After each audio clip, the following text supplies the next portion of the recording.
Listen, brother, everyone looks at you and thinks you're a tiny little boy. Posting on Twitter, it's the gayest boy thing you can do. Shut the fuck up, you little tater tot bitch. We are 2 minutes and 35 seconds into this video. I'm just as gay as the rest of us, motherfucker. Feels just the same. Another sunny day in LA. Everything is fine, so they say. Wonder what the news is today. Cause I know that every day I'm at this fucking job. Hasan is streaming. Watch him on the cloud.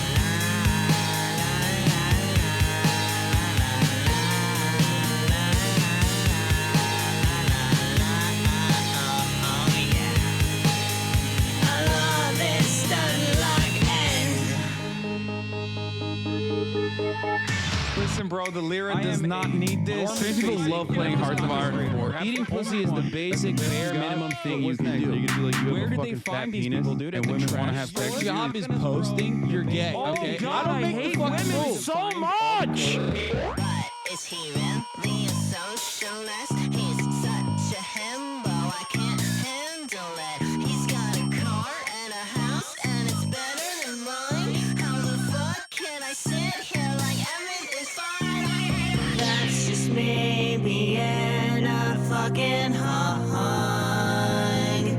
Hasan is streaming. Watch him on that cloud.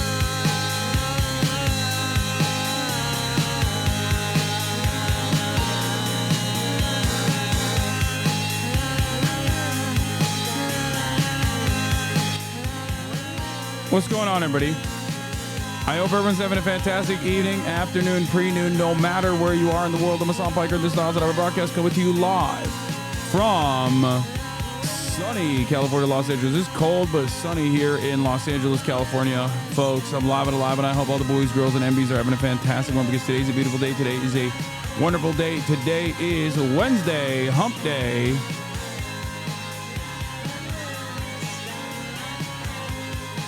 Wednesday, hump day, ladies and gentlemen, boys, girls, and MBs.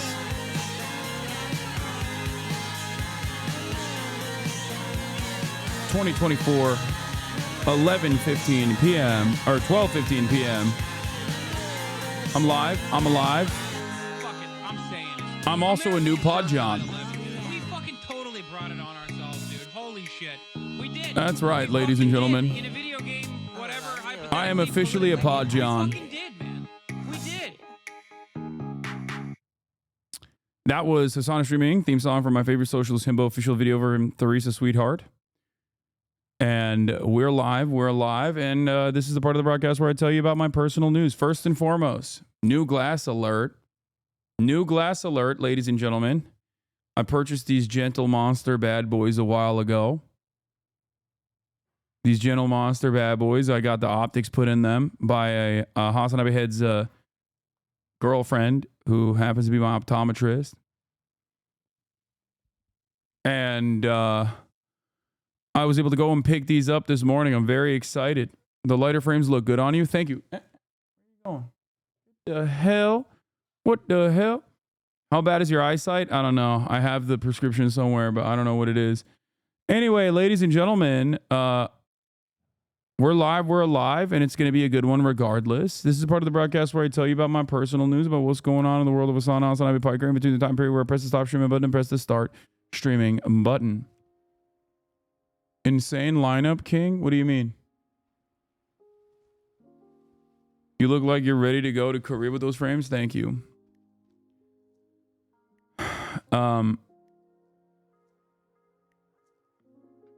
Folks, oh, I forgot. There's some bad news.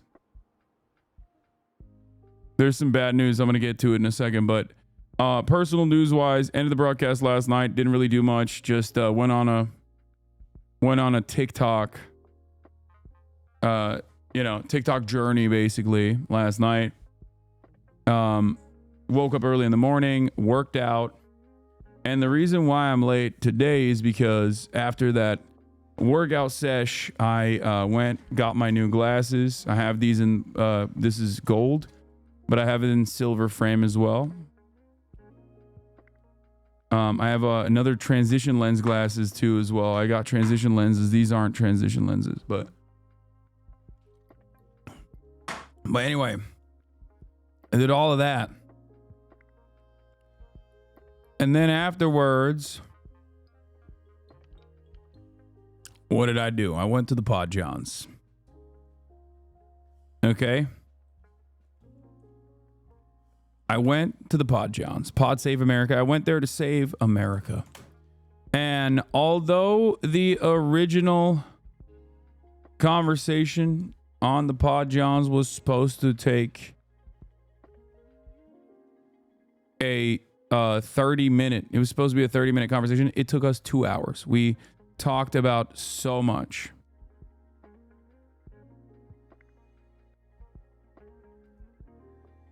So much. What's the Ta-Nehisi post? Also on my way to the Pod Johns, I got bad news. But unfortunately, Ta-Nehisi will not be able to make it today. He has a medical emergency. It's not super significant, but Ta-Nehisi is not going to be able to make it today. But he will be on hopefully next week before I leave for Europe, leave for the UK.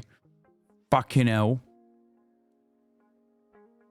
And there's a lot I need to figure out on that front too. Shit. But in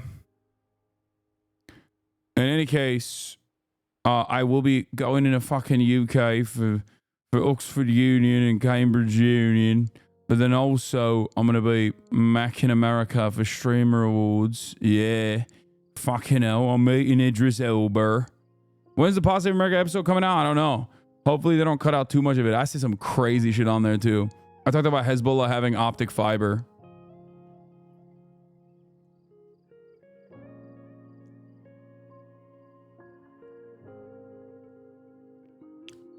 But yeah, we like took a sidestep into Israel Palestine stuff. It was me and John Lovett, and we talked a lot. So we'll see where it goes.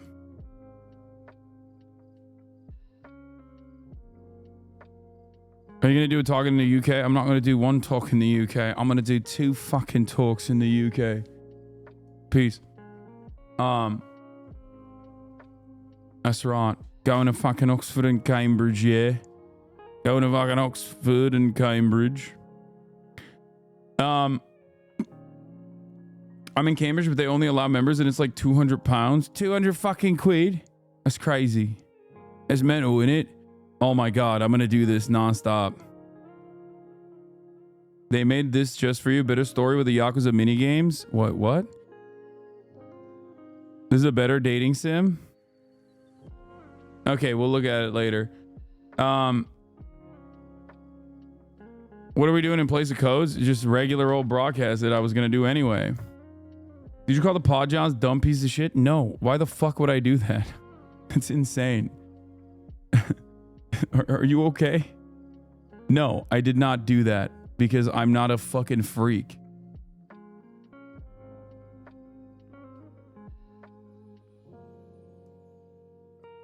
Did you show the Pod Johns your IG thirst post? Come on, it was John Lovett. Of course he brought up the thirst post.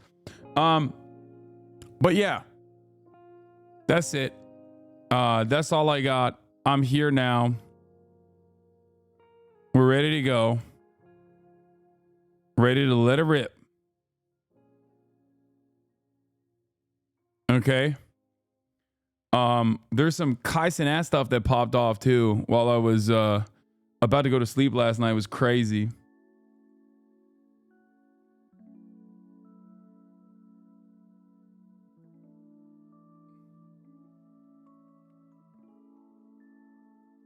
Ken Klippenstein post. Okay, let's go. But yeah, bad news. I know. I'm cooked. Okay.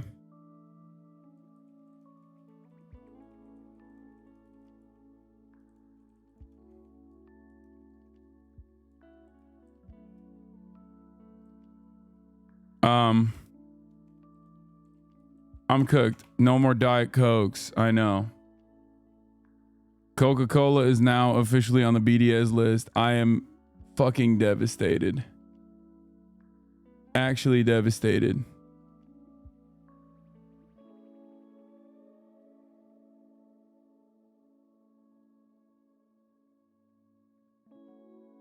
You know, Coke is officially on the BDS list. Lebanon ex-Israel ceasefire.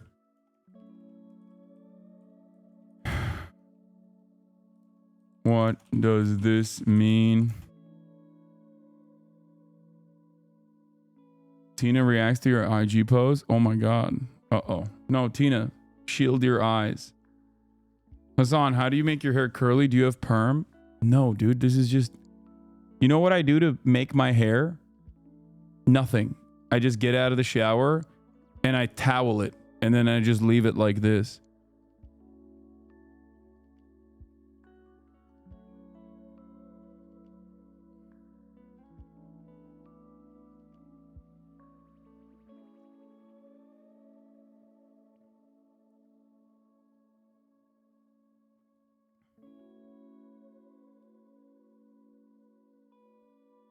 You should do a soda tier list to find Coca-Cola replacement. In the meantime, nothing will replace it. Nothing will replace it. Coke is officially on the BDS list. Lebanon Israel ceasefire. What does this mean? What else was I gonna talk about today? There's so much to talk about. Holy shit. What about RC Cola? Okay, guys, stop.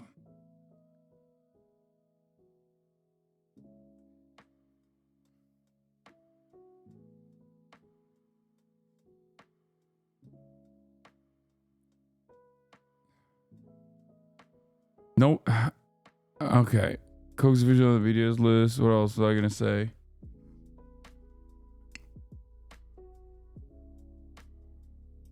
What does this mean? I was a Pod John for the day on Pod Save America. Jenks giving tomorrow. Get in now.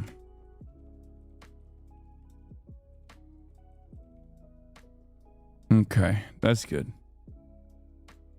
I thought Coke wasn't on the BDS list. Yeah, it is now.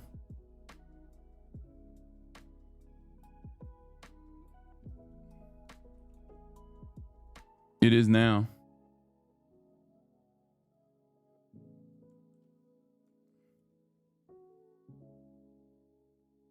We'll talk about that. Nor girl vindicated? That's so stupid. It wasn't before. Like, y'all are so dumb, dude. You can't fucking... Oh, God. I really...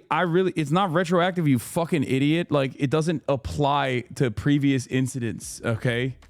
Please, shut the fuck up.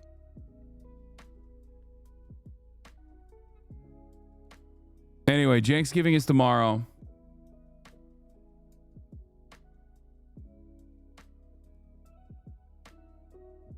Something is ticking? What is that? What do you mean?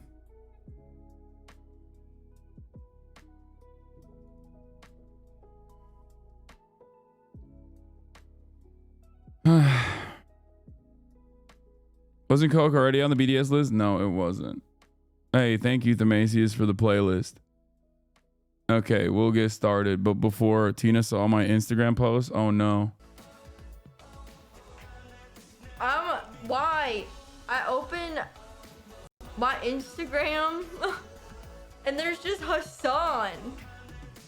Why all that? It's too early. It's too early in the morning for that. Oh my God. Why is it the first image? Dude, I don't know what to do. You ever want to like people's pictures to be supportive, but then you also don't want anyone to think that you're like... I don't know. Okay. No, it's okay. It doesn't mean horny. It means supportive. That's the expectation from my friends. Also, what do you mean? It's a progress pic. Why is everybody up my ass over this progress pic? It's crazy to me. It's a progress pic. People post progress pics all the time. Bro, my normie sister asked me about your cock. It's going places you never expected it to. I don't understand it. It is a progress pic, dude. People post progress pics all the time. This is crazy. Okay? We need to dial it back. The way that we are looking at this, the way that we are viewing this. This is literally a progress pic. There it is. This is like I think it's crazy. I'm getting objectified. I'm getting objectified. And I like it. Look at this shit. This has 44,000 likes.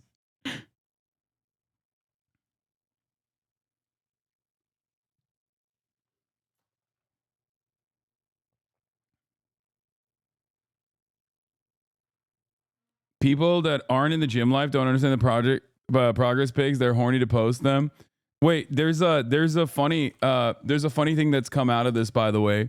Apparently, I landed on the natty or not. Apparently, I landed on the natty or not subreddit for this. Hasan progress photo shows posted on a natty or not subreddit. Look at this. Wait, why can't I click on it? Oh, here it is. Yeah, before after. And most people are saying like natty, natty, natty, which is, I mean, it's correct. I wish they thought I wasn't natty, but I guess like, I wish people thought I wasn't natty because it's like very nice. But I guess like the fact that they even posted this it means that like people think I'm juicing. But I did see some of the comments that devolved into like, oh, this guy sucks. Oh, this scumbag. Why do people hate him so much? Because socialism is when you have no money and no house, but he has a mansion and money, so he's a hypocrite. Sarcasm. And then it's like a conversation about the classic people. The classic people that are like, excuse me, socialism is when no house, no car. Like these people just can't let it go, man. They can't let it go. It's like, dude, this is the natty or not subreddit. Can you please not tarnish the integrity of the natty or not subreddit? Why do you have to fucking pollute the airwaves with your nonsensical opinions about what you think socialism is? It's dumb. Stop it.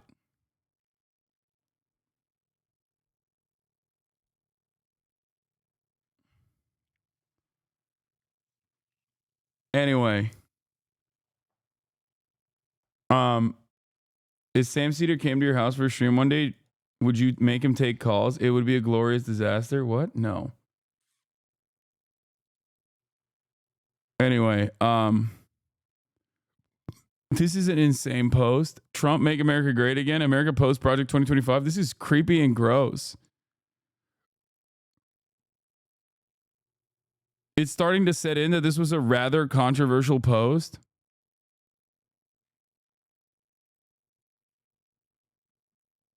But isn't instilling a thirst in those who witness your cake and bakery part of the trust the plan strategy? It is, yeah.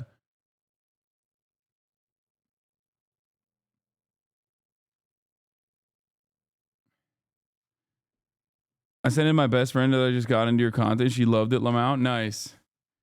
Yeah, we've melted key parts of the rainforest. We've melted parts of the rainforest, and we did that so we could post like a Hitler family, an Aryan ass family. Like this image has the worst vibes, dude. First of all, no fucking American family looks like this. This looks like a German Aryan family. Okay, I don't even know why anyone would look like this in general. There's something very lifeless about this photo.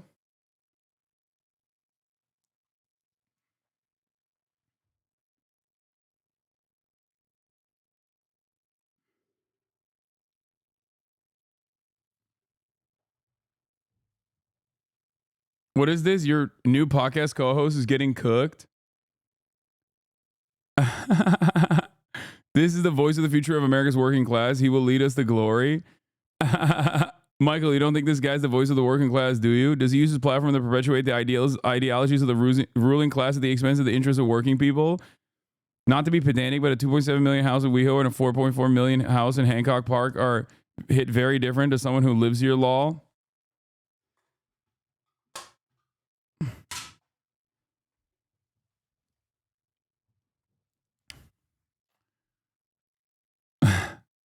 Dude, that's why I'm on the Podjohns tip, baby. House owners unite, okay? House owners unite. That's how it works.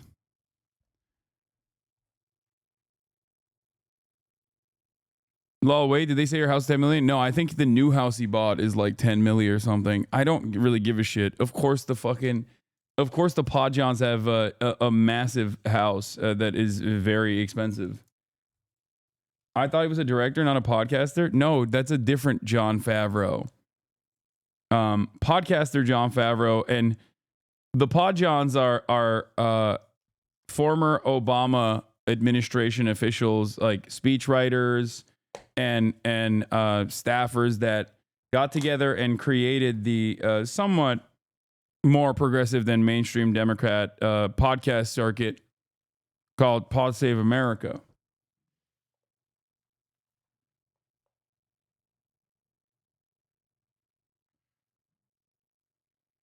Mike from PA says, how is this dump $4.4 million Lamau Blue State governance?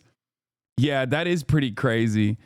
It's not a dump. It's a nice house, I think. It looks like a nice house. And I will say this about my own house as well. Like, my house in a normal housing market would be around, 700,000 max. You know what I mean? It is pretty fucking crazy how expensive it is. And that would still be on the expensive side, I think, maybe cheaper. It just depends on which year we're talking about. Like what, like my house, when, my house in Texas, not near Austin, is, $300,000, which is still a shitload of money, but infinitely more affordable. You know what I mean? God damn, I fucking hate the California housing market so much. Do you think your house appreciated since you bought it? Yes, I live in Los Angeles.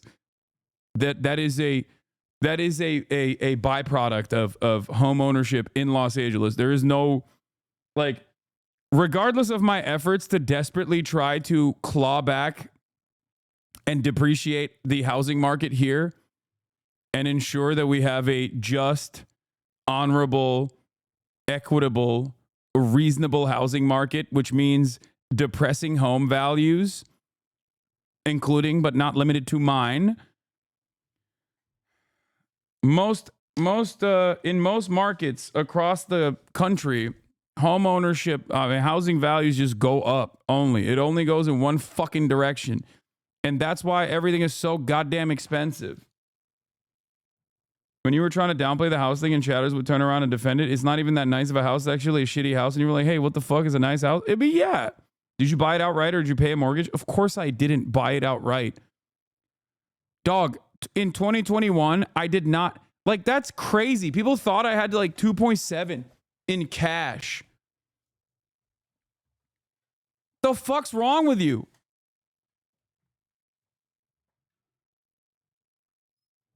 Ay, ay, ay. Anyway.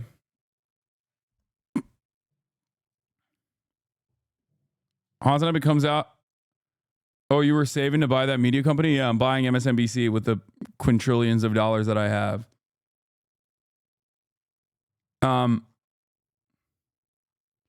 Yeah, my dad's a billionaire, so he bought it. Otaku auf Deutsch. Danke für die 25? No, how do you say 25 in German? I forgot. Thank you. for the 25. 25. Okay, maybe 25. Okay, maybe I didn't get it wrong.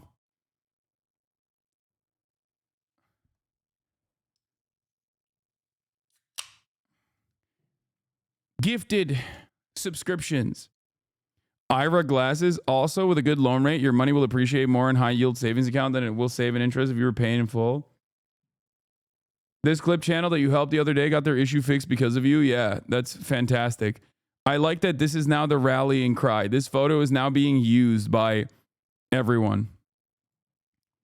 Good news, everyone. Thanks to Hasan and his community support, YouTube looked into the removed video and fixed it, allowing the channel to keep posting again. Shout out to our amazing himbo for wasting no time and stepping in to fix this. That's what happens when you have a streamer who practices what he preaches and looks out for his community. The text placement saves it a little bit. NMP posted this on his Insta story as well. That's crazy. What did you think would happen if you posted cock? I don't know. But yes, ladies and gentlemen, as of today, the Palestinian BDS National Committee, the largest Palestinian coalition leading the global BDS movement, endorses the organic boycott campaign against Coca-Cola to pressure the company and to end its complicity in Israel's illegal occupation, apartheid, and genocide. I will no longer showcase Coca-Cola products on my stream. That means no more Diet Coke. Why boycott Coca-Cola? Because it's implicated in Israeli war crimes. According to research by Who Profits, the central beverage company known as Coca-Cola Israel, which is the exclusive franchisee of the Coca-Cola company in Israel, operates a regional distribution center and cooling houses in the Israeli Atarot settlement industrial zone. Furthermore, its subsidiary, Tabor Winery, produces wines from grapes sourced from vineyards located on occupied land in settlements in the West Bank and Syria and Golan. Why now? Human rights and health activists, among many others, have been campaigning against Coca-Cola and similarly complicit corporations for decades, including grassroots drives targeting the company for its complicity in Israel's gross violations of Palestinian human rights. During Israel's ongoing live stream genocide, Israeli soldiers have often been pictured with Coke cans donated to them by various genocide-enabling groups. This has provoked even more anger against the company, particularly given that Israel is starving 2.3 million Palestinians in occupied and besieged Gaza Strip, severely limiting their access to clean water, and as a result, inducing the mass spread of contagious diseases. Given this context, Palestinian activists in Gaza and many BDS activists in the Arab world and many Muslim majority countries, and in some European countries as well, have called on the BDS movement to add Coke to its priority targets. Local alternatives are popping up worldwide to substitute Coca-Cola, an unnecessary and replaceable beverage. These alternatives have been gaining market share across the world, including in Palestine, China, Bangladesh, Sweden, Egypt, India, South Africa, Turkey, and Lebanon. Okay, I don't really believe that, but it's fine. You know?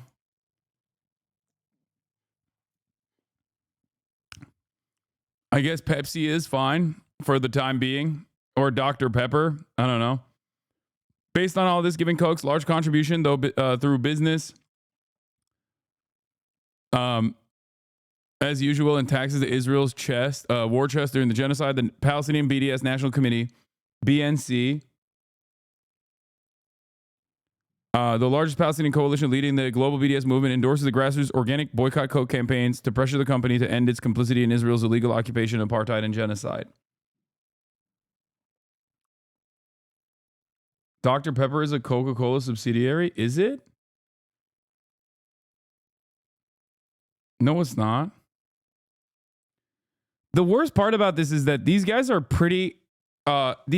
like literally pretty straightforward and very openly exist to make sure that their boycott movements and movements are directed at specific targets. And yet, no matter what happens,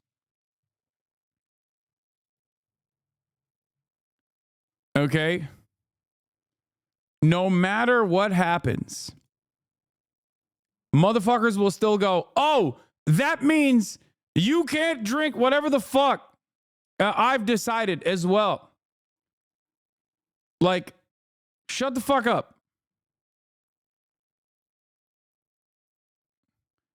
And given the nature of how a lot of these massive corporations exist, where in certain markets, please, can you guys shut the fuck up? Don't post this to me, okay? Excuse me, but you know, calm down. I'll try the Cola Gaza when I'm in England if they have it, but this is, I'm just not going to drink it, okay? Shut the fuck up. But like, there is a very clear and very deliberate reason why the BDS movement is very directed and hyper targeted, okay, towards a specific brand. It's so that dumbasses like you don't start chirping at people randomly for assuming that someone is doing something wrong, okay? The problem is you still do it regardless. You're like, well, I've decided that like in the Venezuelan market, Coca-Cola actually owns a specific alternative, but only in the Venezuelan market. And if I catch you fucking drinking that soda, I'm going to kill you. Shut up. Just don't fucking, you know, run around with Coca-Cola. That's it.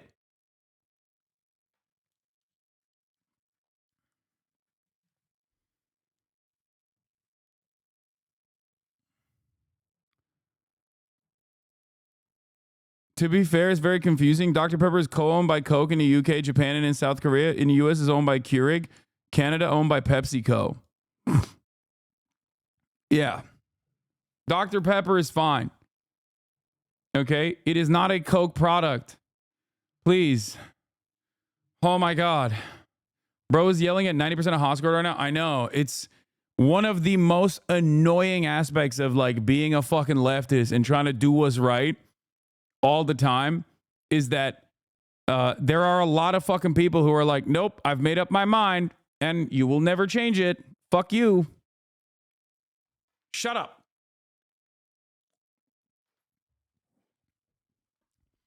This is the intersection of all of the most annoying aspects of like online commentary in general, is that the parasocial nature and the immediate feedback that like chatters can get, and also the idea that they can like finally enforce something upon their favorite content creators creates this unique space only in this specific hyper specific field where you're a political content creator who happens to live stream all the time, where people just go, oh, now my activism is about yelling at random content creators, like random political content creators, because I misunderstood the assignment given to me by the BDS movement. But yeah, it's not the end of the world, you know. It is what it is. Since you always say there's no ethical consumption under capitalism and that consumer activism doesn't work, why go through the pains of not consuming brands that support the IDF when realistically you might not affect them at all? Because pressure campaigns do work, especially when they're directed and targeted and have a very specific goal. That's the difference. It's like the Montgomery bus boycott, dude. Like very clearly designed to reach a specific outcome. Do you understand? The Bud Light boycott is decentralized and was stupid. They didn't even know what they were angry about. They got mad at one can featuring Dylan Mulvaney's face. Yes, of course, there's a difference between that. Even if it was organized and even if it was very targeted, it still would have been bad, because why the fuck? They were boycotting it for bad reasons. They were boycotting it because they saw one fucking a trans influencer on one singular can. They got one canned. Okay?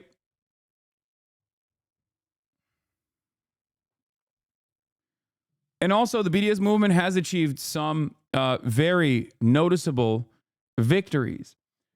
Specifically, some of these victories have been with Puma, with Intel refusing to open up a new facility, with Puma refusing to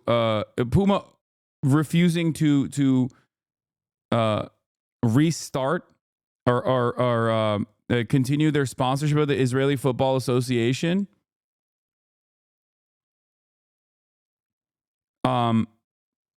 Sabra Hummus is another one as well. You're no different from right-wing political commentators. Hasan equals Ben Shapiro. What? please explain to me exactly what you mean by that. That would be amazing. I'll get back to that.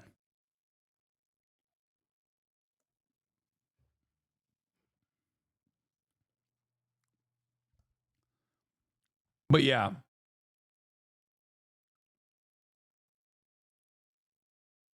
Ben Sharpino. Why don't you pay attention to the ones who want you? What? I do. Yeah, there's been some pretty significant victories against Elbit Systems as well, the Israeli weapons manufacturer. There are a lot of BDS movement wins since October 7. From Canada to California, the movement to divest from Israel is slowly gaining ground. One, American cities have divested from Israel. Okay, City Council of Portland, Maine became the 4th U.S. city to vote to cut investments from companies doing business with Israel since October 7.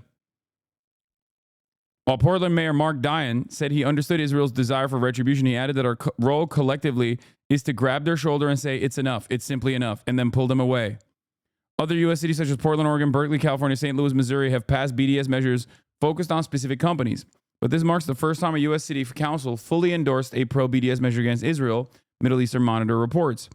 Scotiabank cuts shares in Elbit Systems by half. The asset manager for Scotiabank, a major bank based in Canada and the Americas, has halved his investments in Israeli arms manufacturers following the protests. This chatter immediately stopped after saying, you're no different than right-wing political content creators, by the way, and said, I'm Ben Shapiro. I asked them, what do you mean by this? No answer. Are they Googling talking points or have they died? Did they perish? Still waiting on the answer. How much you want to bet it's going to devolve into vibes? Elbit-owned company in Massachusetts shut its doors. KMC Systems, an engineering company owned by top Israeli weapon maker Elbit Systems, has quietly left its office in Cambridge, Massachusetts after months of weekly pro-Palestinian protests, according to the Boston Globe. North American Trade Union divests from Israel. The president of the International Union of Painters and Allied Trades announced the group's international pension fund will divest from companies supporting the destruction of Gaza. Canadian, Irish, and American universities have divested from Israel. San Francisco State University, Sacramento State University, Ontario Tech University, Student Union, Concordia University. Irish students forced Trinity College Dublin to divest from Israel. Puma is another one that we just mentioned. So there are some pretty solid dubs. I think like even Elbit Systems was actually denied entry into a weapons conference, which is pretty funny. You have Norway's largest private pension fund divesting from Caterpillar, which is on the boycott, divestments, and sanctions list as well. Caterpillar's on that list for the IDF-9 dozers that they have that are specifically designed for the Israeli occupying forces to use as they bulldoze over Palestinian roads and Palestinian homes. Famously, I believe they were placed on the BDS list after the murder of Rachel Corrie, an American activist from Washington that was ran over by an Israeli war dozer. So yeah, Caterpillar's D9 series bulldozer imported Israel by Israeli tractors and equipment, part of Zoko Enterprises. In partnership with the Israeli military's technology and maintenance corps, Zoko Enterprises rebuilt these machines with vehicle-mounted weapons and armored drivers' cabins to use in the occupied Palestinian territory. The widely used Caterpillar D9R bulldozers weigh around 62 tons, are 4 meters tall and wide, and 8 meters long. So Barclays divest from Israel weapons company, activists say. That was another one. So, all of this stuff might seem insignificant, inconsequential in the grand scheme of things. You might say, why the fuck am I doing this? Palestinians are still getting slaughtered. But ultimately, it works. Slowly but surely, this pressure campaign that worked against apartheid South Africa as well, in a very meaningful way, is working against Israel as well.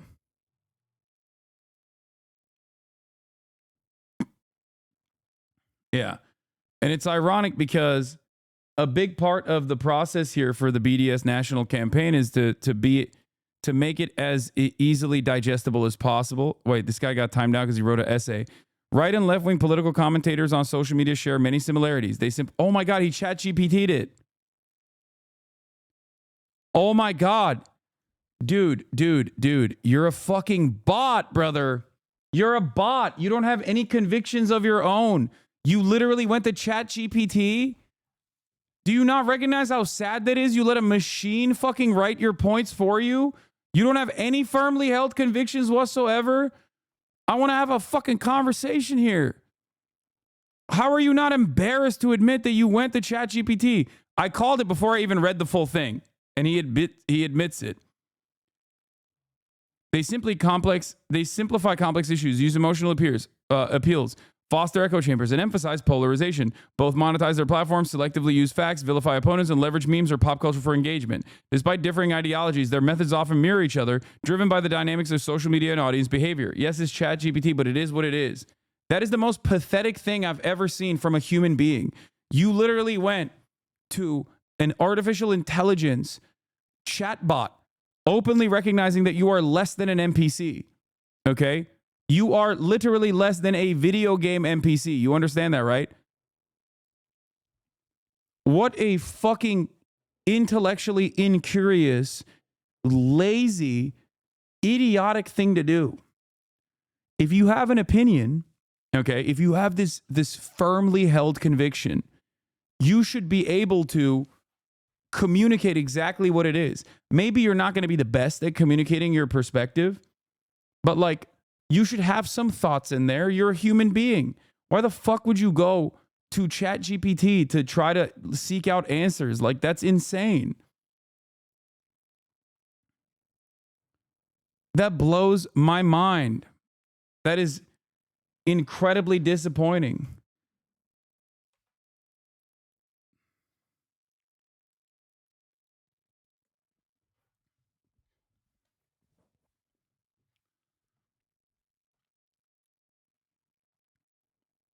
Like, you're going to let a bot speak on your perspective?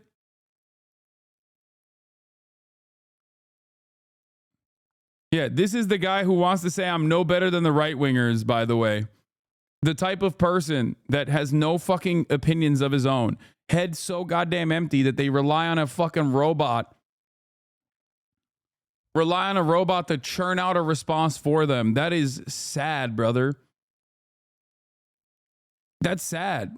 You have lost your humanity. Holy moly. ChatGPT is right, though. Oh, my God. We're so cooked. We're so goddamn cooked. Yeah, no, I'm not going to argue against a fucking robot, okay?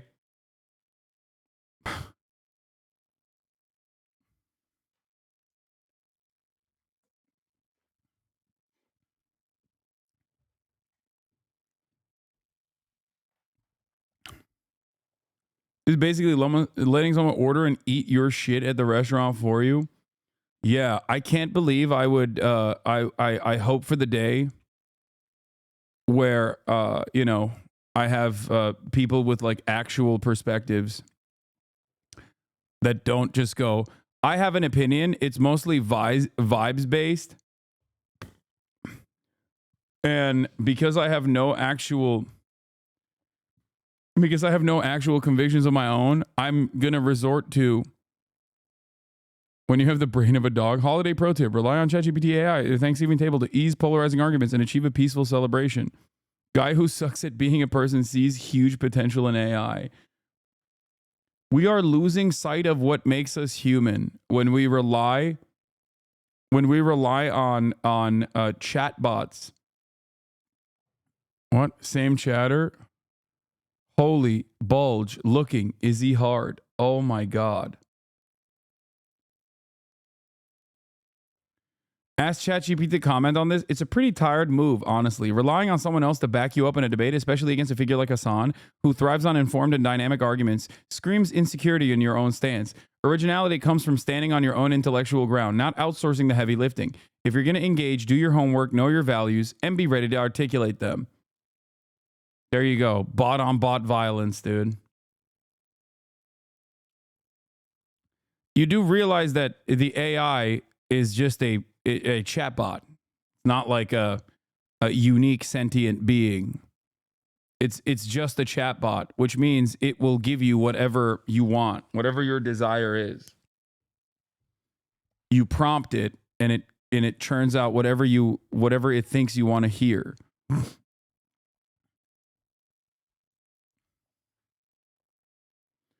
Ask ChatGPT how many R's are in strawberry. The answer it gives should provide some insight into how much you should trust this program for facts.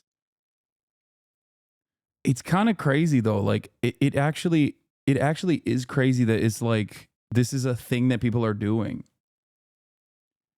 And for the record, ChatGPT does have it maintains the political perspective of the people who created the fucking program. Like that is also true. So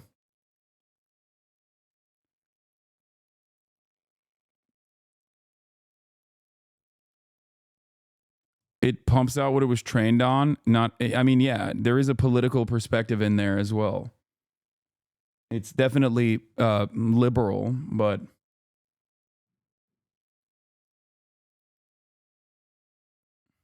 anyway. But you can still script it in a way where it like agrees with you at the end of the day. Anyway, it doesn't matter. Matt Faustini, let me be clear. John Favs. Oh, he's a dual Canadian citizen. If you want to push people like me away from the party I joined in 2018 as a former middle-class, white, college-educated Republicans turned Democrats keep platforming people like Hasan the Hun. That wouldn't even endorse Kamala. We are going to platform people you don't like, and that's okay. We're going to push back or just listen sometimes, and that's okay. But criticism's welcome.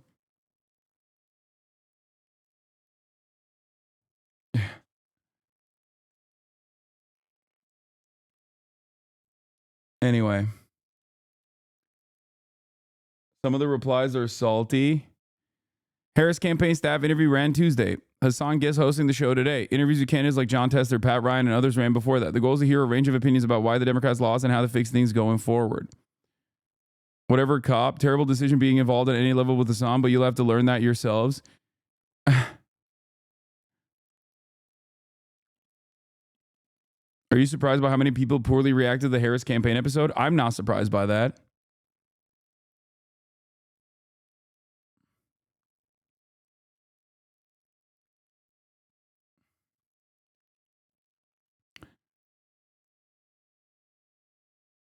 I'm sorry to be the one that shares this, but bottom jail, I'd suck generations out of this man, put them in little ice cube trays and eat them like little Turkish delights. That is insane.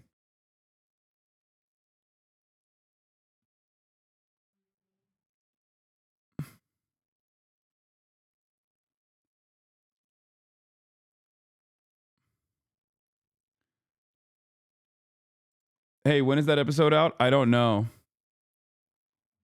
23,000 likes. Probably soon. But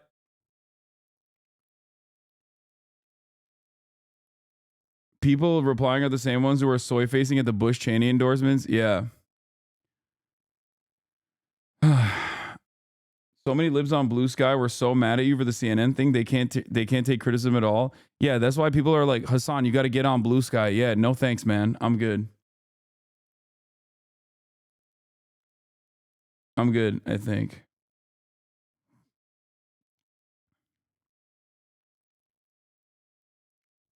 But I am excited to see how liberals react to me having this conversation where we did have disagreements. Like me and Lovett had disagreements at times as well. And they are hating on you on X, make it make sense. Yeah, I mean, I don't care.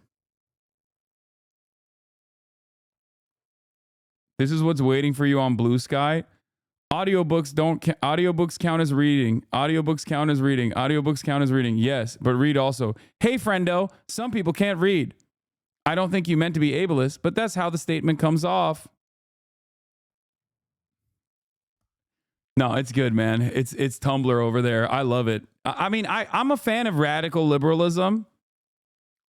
I'm a fan of all politics in general. As you guys know, I am a savant who is fascinated with the ways in which people operate, the ways in which people work, and how they arrive at certain conclusions. So you know, I like it. I like the Tumblr containment space that Blue Sky is becoming. So it's cool. It's still better than Twitter, you know, if that's your thing. But as long as I have a direct line of communication with journalists all around the planet, including in Gaza on Twitter, I am going to have to remain on Twitter.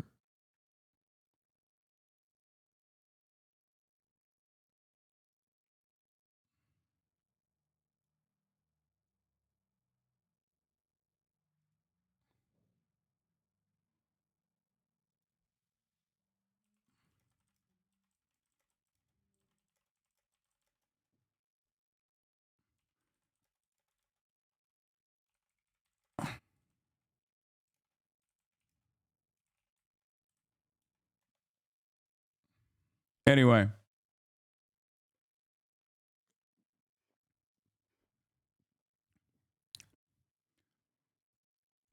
Will I remain on Twitter? I missed it. Why remain on Twitter? I just explained it. I said, as long as I can talk to a global consortium of journalists, including those who are still trapped in Gaza, as long as that is my direct line of communication to many people, I will still remain on Twitter. That's it. I think people forget that there is an international audience of people that use this stupid ass fucking website. Americans are using it less and less.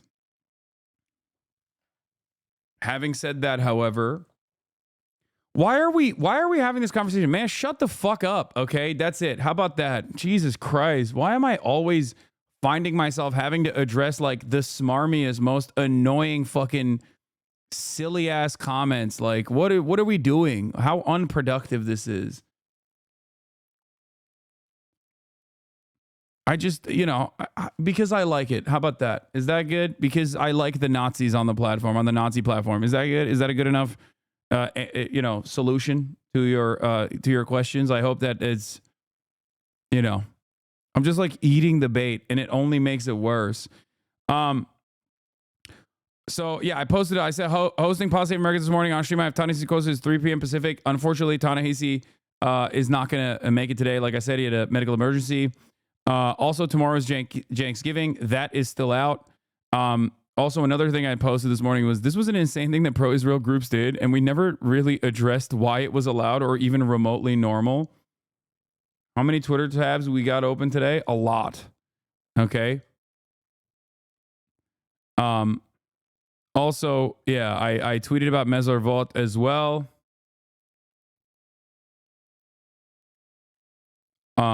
Two conscientious objectors, Sol Behar Zalik and Iddo Elam, refused to enlist in the Israeli military army in protest of the war and destruction in Gaza and the ongoing occupation of Palestinian lands. And they are expected to be sentenced to military prison. What? Sorry for spamming. Speaking of money, I've been talking to my friends about you, and they keep insisting you have a billionaire dad, and they show this website as proof. Dude, you're doxing my fucking dad while also claiming he's a billionaire. I've never even seen this fucking website, but that is pretty funny. Unveiling his empire? Real estate and portfolio staple? He has none of this shit. What the fuck? This is an AI written website. Are you okay?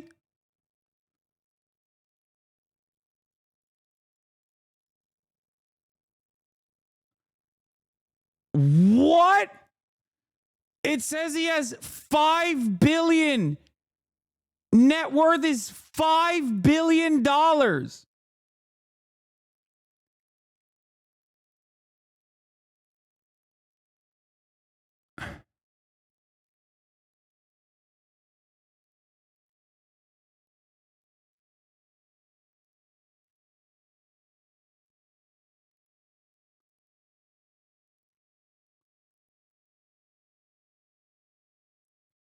I take care of my dad,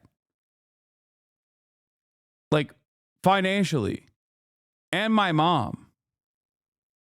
This is news to me that this entire time he was hiding $5 billion of assets.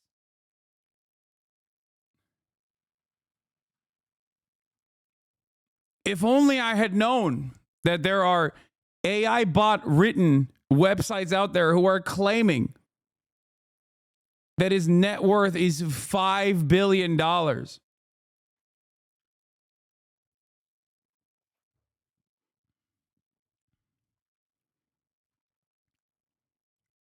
Incredible. Hey, King, my mom saw you last night on CNN and asked me if you were Jewish. He looks Jewish. We're Jews, so this is a compliment. I like that.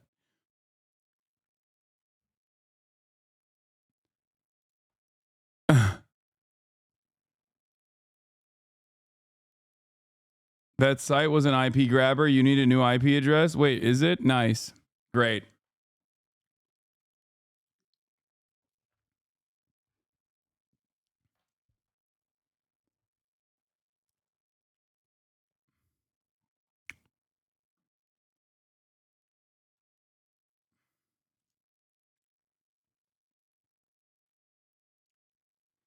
Amazing. All sites are technically IP grabbers, so I don't know how that works, but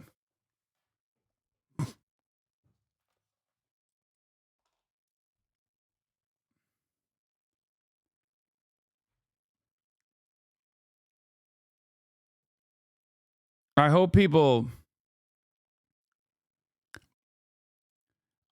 understand that if you believe shit like that, I'm sorry, you're an absolute fucking dumbass, okay? That's it. If you believe in shit like that, you're just an absolute fucking dumbass. That's it. I don't know what else to say. It's literally true, though. Yeah, well, it's fucking news to me.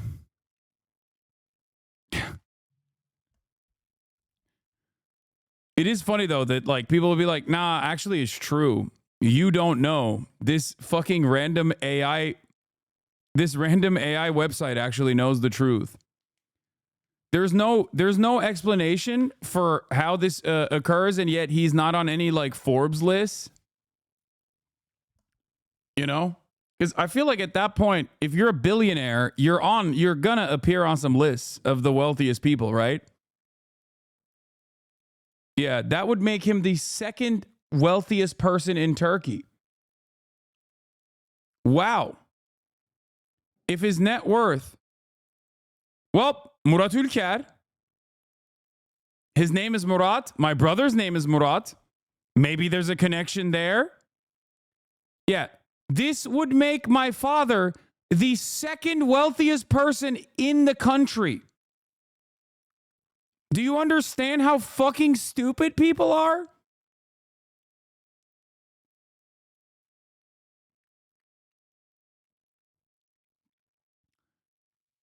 Why would I have gone to fucking University of Miami and then Rutgers?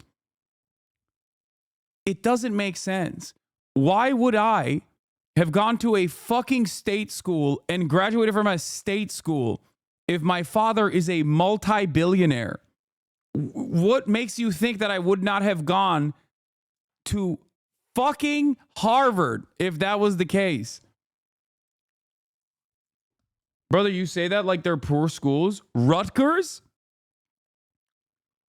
I went to Miami with a scholarship, but Rutgers?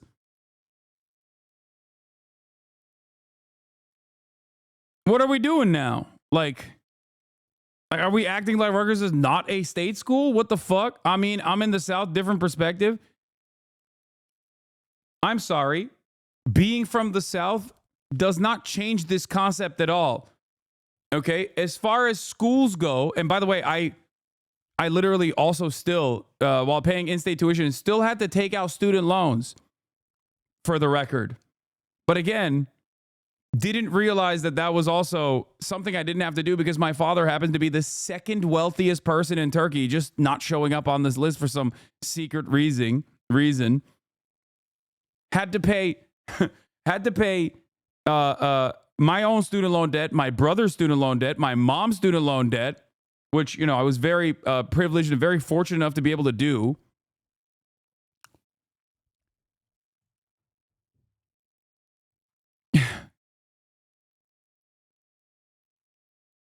Wait, Rutgers is cheaper than my school? Maybe I'm a champagne socialist too? Yeah.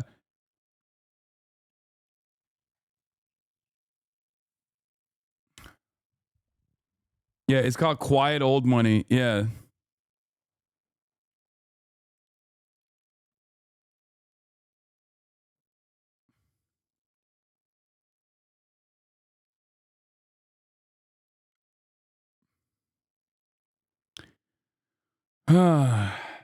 Anyway, what the fuck are we doing this morning? What a crazy way to start the day. Tyrell Lee, thank you for the 10 give this subs.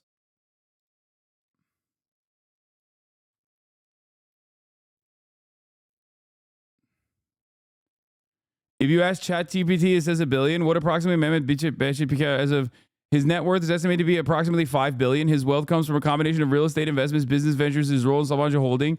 He has made strategic investments in his properties, particularly in Istanbul and New York City, which have significantly contributed to his net worth. Yeah.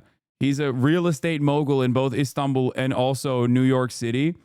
You know what's really funny about the Sabancı Holding situation? He was the executive vice president. This is something I've talked about before, but of Sabancı, which is like a massive holding group. Other than Koç, it's like the second largest holding group in Turkey at the time. This would mean he's richer than the founder of the holding group. Okay? As in, he's wealthier than the person who is the founder and like the CEO of the holding group by massive numbers too, by billions of dollars. Make this make sense.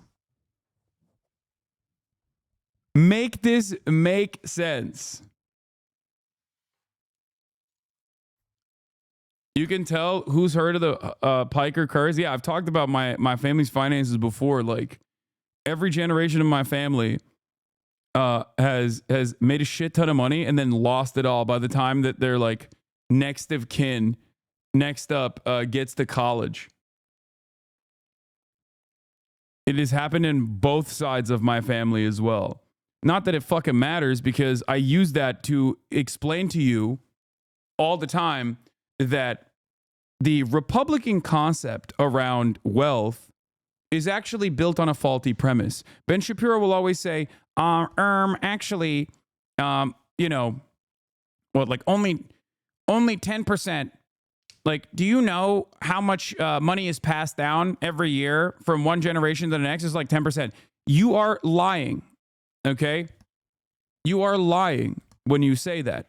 Because when you're rich, even if you fucking lose all that wealth by the time someone like myself, for example, I can speak from personal experience, when you grow up affluent, as I did, right?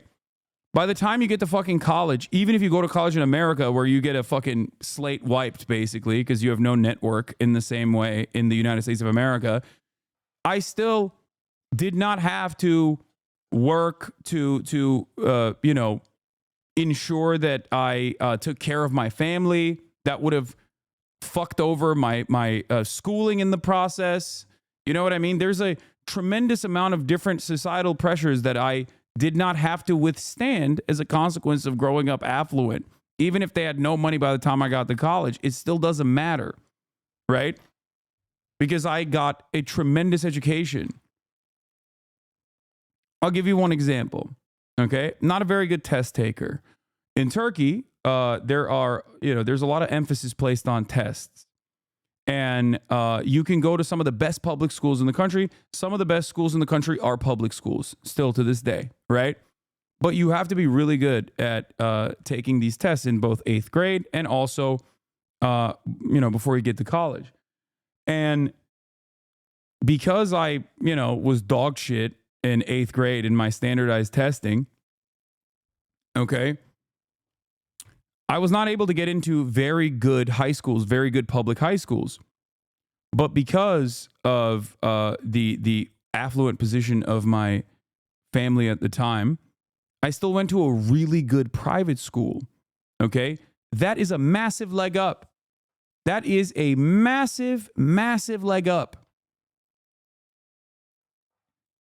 So money helps in very unique ways that are not immediately visible. Okay? A lot of people discount this and they don't understand it and they don't recognize it. And that's why people like Ben Shapiro will be able to falsely paint this narrative that like wealthy people only give their next of kin a leg up by you know, leaving them money when they pass away. That's nothing. That's marginal. If your dad had all this money, why did you have to pay off Murad's tuition? Yeah. Hasan just admitted he comes from money. Wait, what? I have never not recognized that, chatter. The problem with a lot of people is that they don't understand. They don't understand that like these are things that I have very openly talked about. I've always talked about this. I've talked about it in the same exact framework that I just described about like how Ben Shapiro lies when he says that wealth is only passed down at the point of like someone passing away. That's incorrect. There are invisible ways in which affluent individuals can ensure that their next of kin is set up to basically maintain the same social mobility. Okay. And people still fuck that up sometimes. But having said that,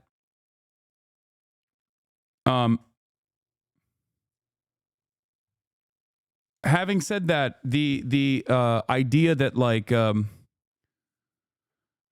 the idea that this is just a direct wealth transfer at the point of the person dying is silly. And regardless, my financial circumstances went from growing up very affluent to, no longer being affluent at all and having to take out student loans and do all this shit. But it doesn't really matter. You're going to have to clarify now that the money you came from isn't. Yeah. And it was at never the point of a fucking billionaire. What do you mean? That is also completely false. There's a complete fabrication.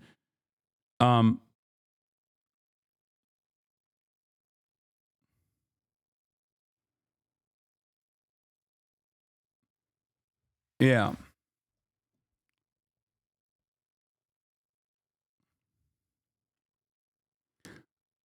Also, oh yeah, the $10,000 a month gym in New York. I would love to watch that. I saw a clip of it on TikTok. Affluent in Turkey, but not in USA, correct? Yes. You've talked about your privilege, your advantages, but you never act like you are better as you want everyone to have access to good education and healthcare. Yes, that is the whole point. Also, people like lose their fucking minds over this shit, but like, yeah, my father's like circumstances do not have any bearing on my political commentary whatsoever. So that in and of itself is also so stupid. And it's just, I think, like a weird way to basically dox family members of a person that you don't like. Like, but we've decided that like, because the enemy is ontologically evil, me being the enemy, that's actually perfectly valid. It's weird. Like, it's kind of crazy that like that kind of behavior is not considered psychopathic and scary, and instead is considered like perfectly valid and normal and good. You know?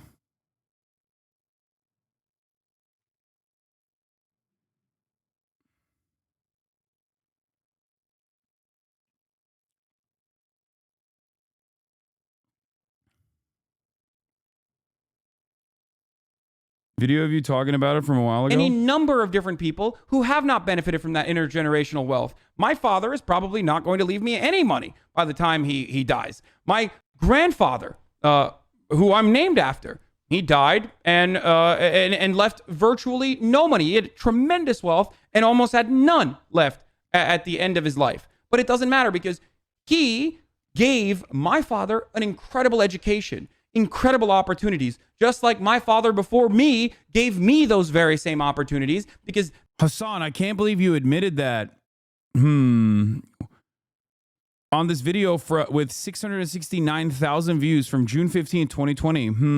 that sort of privilege does not come in the direct form of financial compensation, you dumb In reality, the best path toward wealth in this country is income mobility, not inherited wealth. This opened up a wealth. Wait, okay. Wait, I don't even disagree with that. Income mobility. Would Ben Shapiro perhaps admit that income mobility is significantly affected by centuries of slavery and also segregation for another century after slavery was abolished? Maybe has something to do with the fact that black people don't have that same kind of income mobility in this country that white people do, which is the entire purpose of this fucking video. As a result, today, for every $100 of wealth held by a white family, black families have $5.04. A 2017 study confirms that redlining is still affecting home values in major cities like Chicago. There you go. This explains how Kevin and Jamal inherited vastly different circumstances. As it turns out, there are some complicating factors that don't get cited in this video with regard to this data. The Federal Reserve.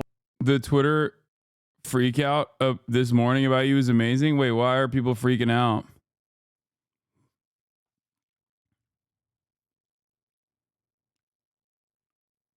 So it's really interesting. It's really interesting that people, like I said, don't know that these are all things that I've addressed a million times over. My Bubba grew up super wealthy as a pediatrician to upper class Izmir people and also lost it over his life. And at the end of his life, my dad was supporting him. Do you think there's something in Turkish culture that makes people easily lose it like that? Haha, I don't know. Probably not.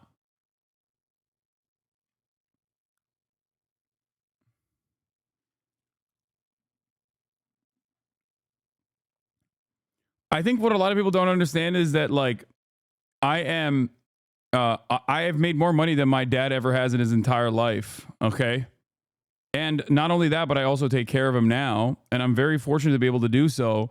And that still has not changed my analysis. That still has not changed the things I fucking advocate for.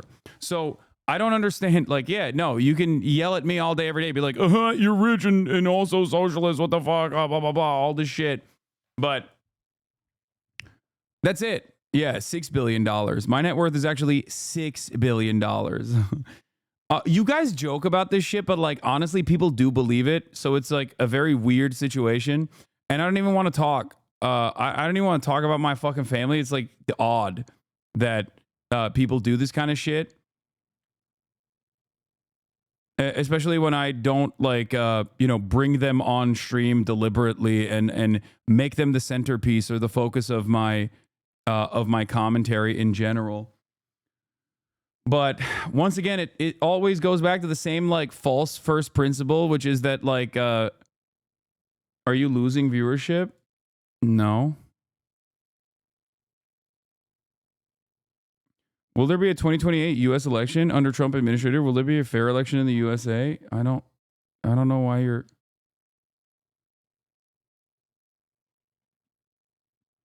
My family has 10 million euros, and this, in fact, informs my politics. It made me understand that other people should have the benefits I had. For example, I had a mental health crisis and was able to not work, stop university for a year, and go back home. Others would risk death or complete poverty in that position. Exactly.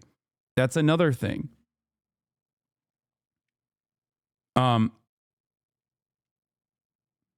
That is also another side of the story as well. Is like for example, my experience going from working for a company as a wage laborer to working for myself, in the process of still, making money from real estate that way would only put him behind Rick Caruso on the list of Forbes real estate billionaires from 2023, which is an insane claim to make. Yeah, people are on crack cocaine, I think. But But look, the point I was trying to make is that like all of the opportunity that I've had, all of the privilege that I've had, I want others to be able to have that as well. I want others to be able to experience the freedom of not having to fucking worry about healthcare costs. That's it. That's what I advocate for. Okay. And I've never really personally hid my beginnings or anything like that. Not that it bears any basis on my commentary in general. And I think it's really weird, and it's a very odd way to just like try to open up a new vector of attack by just like doxing my family. What the fuck? It's weird and gross. I don't know how else to describe it.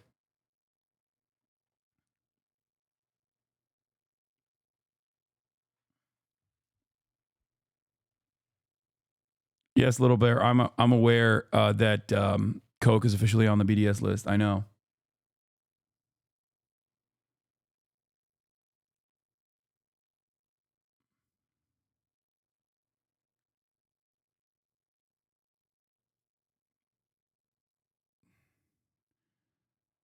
But yeah, apparently people got real mad at the. It all comes from Destiny followers. Yeah, probably. 2 hours in and he hasn't covered news. It's an hour and 25. Okay. But yeah, one of the weirdest aspects of this is literally when I start talking about this stuff. It's the same principle. It's the same like. It's the same reasons as to why people will start talking about like, well, Coke is on the BDS list, which means that, you know, I'm going to decide all these other things are also on the BDS list and make sure that you don't consume them or something. It's that parasocial, it's that little parasocial puppeteering interest that a lot of people have that basically start changing the dynamic of the chat. And it's really interesting because like I saw people in the chat being like, what's your net worth and how do you plan on spending it? It's like, dude, what the fuck are you saying?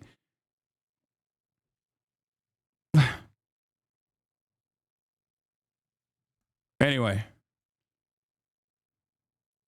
Excuse me, can you please give me a financial accounting of all of your expenses right now so I can make assessments on whether it's moral by my standards or not? Is not a, you know, this is a fucking ridiculous convo to have. It is. It's especially ridiculous because people will be like, ooh, he's hiding it. He's being sinister. It's like, dude, what are you talking about?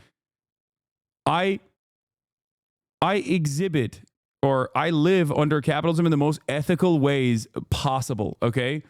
Within the bounds of reason. And people still fucking yell at me for leasing a goddamn dentist car like the Taycan or purchasing a house that I mortgaged so that I could live with it and welcome all of my family members and also people that from all around the world come and visit Los Angeles. And not only that, but even then people yell about that. Why the fuck would I constantly play defense on this shit? Yeah, whatever, dude. I'm caked up, okay? Focus on the argument. That's it. It's another way to just move the conversation away from that to just like attack the person saying the message and not necessarily the message itself. Oh, there must be some inconsistency here. Okay?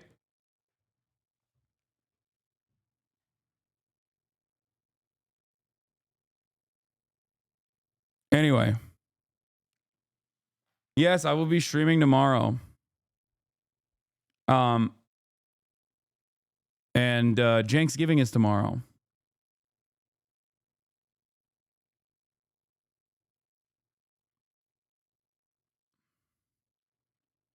Yeah. Every moment that you're like, oh, dude, I can't believe this house is fucking 2.7 mil is a moment where you're not asking the question, why is that house 2.7 mil?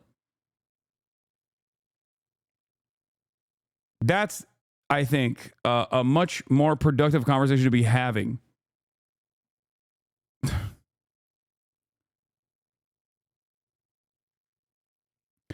Now, let's get back to the real news of the world. Okay?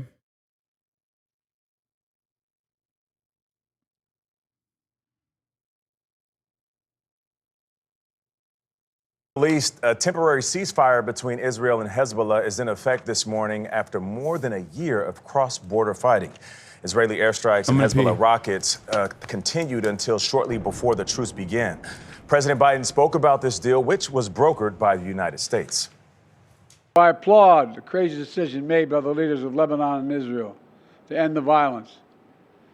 It reminds us that peace is possible. Say that again, peace is possible. Deborah Pata is in northern Israel. Deborah, good morning. A very good morning. Well, Lebanon is just over that hill, but here in Israel, Kiryat Shmona has been a ghost town for over a year. On our way in, we did see some shops reopening. We also heard 2 outgoing explosions, but nobody is saying the ceasefire has been breached. Israel and Hezbollah were exchanging heavy fire until the very last moments before the ceasefire began. Then, in the early hours of this morning, the guns fell silent. Now the tense 60-day wait to see if this holds. During this period, Israel must withdraw from Lebanon and Hezbollah retreat north of the Litani River while Lebanese troops and UN forces keep the peace. But if Hezbollah violates the ceasefire and tries to rearm, Prime Minister Benjamin Netanyahu said we will attack. And there is deep distrust on both sides. It's not safe to go home, said Israeli Eliyahu Maman, because Hezbollah can still harm us. I don't believe in this ceasefire, Beirut's Rima Abdelkalak said. Israel cannot be trusted. But that lack of trust has not stopped thousands of Lebanese civilians hitting the road down south, everyone desperate to go back home, despite warnings from both Israel and... Yeah, I wonder what the difference is because death and destruction is all they fucking know at this point, and they have no other options, so they're going to go back regardless. Lebanon, that it's still too dangerous.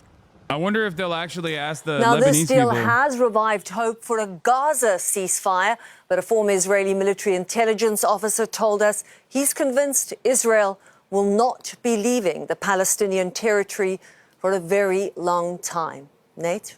Deborah Pata in northern Israel. Thank you. The major development in the Middle East, the ceasefire between Israel and Hezbollah, took effect overnight. I want you to take a look at new video coming in of people returning to their homes in southern Lebanon. What time is Coates coming? He's not coming today. He's sick.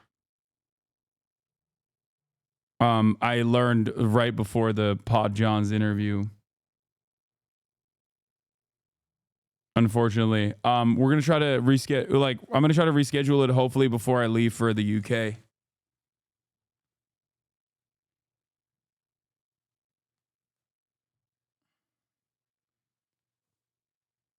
And I don't know when the Pod John's interview is gonna come out, or the Pod John's show is gonna come out.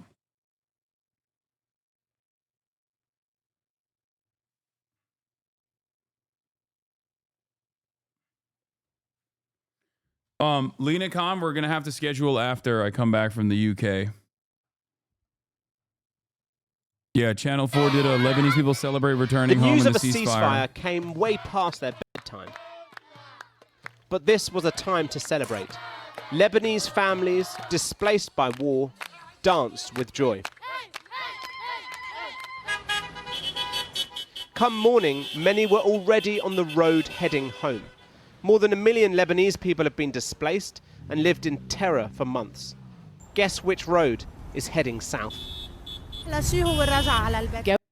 Seamus says, compare and contrast the videos of the southern Lebanese rushing to their home villages, even if they are rubble, reaching all the way to the border wall. All these interviews, American accent, the residents of Israel's north. So my feeling, and that of many in Sfat that I'm hearing, is a lot of caution, a lot of hesitation. You know, there's a saying that ceasefire means we cease, they fire. And we saw already this morning, you know, armed terrorists at the border making trouble the very first day, the very first morning, within hours of the ceasefire going into effect. And of course, there's, you know, warning shots fired, but it's a very fragile ceasefire, and there's not a lot of hope and faith that it's going to remain. Right. Many residents are saying that they didn't leave their homes for over a year just to have Hezbollah stay as neighbors.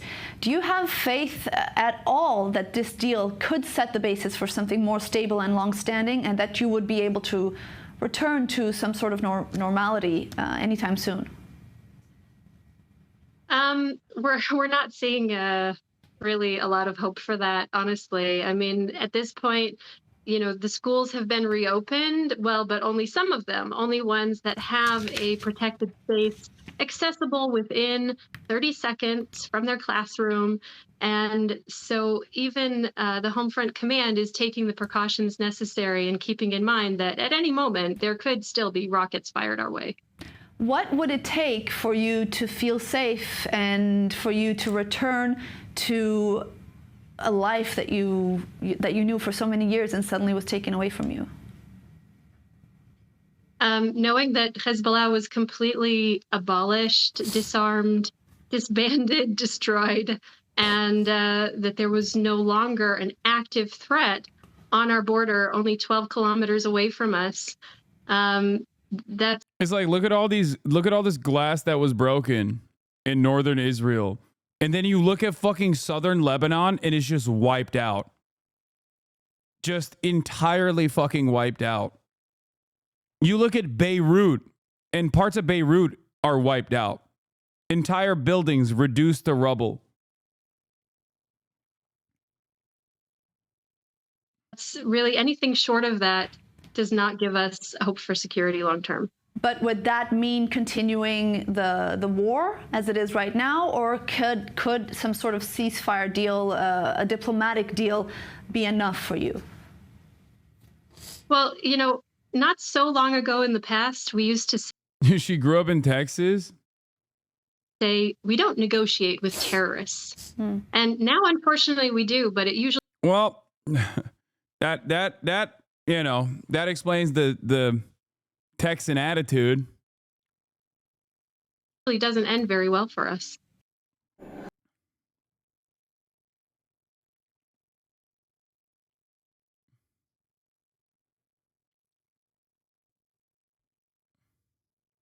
As well as northern Lebanon, we sacrifice the villages in their entirety with little or no resources. I'm sure you know how classy the country is towards our people, the people of our Bekwa. Yeah. France has gone back on their position on Netanyahu. I'm going to talk about that in a little bit as well. Aren't Dahia and Hannibal orders inherently crimes against humanity? Yes, they are. Contrast that to the way that the Lebanese people are taking the ceasefire. Contrast that. Contrast the death and destruction in northern Israel to what the death and destruction has looked like in southern Lebanon, all the way up to Beirut. Nicest feeling. We're returning with our heads held high. We're returning with dignity. Thank God. It feels great. Thank God for everyone's safety. I hope Lebanon always stays safe. But some of the places they are returning to are still occupied by Israeli forces, who have 60 days to leave. And as people flooded back, Israel warned residents not to return to the border area. The Israeli army implemented a curfew for those moving south of the Litani River, with the IDF saying they had arrested 4 Hezbollah militants. Like, look at this. A pause in fighting, but a fragile peace. The Lebanese army also began deploying to the area today in accordance with the ceasefire agreement. Their role with UN peacekeepers is to monitor the territory and ensure Hezbollah does not return. Both sides are portraying this as a victory. Supporters of Hezbollah chanted the name of their former leader, Hasan Nasrallah, killed by Israel in September, and many waved the yellow and green flag of the militant group. It is that support and the continued presence of Hezbollah in Lebanon which worries Israelis displaced by the fighting. Many of them, like Amichai, fear this is not the win that Benjamin Netanyahu boasted about last night and are fearful of returning home. A ceasefire is a big nonsense in my opinion, because nothing has changed. Tomorrow Hezbollah will go through the tunnels that haven't been found yet, and they will reach us and take us whole. To attempt to ease their fear and limit their anger, the Israeli government has emphasized that if Hezbollah violates the new agreement, they will not hesitate in striking back inside Lebanese territory. So could we see history repeat itself? The last ceasefire occurred in 2006, following a month-long conflict during which 150 Israelis and 1,000 Lebanese were killed. The terms of that deal, UN Resolution 1701, are the basis of the present ceasefire. But back then, both sides accused the other of violating the agreement. Lebanon said Israeli jets continued to enter their airspace, while Israel said Hezbollah had rearmed and moved military infrastructure south of the Litani River. And so many today, both north and south of the border, wonder how long this present calm will last. In Lebanon, the rebuild begins. This is the nation that was already in economic freefall and beset with corruption, now ravaged by a conflict that has left cities pockmarked with rubble and the south leveled by Israeli airstrikes.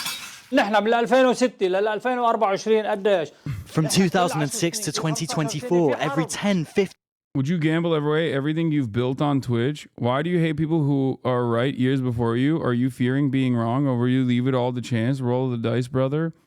But let us have a wager per chance. Would you gamble away everything you've built on Twitch for the chance that you're wrong? What are you, the fucking Riddler? What is going on today, man? Everybody needs to fucking dial it back a million steps, okay? 15 years, there's a war. There are people who built homes and made investments in the south. This is the second time we suffer such damage. Lebanon's Prime Minister said, enough wars, tragedies and disasters. Many will echo that wish across this region. I post fucking meat on Maine. All of a sudden, it brought out all the weirdos, dude. I feel like every time we get closer to December, we see a lot of mental illness in the chat. Yeah, I think holiday season brings out some of the craziest people.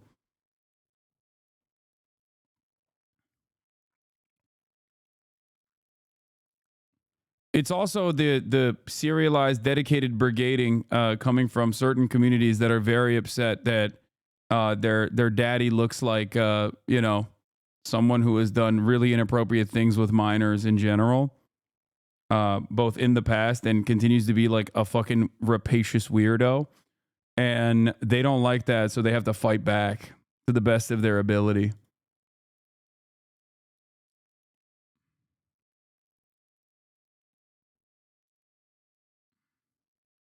Region, but fear that for far too long now, such devastation. Oh, also, they do this. It does escalate every time I get like positive coverage from mainstream media. It's very weird. Yeah, Diddy Jeers. It's a very odd phenomenon. I think it's like it's almost outside of like the control of a singular force at this point. It's like become a cult in and of itself. Yeah, a lot of it revolves around the personal envy of a singular human, and people that wish to fulfill his desires. You're getting CNN hits and PSA segments, and they can't handle it, and they don't understand why it's not him instead. Yeah, I know.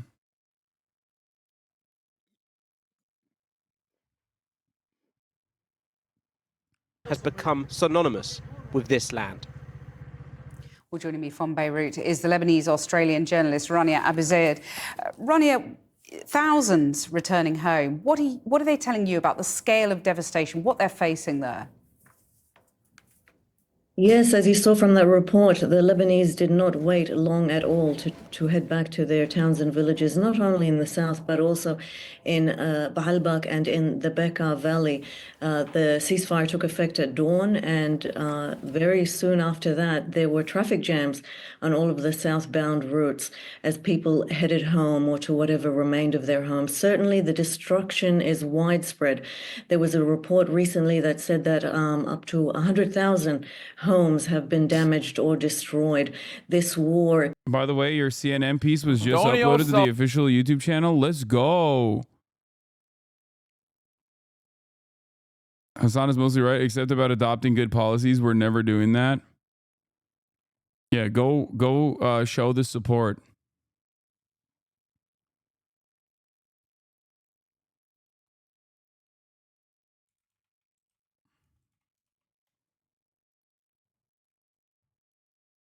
Here. Before the fucking weirdos swarm it. This dude is in like every fucking mention. I don't know how he figures it out. Everywhere. Anywhere that I'm mentioned, they swarm it. I think they're angry that the whole adpocalypse shit failed, and after a few days, an advertiser getting rich during Christmas. Yeah, that part of it is true too.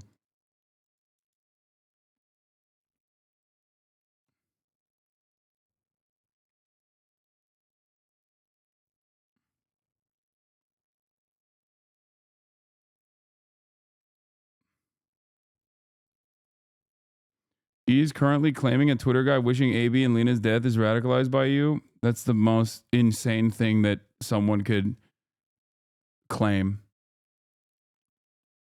I love Lena and AB. It's gross. Like wanting to win an argument so bad that, you know, you just look at random people posting schizophrenic, psychotic shit on Twitter and then saying it's my fault. It's crazy.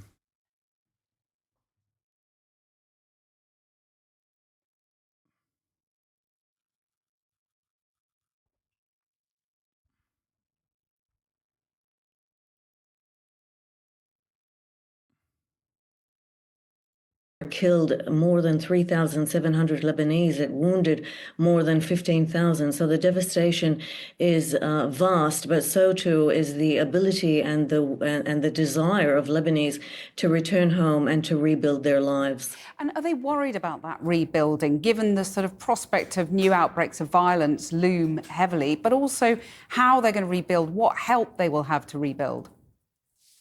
Well, that's the key question. Now, Hezbollah's leaders have said that they will help rebuild. They will help foot the bill for the rebuilding. But, you know, this is not like 2006. Where's the money going to come from?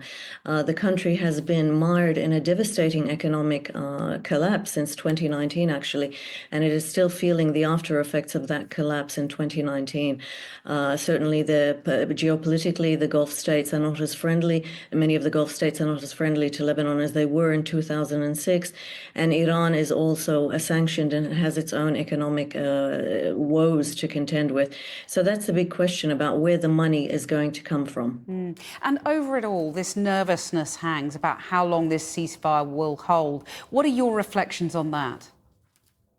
Well, it's a very fragile truce, and the potential spoilers are many on both sides of the border. You heard in that report that Netanyahu says that he thinks that Israel reserves the right to strike Lebanese territory if it thinks that Hezbollah is rearming or that its fighters are moving south of the Litani River. Now, these are very difficult things to verify, given that Hezbollah's fighters are clandestine, and its arming, its rearming is also sort of not. It's not that you don't see Hezbollah fighters in these areas.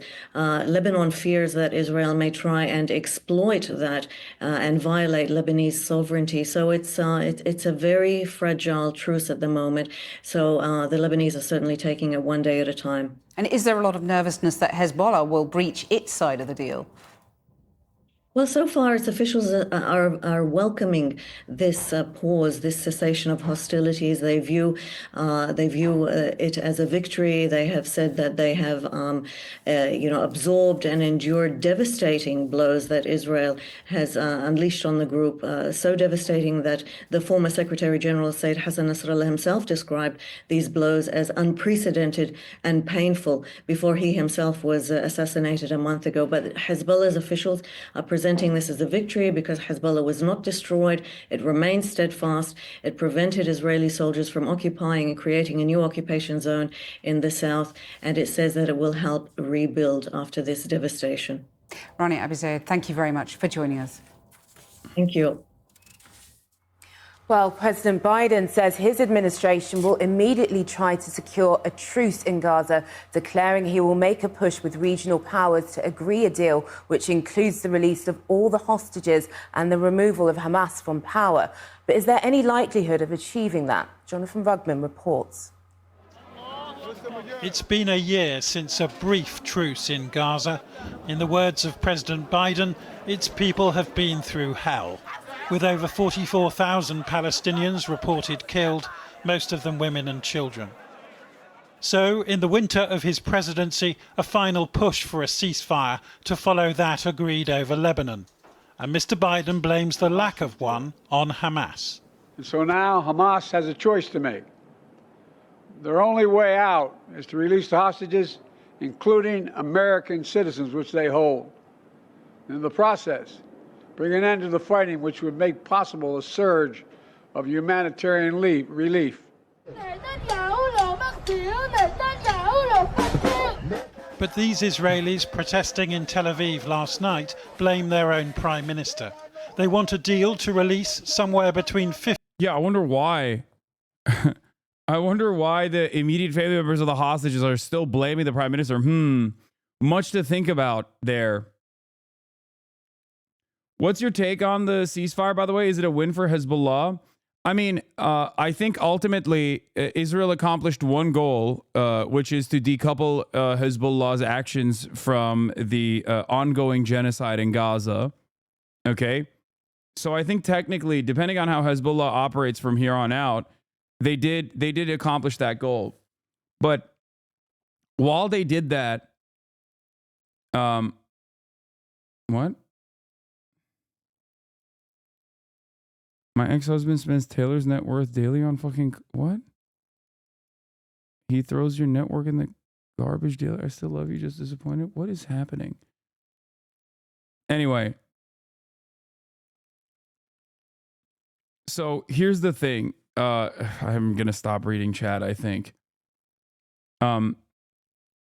Israel's goals of decapitating the leadership of Hezbollah was successful. Israel's goals of decoupling Hezbollah, if there is no more momentum from Hezbollah in terms of like applying any sort of pressure to Israel as the Gaza genocide continues, then they were able to successfully achieve those two goals.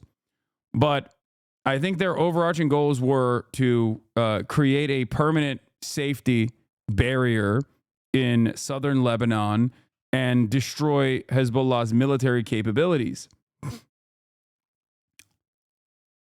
However, those goals were obviously massive failures.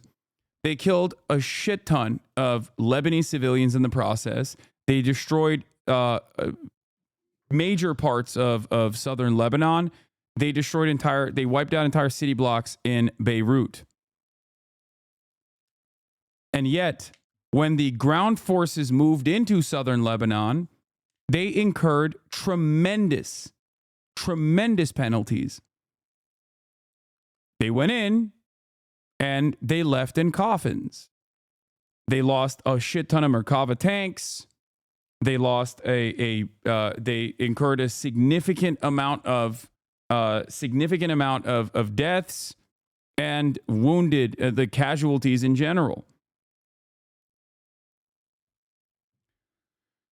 And the reality of the matter is, it was not something that they could keep up regardless of how much support they're getting from the American government. What I mean by that is, they invaded a foreign nation, and the standing military, the de facto standing military of said foreign nation, was able to, in a direct combat, boots on the ground military invasion situation, despite having air support, Israel having air support, was able to push them back significantly. They thought that, Israel at least thought that they would be able to overtake Hezbollah militarily in the process. But instead, what they got was some significant pushback. And if we have learned one thing from previous incursions into Lebanon, your dream coming true. Romania is soon going to be a Russian colony. GG, easy.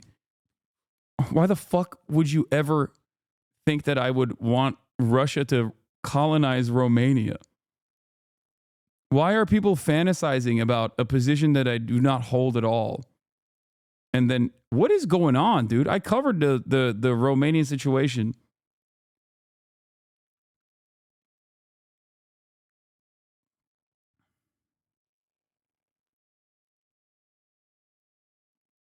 What is happening with the fucking chatters today?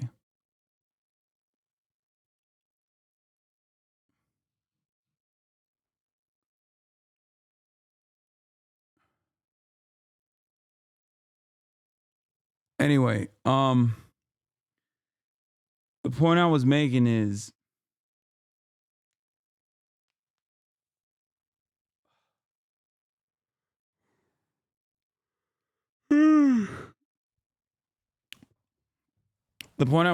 that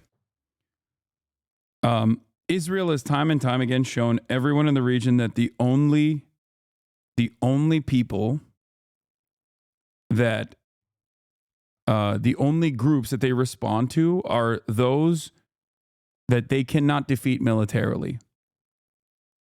They're showing that they only respond to violence. Look at the dynamic between Iran and Israel and the way that Israel retaliates towards Iran or even escalates against Iran. Look at the dynamic between Israel and Hezbollah. The way Israel has retaliated to Hezbollah and the way that they have backed away from fighting Hezbollah. Now look at the way that they are operating in Gaza. Out of the three different groups, one is a state actor, the other one is a militia in a movement that is aligned with the state, and the last is basically a captive group, a spontaneous militia that arose from existing under Israeli occupation. Out of these three groups, of course, Hamas has the least amount of support, the least amount of military power, and is simply just a starving population fighting back against their brutal occupiers. And lo and behold, the Palestinians in Gaza are the ones that are getting killed the hardest.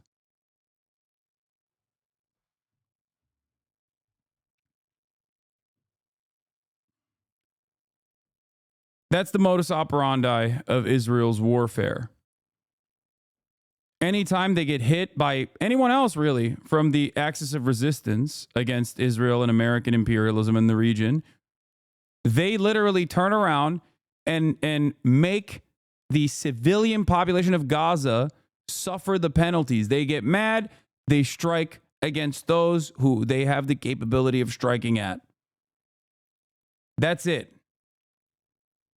That's it.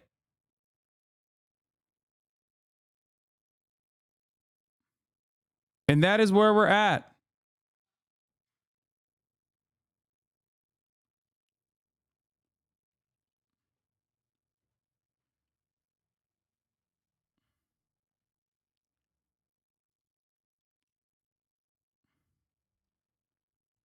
This is a reality that that also dictated the evolution of the Palestinian resistance in general. While Palestinian political movements were trying to negotiate with Israel to the best of their ability, those negotiations in the so-called peace process only basically created political cover for Israel to continue its settlement operations and the partitioning of occupied West Bank, Palestinian territory that Israel is illegally occupying. In that process, in that same exact time frame, the similar initiatives were made, military campaigns were conducted against Hezbollah in Lebanon. And Hezbollah was able to militarily purge Israel from its national boundaries and reinforce its sovereignty. Hezbollah gained a lot of momentum and popularity in the process time and time again. This taught everyone only one lesson. If you don't fight back and if you don't make Israel's military escalations costly, they just won't stand down. What are people supposed to do? What lessons are they supposed to learn? When this is the only thing that Israel shows everyone in the region, this is what they do. Why are you allowing hateful symbols in your chat? What are you saying? Man, shut the fuck up. Shut up. Shut up. Yeah, hateful symbols like the Palestinian flag and people saying free Palestine. I got it. God damn. Sub only mode? That guy was a sub.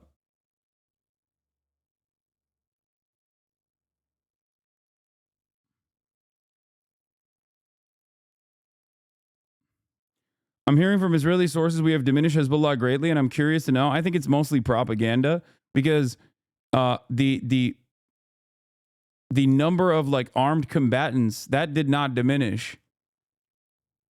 Like they thought that they would be able to, you know, trot through southern Lebanon with ease once the leadership of Hezbollah was decapitated in the terror attacks that Israel conducted with the pager bombings. But it didn't happen. It didn't work that way at all. It was a demonstrable failure. So, you know, there is what Israel is saying, and then there is the reality on the ground.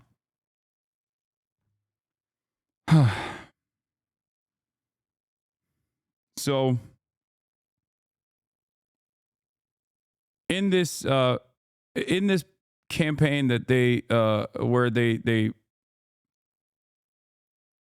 moved in the Israeli campaign towards Lebanon,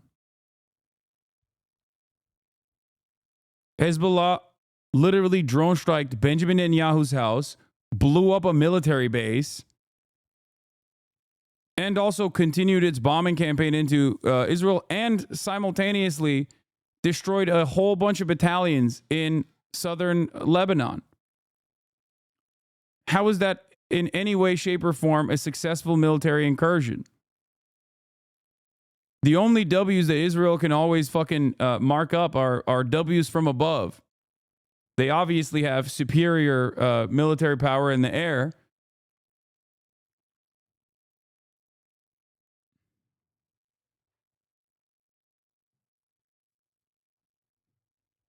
But ultimately, I don't place a lot of emphasis on reporting like this. Still counting his dead, Hezbollah faces a long road to recover from war. Beirut, with the bodies of his fighters still strewn on the battlefield, Hezbollah must bury his dead and provide succor for its supporters who bore the brunt of Israel's offensive. Hezbollah believes the number of its fighters killed during the 14 months of hostilities could reach several thousands, with the vast majority killed since Israel went on the offensive in September. 3 sources familiar with the operation say. One source said the Iran-backed group may have lost up to 4,000 people. What is the source? Well over 10 times the number killed in its month in the 2006 war with Israel. You know?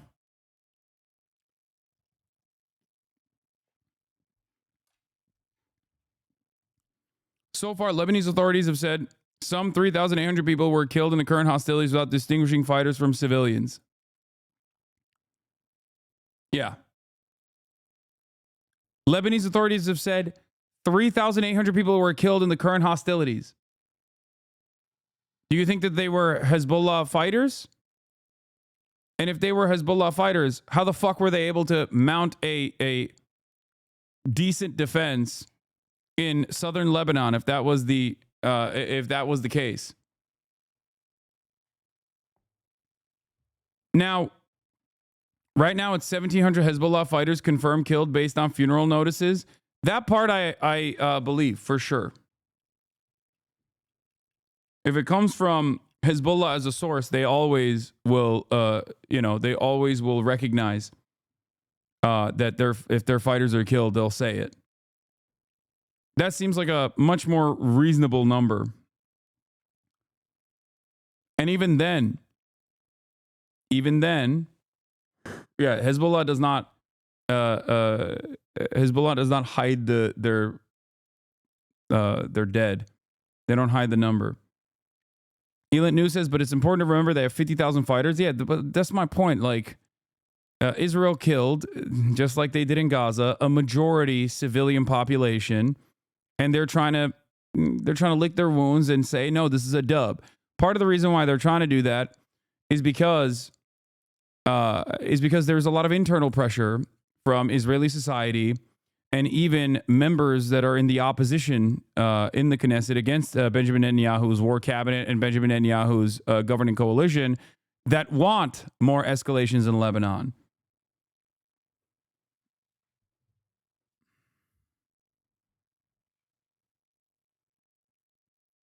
That's the problem here. That's it. With the ceasefire taking hold on Wednesday, Hezbollah's agenda includes working to reestablish its organizational structure fully, probing security breaches that helped Israel land so many painful blows, and a full review of the last year, including its mistakes in underestimating Israel's technological capabilities, 3 other sources familiar with the group's thinking said. For this story, Reuters spoke to a dozen people who together provided details of some of the challenges facing Hezbollah as it seeks to pick itself up after the war. Most people asked not to be named to speak about sensitive matters. Hassan Fadallah, a senior Hezbollah politician, told Reuters the priority will be the people. To shelter them, to remove the rubble, to bid farewell to the martyrs, and, in the next phase, to rebuild. Israel's campaign is focused largely on Hezbollah's Shiite Muslim heartlands, where its supporters were badly hit. They include people still nursing casualties from Israel's attack on its mobile communications devices in September. I have a brother who was martyred, a brother-in-law who was wounded in the pager attacks, and my neighbors and relatives are still all either martyrs, wounded, or missing, said Havra, a woman from South Lebanon with family members who fight for Hezbollah. We want to collect our martyrs and bury them. We want to rebuild our homes, said Havra, who stayed in her village until she was forced to flee by the Israeli assault in September. She declined to use her full name, citing safety fears. The Israeli offensive displaced more than 1 million people. The bulk of them are from areas where Hezbollah has sway. Wow, Reuters interviewed a terrorist? First of all, that person is not a fucking terrorist, okay? I know what you're trying to say. You're trying to defend me to be like, oh, dude, someone is someone who lives in southern Lebanon who is a Hezbollah supporter who has family members who are in Hezbollah as like militants is a terrorist. That designation doesn't hold in this circumstance. That person is not a terrorist, and neither is like the Yemeni teen that I interviewed.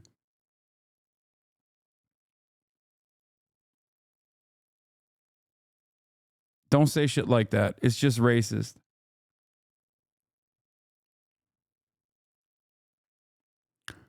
A senior Lebanese official familiar with Hezbollah thinking said the group's focus would be squarely on securing their return and rebuilding their homes. Hezbollah is like a wounded man. Does a wounded man get up and fight? A wounded man needs to tend his wounds. The official expected Hezbollah to carry out a wide-ranging policy review after the war, dealing with all major issues. I don't like the phrase Hezbollah supporters. They might be, but it is as if that gives a clear reason for Israel to bomb them. You're absolutely right, by the way. That is why the article is presenting them as that. The notion that people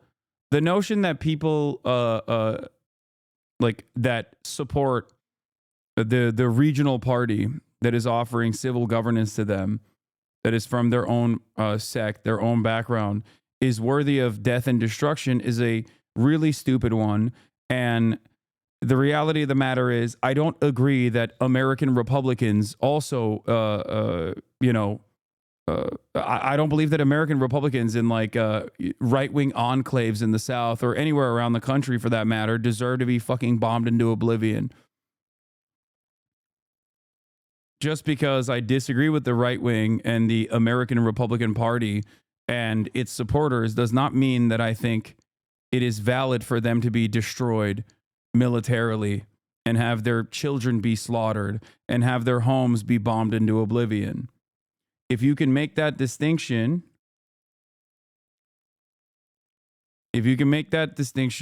then you can understand that there is no difference here with Hezbollah and support for Hezbollah as well. The problem is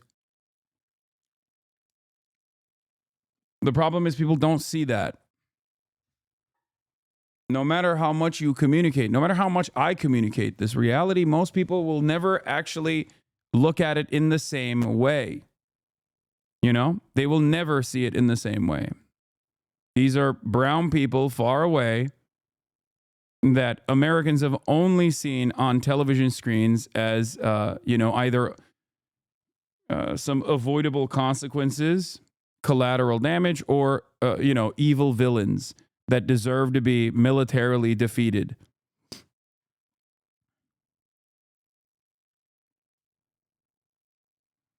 Just remember that.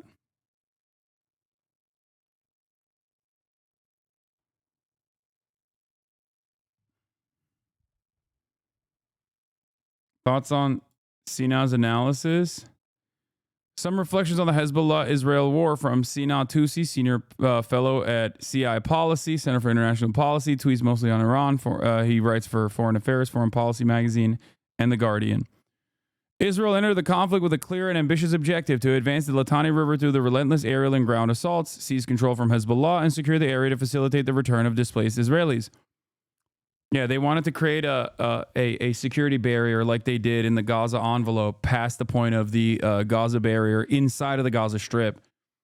I think that's what they wanted to do, at least like a mile in or so, to ensure that there was some semblance of like permanent military occupation there.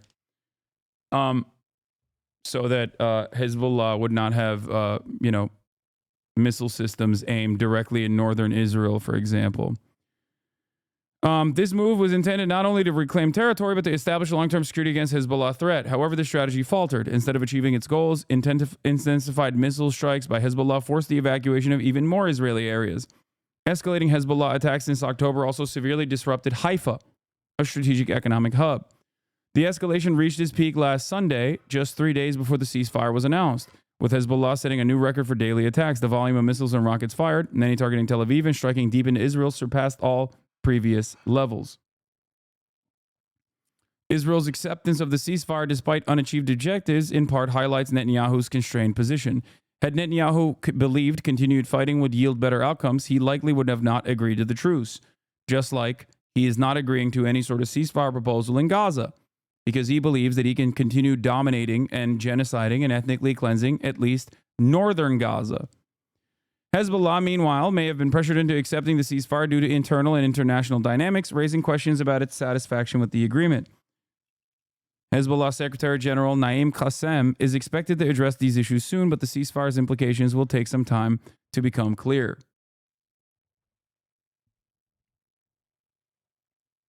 That's where we're at.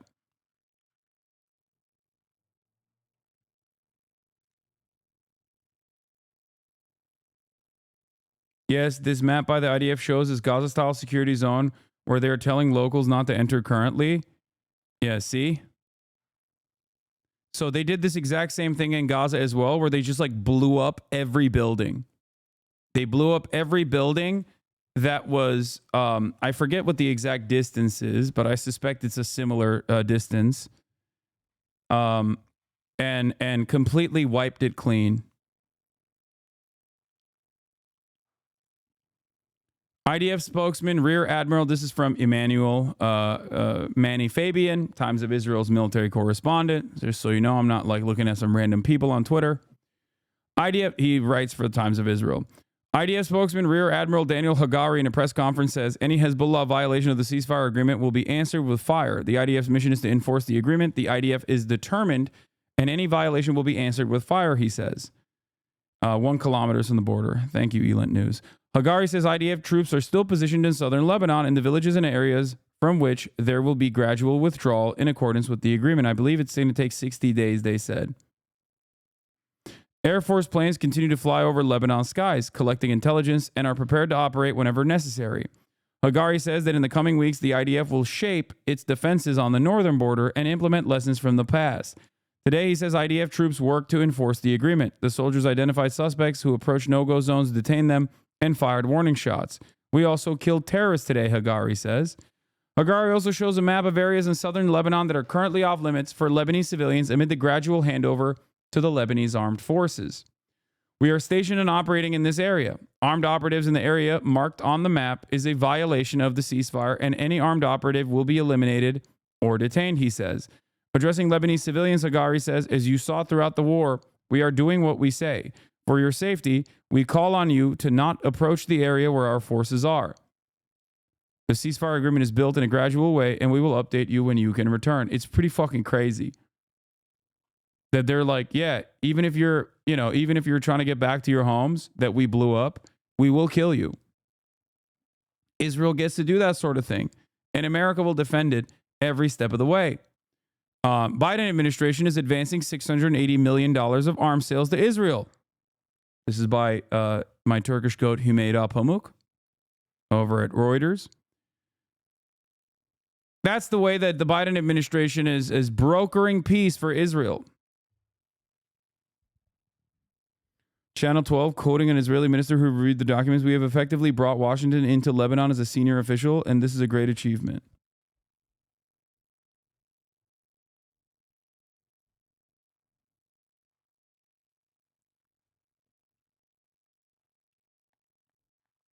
This map is bullshit, Lamau. I have family who returned to their homes beyond that map. He says that during the entire conflict, over 12,500 Hezbollah sites in Lebanon were struck, including 360 in Beirut's southern suburbs. Hezbollah is a strategic Iranian asset, which the Iranian leadership invested many resources in, money, weapons, and personnel over the years. Iran's leadership has lost a strategic asset adjacent to our border, Hagari adds. And for the record, they carpet bombed until the very last moment.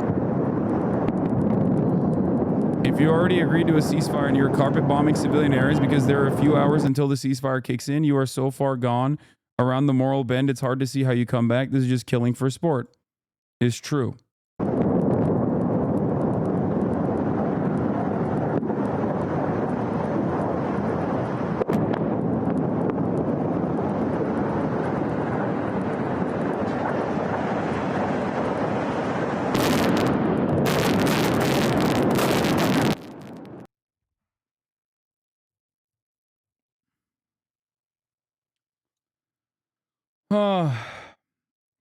Moral nation, most moral nation. You know how it is. So yeah, Lebanon's economy is already in the pooper. This was part of the reason. What? Ethan is mad and saying shit about you being pro-terror because the Pod Save America guys are talking to you. Yeah, dude, I don't care, okay? And you shouldn't either. Please stop informing me on every little thing that Ethan does. I let him chirp into the fucking void, okay? An increasingly smaller audience of his core fans that leave because he can't just like stop his obsession.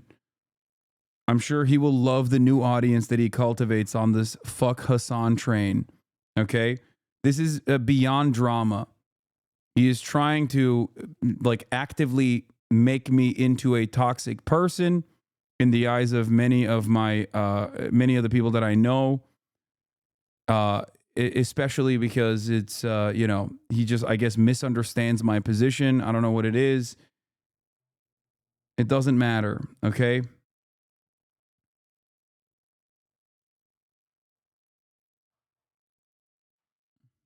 He will always do this going forward.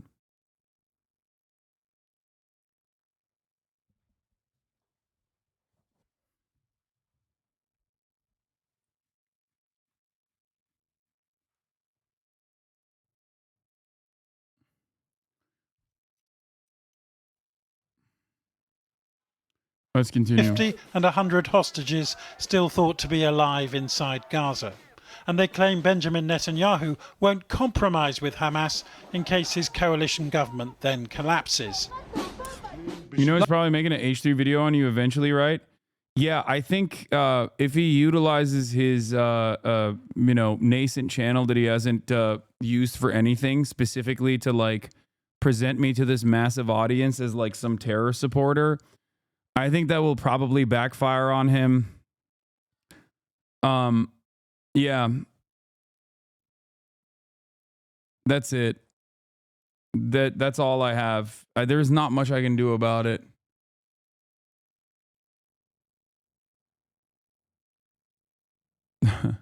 Destiny will never not defend white people saying the N-word.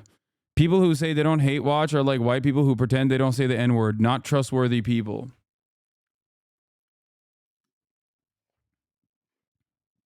From November 17th, 2024. Wow.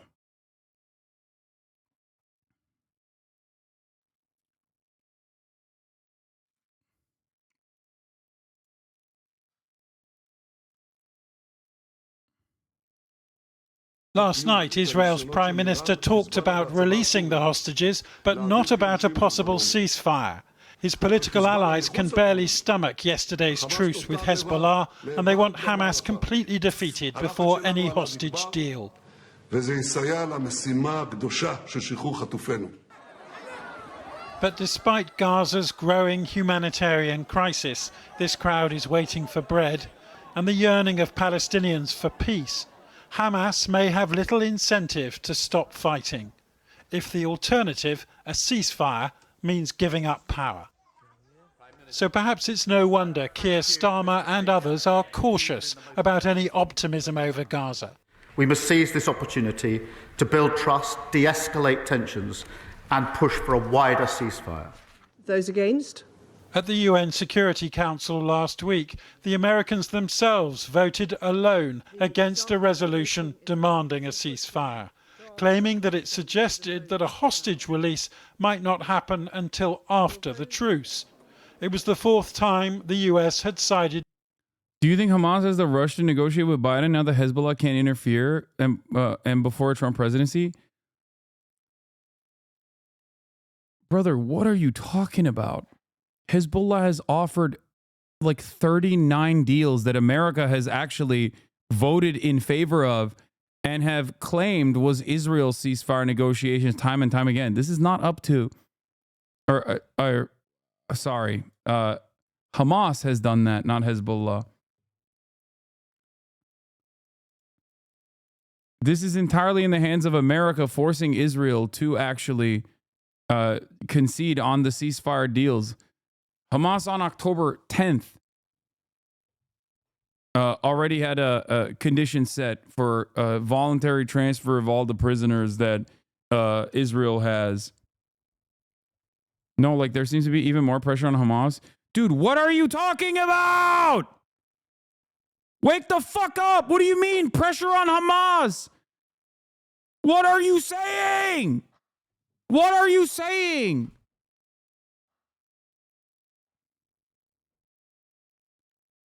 What more pressure can exist? It's a fucking genocide. What are you saying? Stop, I'm banning you. I'm done. I can't do this. No, I'm not. I'm done. He's perma. It's over. No, his stupidity reached a new boundary that I cannot fucking allow. Oh my God. It's like, that's it. No, the troll is finally gone. It's taken me a fucking year, but I finally had it. It's a bit. There's no way he's a 15-year-old. Yeah, I don't think so. There's no way. I'm done. It's been a year. I've been so charitable to Charitable Chinchilla, formerly known as Neek Skid, in the chat. They legitimately say the dumbest shit.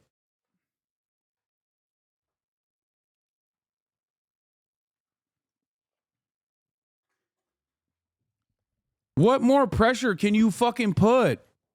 You're making it seem like this is you're making it, one, seem like Israel actually genuinely is interested in a fucking ceasefire when they've shown that they're not. And two, that the military campaign that is a genocide is actually some way of implementing pressure on Hamas to concede to the negotiations when Hamas has already said yes to the fucking ceasefire negotiations. They wrote the ceasefire negotiations. The entire world voted on the ceasefire negotiations. The only party that is not interested in the ceasefire negotiations is the party that fucking executed the principal negotiator, Ismail Haniyeh, in fucking Iran.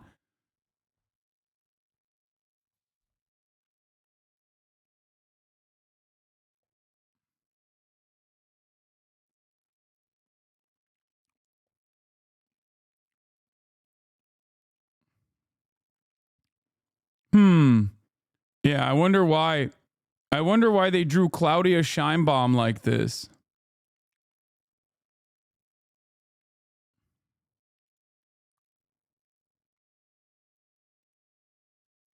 Are people still unaware that Gaza is systematically leveled? No. No. Charitable Chinchilla, formerly known as Neek Skit, knows what is happening in Gaza. He's in the chat long enough to know. He's seen it. I don't think they're being stupid. I think they're just like voluntarily trolling. And usually I don't ban people for doing that as long as they don't like piss me off. But it's gotten to a point where, you know, this is it. You know, I can't repeat myself over and over again that many times. With Israel in this chamber. And Mr. Biden has given Israel pretty much all it's asked for in military as well as diplomatic support. In the meantime, many in Gaza feel forgotten, fearing that a ceasefire in Lebanon will enable the Israelis to escalate their bombardment here. I mean, I don't know how much more they can escalate. That's another thing that I don't know. Like, how are they going to escalate further? They've already wiped out everything. Our chief global affairs correspondent, Martha Raddatz, is tracking the very latest for us. Good morning to you, Martha. Good morning, Robin. I'm relatively new here. Can you please explain why you don't support a two-state solution? What you think the better alternative would be? I'm a believer that there is already a singular solitary state there. It's just a state that exercises sovereignty over 5 million Palestinians. Is the state of Israel, and it's conducting an apartheid state. It's maintaining an apartheid state, and that there is no real world in which 750,000 Israelis that live illegally in occupied West Bank and East Jerusalem would be forcibly removed from their homes in order for there to be a real two-state solution where the Palestinians have sovereignty.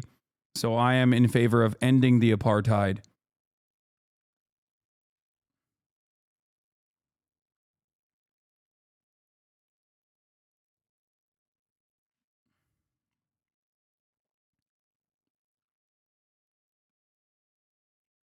What you are looking at is what the two-state solution is.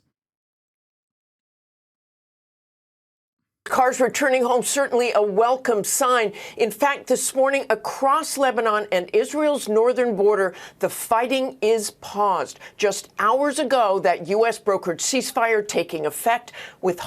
Chomsky disagrees. It's okay. We can have reasonable discussions on this conversation, but I doubt that Noam Chomsky's current calculation is that no two-state solution will exist. Many people who are long committed anti-Zionists, myself included, believed in a two-state commitment, and that calculation changed. I would urge you to listen to Israeli historian Avi Shlaim and his analysis that also speaks to the impossible reality of 750,000 people who are currently sitting illegally on stolen land that is illegally occupied by the Israeli government. This has made it impossible to have a real two-state. What are you going to do? You're going to fucking forcibly remove militarily 800,000 people from occupied West Bank and occupied East Jerusalem? You're not. No one is going to do that. That's just never going to happen. And I don't think Noam Chomsky is a two-stater anyway. Avi Shlaim is the name of the Israeli historian, the famous Israeli historian. The reason why I bring him up is because him and Ilan Pappé, I believe, were originally two-staters, myself included. And throughout time, they have changed their perspective into recognizing that there is currently a one state.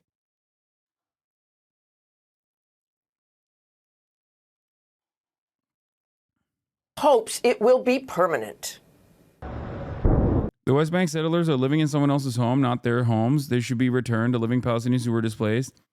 What you're saying is mostly true for occupied East Jerusalem and somewhat true for the West Bank, but no. It's not entirely true. The overwhelming majority of the West Bank settlements are actually newly formed settlements that they built on top of Palestinian homes and farms that they destroyed many years prior. And while that is the morally correct way to implement a two-state solution, that would never happen in a million years, and it is infinitely more likely for there to be a one-state solution where the apartheid is dissolved forcibly and abolished, and the 5 million Palestinians are able to participate in the democracy of a singular, solitary, secular state that no longer has an ethno-statist project.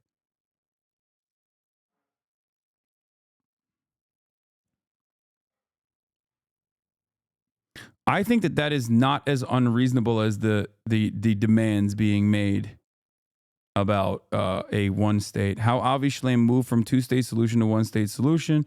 Yeah, you can read about this. There are many articles written on this as well. But Chomsky has addressed the UN calling for a one-state solution. That address to the UN is also published on Palestine, Chomsky and Pape. Yeah.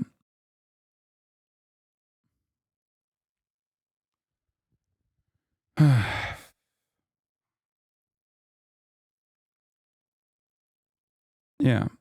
The method is South Africa.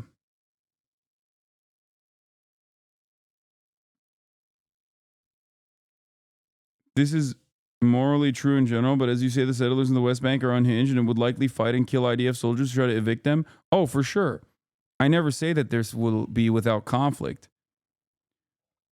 It will be akin to the Reconstruction era in the South. It will be exactly like that. For sure.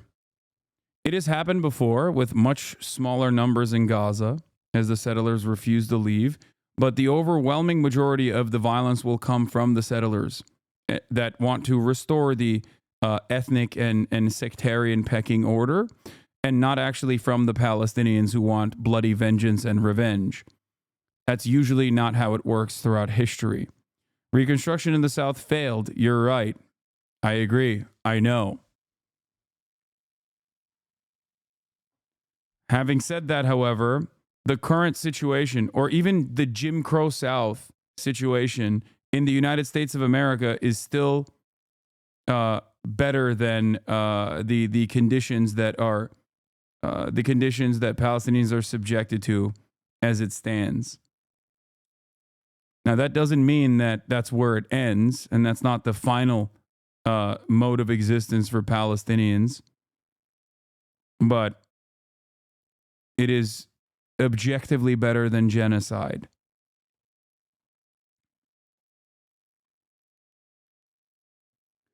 There's also a good bit of people that will just simply leave. That's the other thing. There will be a lot of people who say, I don't want to fucking live around Palestinians. They're gross. They're disgusting. So there will be a good bit of voluntary immigration into other enclaves, I suspect, or, somewhere else.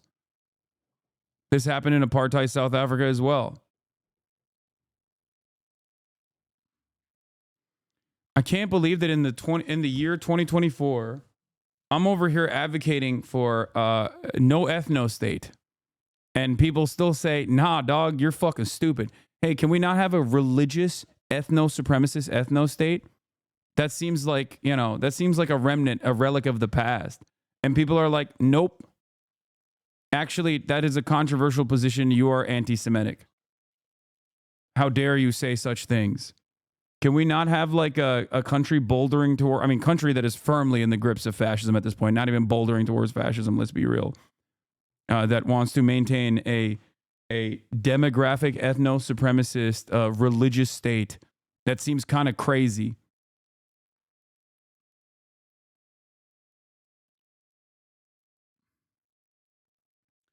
Brother, why do we always get compared to South Africa instead of the Algerian model? Our situation is way more similar to Algeria and not South Africa. Because you're wrong. Because your situation is not similar to Algeria. It is similar to South Africa. That's why you're wrong. What do you think? The fucking South Africans are, the white South Africans are indigenous?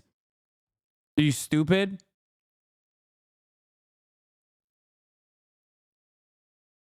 That's why. You can fantasize about purging all Jewish people from that area as much as you want, but it's never going to fucking happen. And not only is it never going to happen, but it's not even just to begin with.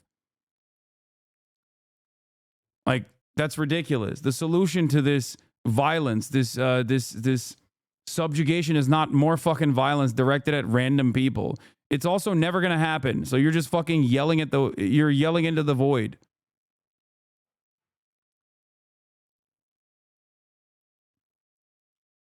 The reality of the matter is, the French colonialists could just, hop on a ship and escape. There are plenty of people who just have lived there, and that's the only thing that they've known their whole lives.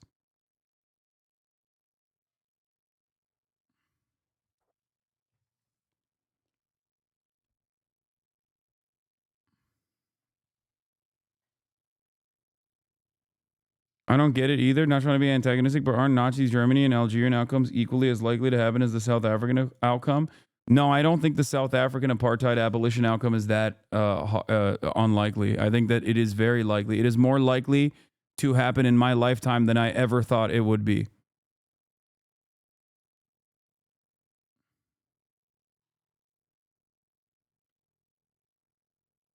The FLN tried everything to keep the French from leaving after the war. The Algeria state in 1962 did everything in its power to avoid the Pied Noir fleeing. They were necessary to the economy. Yeah.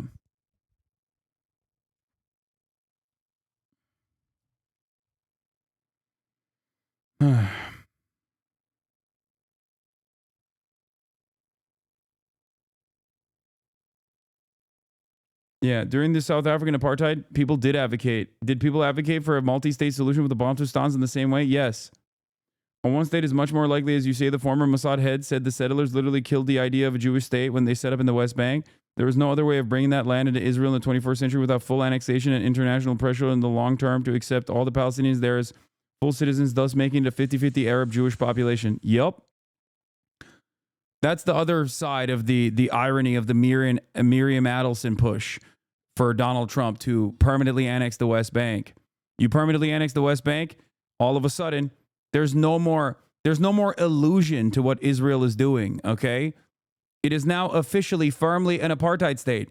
These people are so fucking hungry for more land acquisition that they do not realize that either you do a permanent Holocaust on the 5 million Palestinians and maybe even the 2.5 million that are living in Israel proper right now, or you are forced through international pressure to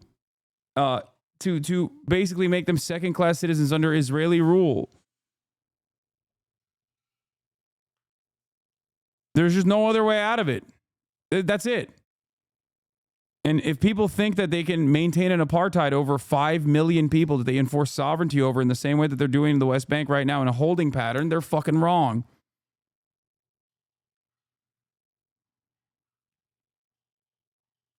The deal was struck after a day of withering Israeli airstrikes in and around. A singular state in Israel destroys the ethno-state project.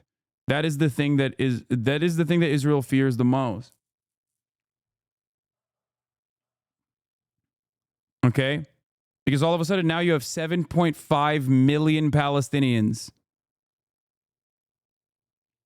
that can vote, technically should be able to vote.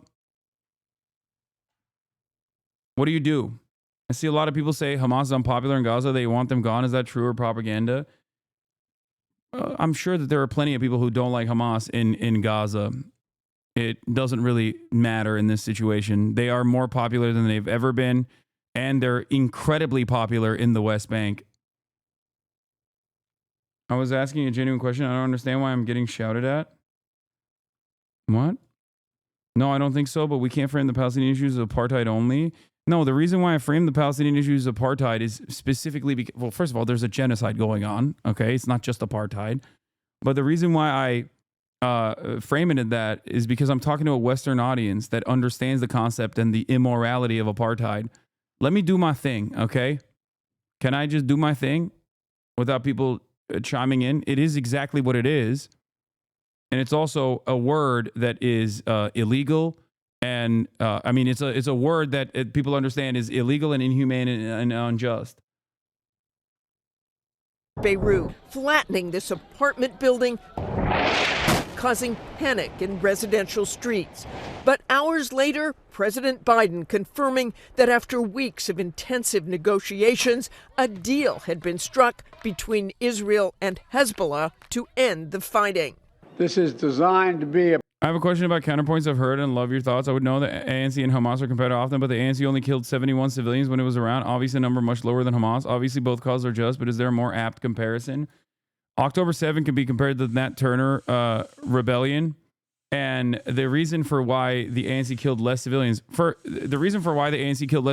because the apartheid structure and the violence is set. The standard of violence is set by the occupying entity, the colonizing force, and Israel's violence has only increased throughout time. That is why the Intifada has evolved as well. The first Intifada was fought with stones. The second Intifada was fought with bus bombings and shit. That's the reason for why that's the reason why we're not even talking about the PLO right now. You know what I mean? Like throughout this process, as the occupation has become more and more violent, so has the retaliation. That's why the numbers are far larger, especially because the numbers of the dead on the Palestinian side are far greater as well. Does that make sense? Like, if you look at the asymmetry of cruelty that the Israeli government is subjecting Palestinians to, you will understand exactly what I mean. Like, the numbers are almost proportional.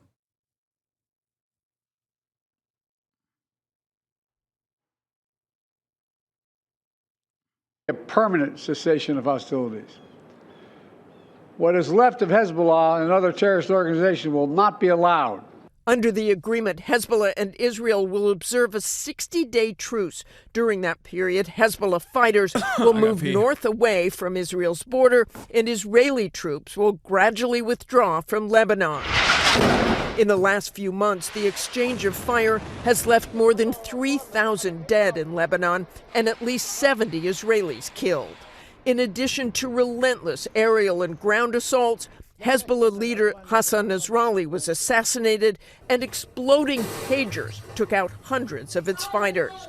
But the return fire from Hezbollah left some 80,000 Israelis in the north displaced, leaving Benjamin Netanyahu under extreme pressure to make it safe for them to return. In a late-night address, Netanyahu thanking President Biden for brokering the ceasefire and yet vowing to strike Lebanon again if Hezbollah breaks its part of the deal.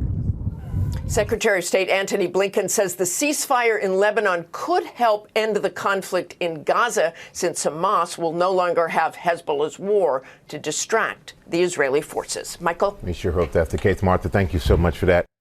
For more on the U.S. brokered ceasefire deal, we spoke earlier with White House National Security Advisor Jake Sullivan. Great to see you, Gail. This deal has been in the works for months now. What made the timing perfect for right now? Well, first, Gail, Israel achieved its military objectives. Hezbollah, the terrorist group, has been badly degraded. And so after weeks and months of relentless American diplomacy led by President Biden, driven by our envoy Amos Hochstein, coordinated out of this building behind me, we were able to broker this ceasefire. And it means the tens of thousands of Israeli citizens and hundreds of thousands of Lebanese civilians will be able to return to their home. And it's designed to be a permanent end to this war. But are you concerned about the longevity of this ceasefire? Well, one thing that this deal does is it ensures that Hezbollah cannot rebuild the terrorist infrastructure in the south that threatens Israel. Now, yeah, Israel's already trying to deport the Palestinian citizens of Israel. I don't believe Israel will be ever interested in ending the apartheid without interference. Yeah, I never said that there won't be interference. There needs to be interference, and there needs to be a tremendous amount of international pressure, and it's getting there. So the pressure keeps mounting, and that's why I always repeat that you must never stop. You must never cave to nihilism. You must never cave to pessimistic thoughts and think, oh, all of my effort and all of my support is for nothing. Palestinians still keep dying. They want you to stop. It would be great if you just went back to business as usual. Okay? Oh, wow, optimism from Hasan. This is one of the things that I've always maintained a healthy dose of optimism on, because I understand the dynamics a lot better than many people who only after October 7 learned about the process, learned about the truth. If you've been at this for a very long time, even in a sea of death and destruction, what? By the way, Ethan had Boner Box on and he talked about how it's American leftists, or as he said, commies and tankies such as yourself in this community use free speech as a loophole to try and erode and destroy the country from within. That is hilarious because it's literally Nazi shit. That's what the Nazis said about the Judeo Bolsheviks eroding their the beautiful, bountiful Western civilization. Enemies from within.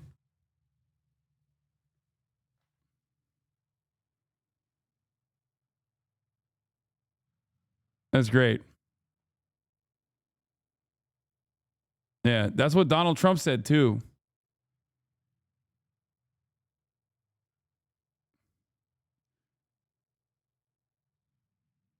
Anyway, let's continue.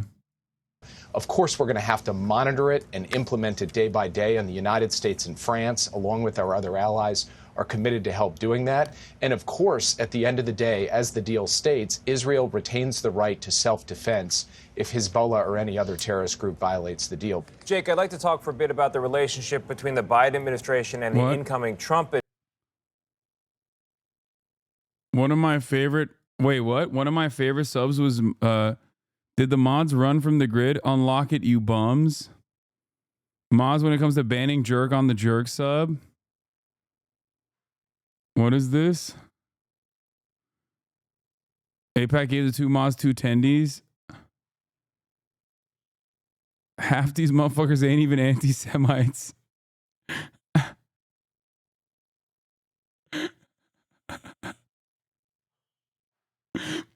I can't tell if he's disappointed.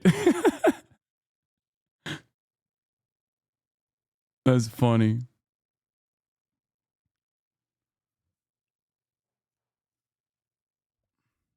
Some Hasbro jerkers flew too close to the sun and burnt their little peepees. Mod has had to go bum mode and run from the grid. Danny Avdija stands modding out here while simping for Zionism is a tough juggle.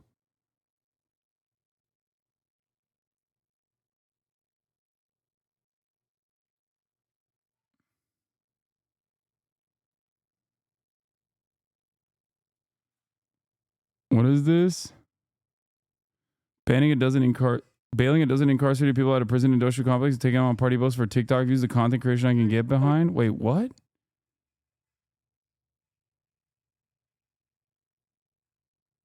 All right, let's continue. Administration, fans of incoming. Bassem Youssef? No, they didn't say Bassem Youssef is an anti-Semite. They said Bassem Youssef is literally a Semite, a Semitic person. Because he's Arab. President-elect Donald Trump would say that the only reason this is happening is because he is the incoming president. His national security advisor, incoming, your replacement, Mike Walls, said exactly that, in fact. So what is the coordination like behind the scenes? And is he is not beating the paid Hasbro's allegations? Trust the Israeli government's claims so much. Why are you a Zionist? I don't even get it. You are a mark. Like, how are you believing this stuff from them? If a foreign entity has identified you as being easy to use for their own propaganda, you should stop and think that, like, Matt, what, maybe I'm the bad guy. Well, you see, it's different when I go to Israel and do this because Israel is our ally. Right now, or maybe my talking points, maybe my media. Whatever I'm trying to send out to the world, right? However I'm reporting on things, whatever messages I'm pushing, the the statements that I'm making, maybe it's not a good thing if they happen to wholly and completely align, right? Like maybe that should be cause for concern, no? If it came out that me and 5 other Okay, to be fair, some of the people that he's talking to in this video are literally much better voices than others. Like you can't fucking put Yosef Haddad on there with like who's awful with like some of the other people. commentators were getting paid by people who were taking money from Oh God, Benny Israel Morris. to promote Jewish interests in the United States. You know, there would be like a mass extermination. Wait, what? Getting paid by people who were taking money from Israel to promote Jewish interests in the United States. You know, there would be like a mass extermination event for Jews in this country.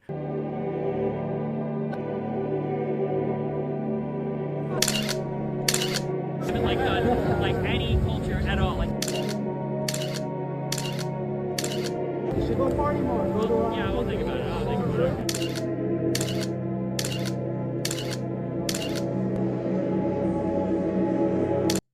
Bro, this dude literally went to... This dude went on a fucking Nazi government sponsored trip to the fucking occupied Polish territories, like basically. I don't know if they actually paid him or not, for the record. I'm just saying, like, it would be equivalent to that and being like, hey, man, well, I met some naysayers and also a lot of people who are paid propagandists. Like, Elon Levy is like the fucking Joseph Goebbels for Israel. What the fuck? How is this any different than Jackson Hinkle going to fucking occupied Ukrainian territory? That's what's so stupid about this. Is like, I shit on Jackson Hinkle for doing that, and I shit on Destiny for doing this.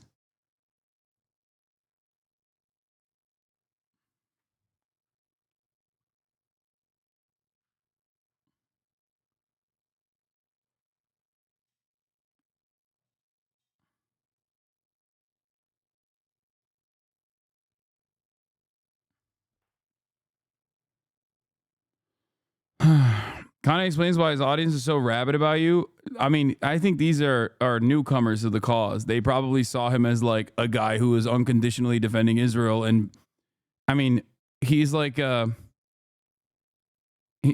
probably a little bit more. If you're a young dude living in Israel, you know, who are you gonna go to? Fucking Alan Dershowitz? No, Destiny's a little bit better, even if they are very aligned on a lot of things. You know? Being a spy is at least kind of cool.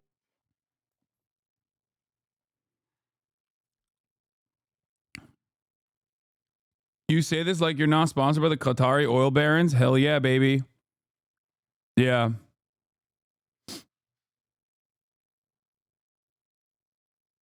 What?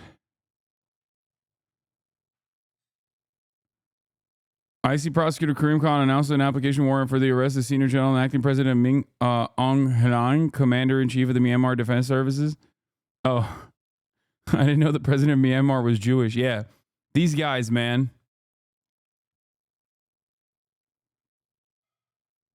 What? Finish the D clip? Being a useful idiot is like the most embarrassing. Why do you try? Yeah.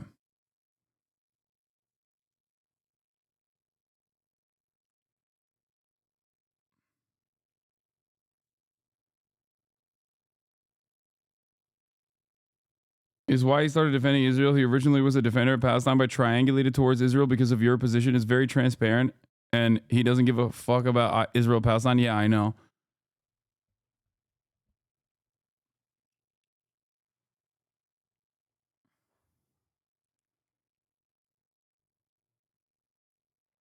Damn.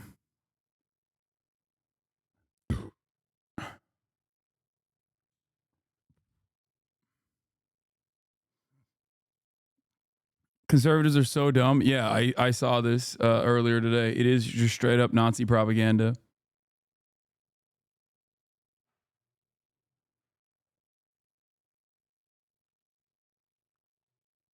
All right, where the fuck were we? Let's get back to this. Is there any truth to the fact that these deals are happening because of our election results here? Well, first, we've had good communication with the incoming Trump team, including my own communication with incoming National Security Advisor Mike Waltz, and we've kept them apprised of the negotiations as they've unfolded, and I'm glad to see that they've come out to support it. Second, I'm not here to report on credit. I'm here to report that today, early this morning Israel time, this ceasefire went into effect, and I'm here to explain that it went into effect because of relentless diplomacy carried out by the Biden administration, led by President Biden himself. And of course, what we're looking to do is to hand off a situation where our enemies are degraded, where the United States is not dragged into a war in the Middle East, and where Israel's security is assured. And we believe we'll be able to make that handoff to the new Trump team on January 20th. I hear you, Jake, but how do you feel about the incoming Trump administration saying, back to Tony's point, this is only happening because Donald Trump is a president-elect? I'm curious how you feel about that, knowing all that you know and how this game is played. Well, for a lot of days, Gail, you know, we were told by very smart people in the region, in the media, this deal couldn't happen until after January 20th. It just couldn't once the election had happened. Well, the deal has happened. And it's happened because President Biden directed his team to roll up their sleeves and do the work. And it happened also because the United States over the last many months at critical moments has positioned U.S. military assets and capabilities to help deter and shape the decisions of our adversaries. And so we're proud of what we've done. I really don't want to get into a back and forth with the incoming team, because my job as National Security Advisor is first and foremost defend the country, and then second, ensure a smooth transition to the new team. I intend to do just that. All right, Jake Sullivan, thank you.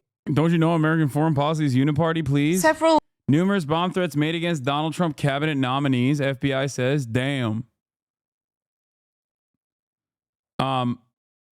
Anyway, like I said, the top line approach to this is that like Israel didn't accomplish any political goals. They didn't accomplish most of their military goals. They did, however, it seems for the time being, successfully decouple Hezbollah from the bombing campaigns that were tied to Israel's consistent genocide in Gaza. Did you see the Haaretz articles of the Prime Minister's office saying that they were forced into the Lebanon ceasefire by the Biden admin, claiming they threatened them with an arms embargo if they don't? I did not see that, but shocking.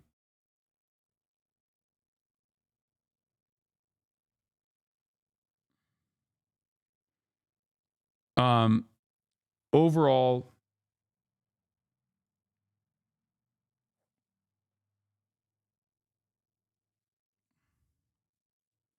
Lee Zeldin, a pipe bomb targeting me and my family at our home today was sent in a pro-Palestinian themed message. Oh, God.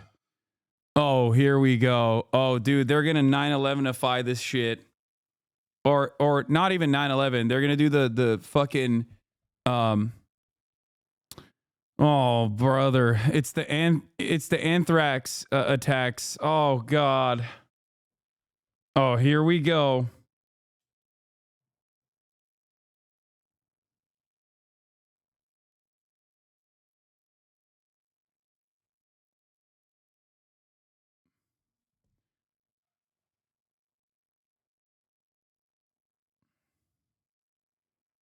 Yeah, that's 100% why they're saying they achieved their goals, because the main goal is to decouple Hezbollah and Gaza. No, that wasn't the main goal.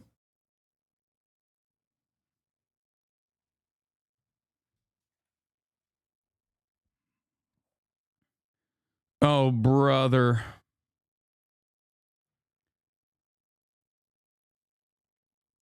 Oh, by the way, Lady G is in Israel. At the King David Hotel, as a matter of fact, in Israel.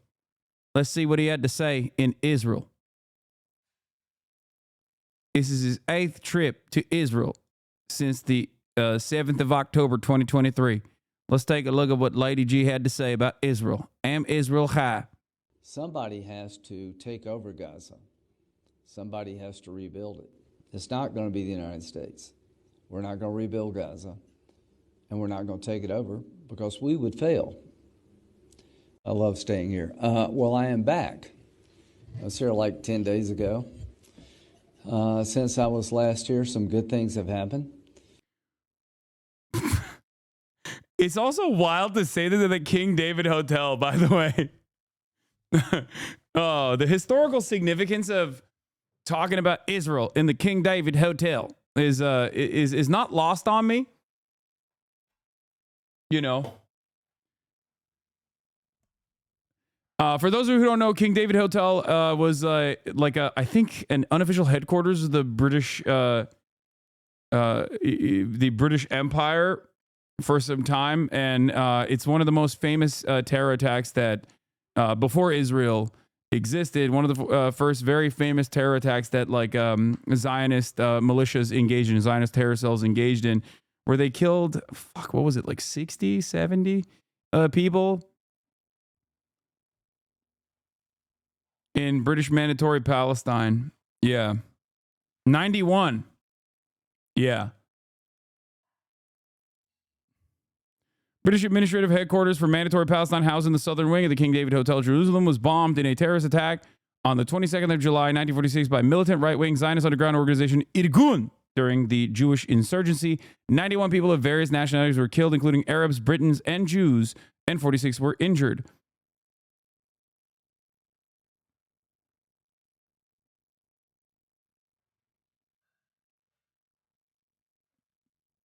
Yeah.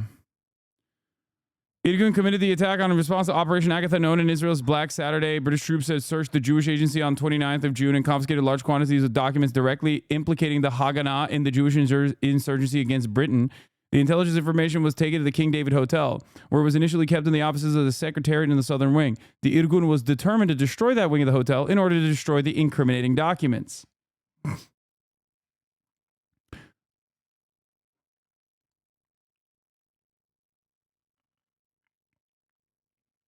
That's why Bain was not allowed into the UK in the 50s. They saw him as a terrorist.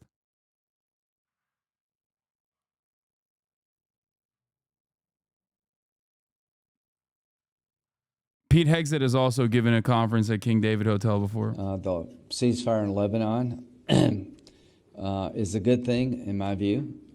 It will give the people in Lebanon some breathing room, and it will ensure that there will be no October 7th generated from that border against Israel. Compromise is always difficult, but I think the ceasefire was the right decision. And for this region to move forward, we have to find a way to end the fighting and start the peace. So I was just in Saudi Arabia. This is my 8th trip since October the 7th. I am hopeful, but I'm not naive. These military operations have not only made Israel safer, but I think has created a pathway to peace that did not exist before. So whether or not we can get there or not, regarding normalizing between Saudi Arabia and Israel, is yet to be determined. There are a lot of hard decisions to be made on both sides, but I believe trying is worth it. My belief, and this is just me, I'm not speaking for my government, I'm certainly not speaking for Israel, that the only way to defeat Hamas permanently is to transform the Palestinian society that led to Hamas. Military conquest, I don't think, will be the answer. The military destruction of Hamas is real and was necessary. But what happens in the future is going to be determined what we do, the region and the United States, what we do in the short term. Somebody has to take over Gaza. Somebody has to rebuild it. It's not going to be the United States. We're not going to rebuild Gaza, and we're not going to take it over because we would fail. I think the idea of a long-term military solution for Israel is going to be difficult. Eventually, somebody is going to have to come and rebuild Gaza and create an entity in the Palestinian world that would live in peace with Israel. The only group that I think has a chance of doing that is the Arab world, led by the Crown Prince and the UAE.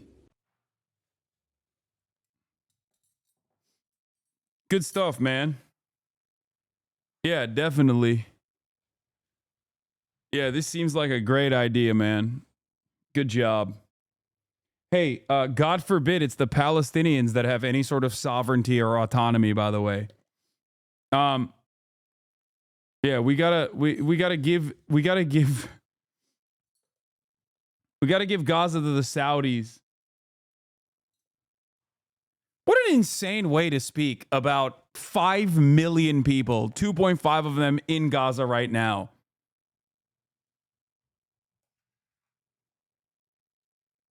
Like, can you imagine talking about anyone else like this? No, that's how white supremacy works. There are no punishments for this.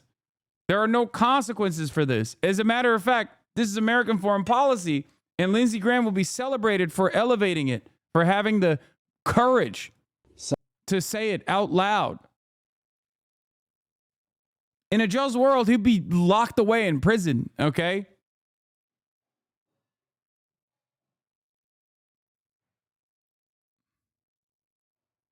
What a crock of shit, dude. Oh my God.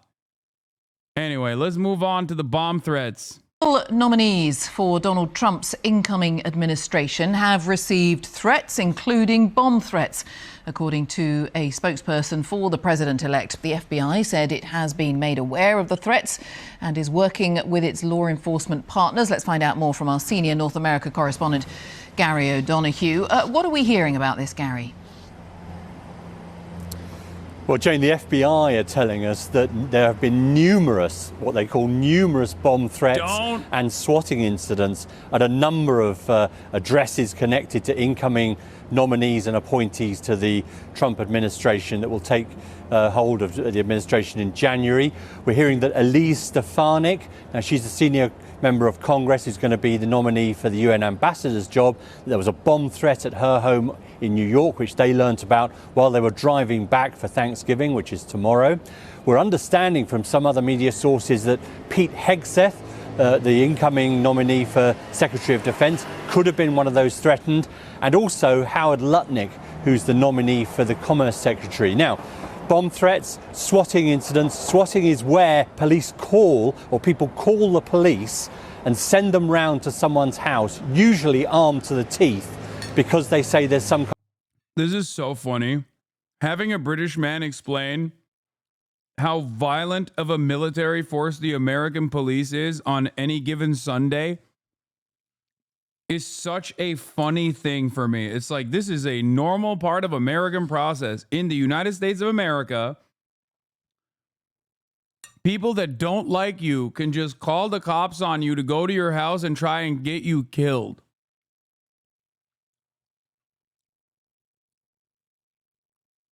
Like, how do you explain that to the fucking Brits, dude?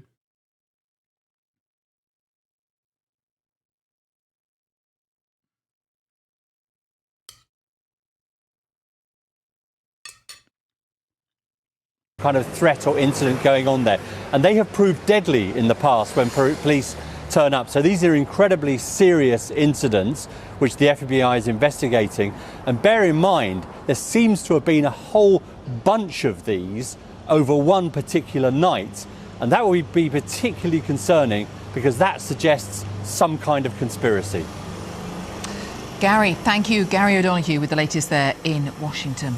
Kamala Harris and Tim Walz urging their supporters to keep up the fight on a call with grassroots organizers yesterday. I know this is an uncertain time. Yeah, Lee Zeldin is saying it's like pro-Palestine themed messages. We'll see more. I'm clear-eyed about that. We'll learn more about it soon. And it feels heavy. And I just have to remind you, don't you ever let anybody take your power from you. You have the same power that you did before November 5th. 3 weeks after losing the election, Harris's team is speaking out for the first time. In a wide-ranging interview with Pod Save America's Dan Pfeiffer, former senior advisor to Barack Obama, 4 senior members of the Harris campaign discussed what they think went wrong. One major hurdle, they say, they only had 107 days, and they say that impacted decisions like the number of interviews she could do. Trump, on the other hand, of course, made it part of his campaign to appear across several popular podcasts. One of the things I like about doing a show like this, can you imagine Kamala doing this show? I could imagine her doing the show. She'd be laying on the floor. She was supposed to do it, and she might She still do wasn't it, gonna and do I it. hope she does. She's not going to do I will it. talk to her like a human being. I would If try she to have a did this conversation kind of an with her. interview with you, I hope she does, because it would be a mess. She'd be laying on the floor comatose. You'd be saying, call in the medics. Harris's team addressed whether she should have gone on Joe Rogan's podcast and tried to explain why it never happened. Yeah, there's a lot of intrigue around Yes. this, a lot of theory. I'm sorry. While I do think it would have improved their chances, I don't think that it would have fucking changed the outcome. Having said that, however, this level of emphasis on a singular fucking podcast is yet another resounding example that we have devolved as a society. Okay, we have devolved spectacularly. It's pretty simple. We wanted to do it. We had discussions with Joe Rogan's team. They were great. They wanted us to come on. We wanted to come on. We tried to get a date to make it work, and ultimately we just weren't able to find a date. But it didn't ultimately impact the outcome one way or the other. They say they just couldn't find a date there, and that they don't think it would have impacted the outcome one way or the other. James Carville weighed in on this question in recent days. Let's watch what he had to say. The vice president was thinking about going on Joe Rogan's show, and a lot of the younger progressive staffers pitched a hissy fit. If I were running a 2028 campaign, Dude, this argument is so dumb. Oh, really? Oh, so you listened to your younger staffers about Joe Rogan, but you didn't listen to your younger staffers about Israel-Palestine? I wonder what was more consequential for the election. I don't believe this even for a second, okay? Fuck this lizard. That's a From Software common enemy? Yes, that is James Carville, a From Software common enemy. You are right. Yeah, get the fuck out of here, dude. Oh, they didn't they listen to their staffers. They're so scared of their staffers. No, the fuck they're not. You're just lying. I hate this nonsense. and I had some little snot-nosed 23-year-old saying, I'm going to resign if you don't do this. Not only would I fire that on the spot, I would find out who hired them and fire that person on the spot. I'm really not interested in your uninformed, stupid opinion as to whether you go on Joe Rogan or not. Okay, so Jaime, you have the unfortunate. This is the classic Reddit conundrum of just like operating on a false premise and then, fantasizing about what you would do under that false premise. Like, just, that's it. Like, it's not real. This is not a real thing, okay? The idea that like the Kamala Harris campaign was too scared of a bunch of the fucking low-level staffers who were like, no, don't do it. Joe Rogan is not woke. It's just trying to reframe a very similar narrative that it's the young wokes that are ruining the party.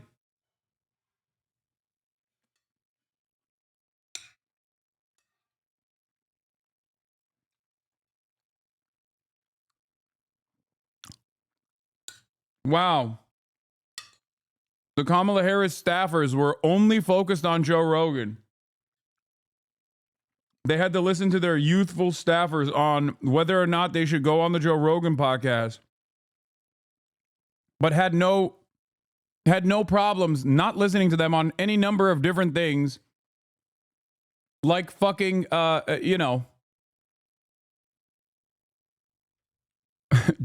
changing trajectory on the ongoing genocide in Gaza.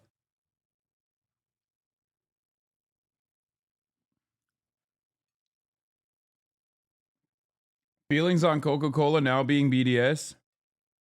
I've already covered this in the morning. I'm heartbroken, but hey, I will, if this is a successful pressure campaign against Coca-Cola, then I'm all for it, I will abide by it.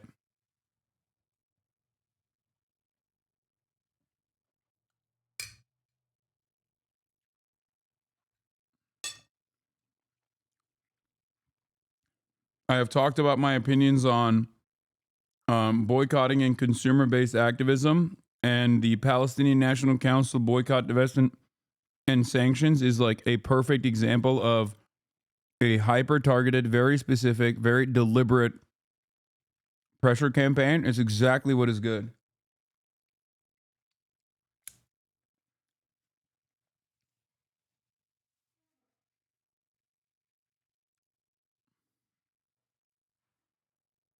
It's great. Position as being for the person who has to explain and answer for all of this for us today. What did go wrong? Yeah. Look, I hate these postmortems, and Mike and I have been talking about this, and this is going to go on for weeks and weeks and weeks. There were a myriad of things that happened over the course of the last 4 years, and even 8 years that led to what happened on November 5th. Look, two things that stand out to me. I think my friends on the Kamala campaign are correct. 107 days is not enough time to run for president. That's just a fact. And on the other side, Donald Trump has now run 3 times. This is the 3rd Democratic nominee that he's run against. And so Donald Trump has run for president 3 times. And so he's been able to seed his messaging a lot more strongly than any of our candidates have been, because we've switched over each of the 3 times. And so I do believe that Vice President Harris ran a tremendous campaign, and I think she was as good of a candidate as she could have been. Now, granted, let's pull back to the layers a little bit. Should she have done Joe Rogan? Yes, she should have. Would it have changed the election? Probably not. And so I think, and look, I'm going to steal something that Mike and I were talking about in Mario during the green room. I think here's the overarching thing. You've got to meet voters where they are. You can't try to lead them to where you want them to go. And I think time and time again, Democrats, and particularly this past campaign, we were trying to lead a high-minded campaign and talk about issues that we thought were important to people, but come to find out, that's not what people wanted to talk about. People wanted to talk about immigration. They wanted to feel safe. They wanted to talk about inflation. And look, all these numbers that, these indicators that we're talking about today seem to be doing better right now. And I think if we had a couple more days or weeks, I do believe Kamala Harris and Joe Biden could have got that message out a little bit more saliently. And then, of course, Governor Walz did a great job, too. And just to Jaime's point, I mean, there's a couple of things, right? We talked about immigration earlier. Dude, everyone is so bad at their jobs. It's In crazy. this segment, we saw Governor Abbott. He was arguably the unsung hero of this political campaign, right, by bringing immigration to the fore. When you look at Donald Trump's, what he's arguing is a mandate for a second term based off of the margin of victory that he had over Vice President Harris. I mean, you look at some of those blue states, that's what's emboldening him. And that's also the warning sign, I think, for the Democrats, right, because it is immigration, it is inflation. She was quite defensive, as was Biden. When Jaime mentioned some of the indicators, right, President Biden, before Harris assumed the mantle, would just come out and talk about all of these statistics from the Economic Council, excuse me, et cetera. And Americans aren't feeling that when they go to the grocery store and pay for eggs and bread and all of those other things. And Vice President Harris, I think the campaign fell a little bit short of understanding and being able to articulate Americans' pain. Yeah, so let's dig in a little bit more on Stephen in particular there. Of course, we've spent a lot of time on, and it was an ad that was framed around trans issues, right? That the Trump campaign put a lot of money behind, and it was, Kamala Harris is for they, them, Trump is for you. Here was how... They love that ad. I swear to Christ, the media, especially the liberal side of media, likes that ad more than anyone else. They love pointing to that ad to be like, it was brilliant, it was amazing. And I think it's because it just goes back to the same thing that I always talk about, which is that everyone is like a little transphobic to a lot transphobic. And so for that reason, especially when paired with the fearful nature of liberals, especially when paired with the fearful nature of liberals, they like, it creates a sense of panic where they're like, no, the ad was so good. It was so good. They got us. They got us. We're so pro-trans. They got us. No, when you're not someone who is well-defined, then people can make a mockery out of you. When you have no fucking genuinely held convictions,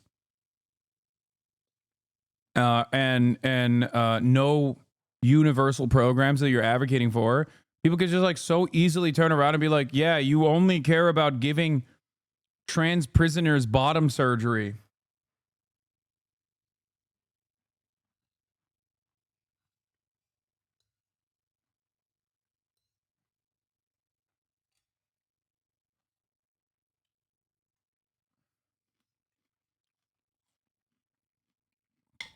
It's so stupid.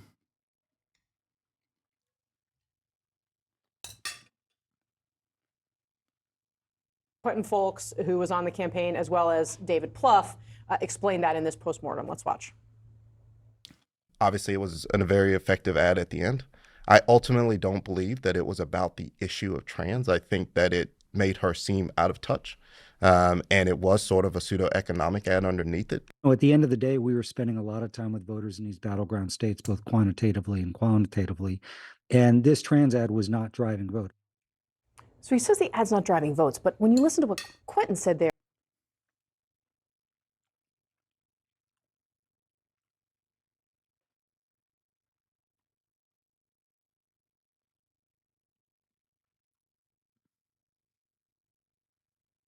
I mean, I'm sure that they were testing the trans issue in a straightforward way, but if the ad's about way more than that, it doesn't necessarily line up. Right, and it's amazing how after an election, it's like one or two things that, oh, we lost because of that. But go back to the Virginia governor's race in 2021.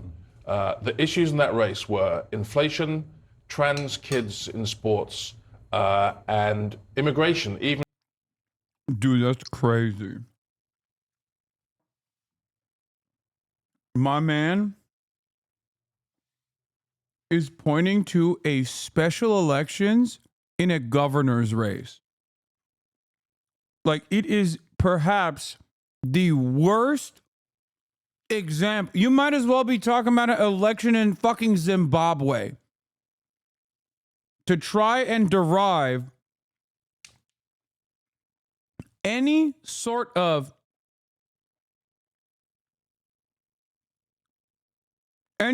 data that you can extrapolate from this conversation as like prescient is so childish. Brother, what happened after 2021? There was a fucking midterm election. You went back to 2021 to a gubernatorial special race? Are you fucking stupid? How are you a paid commentator?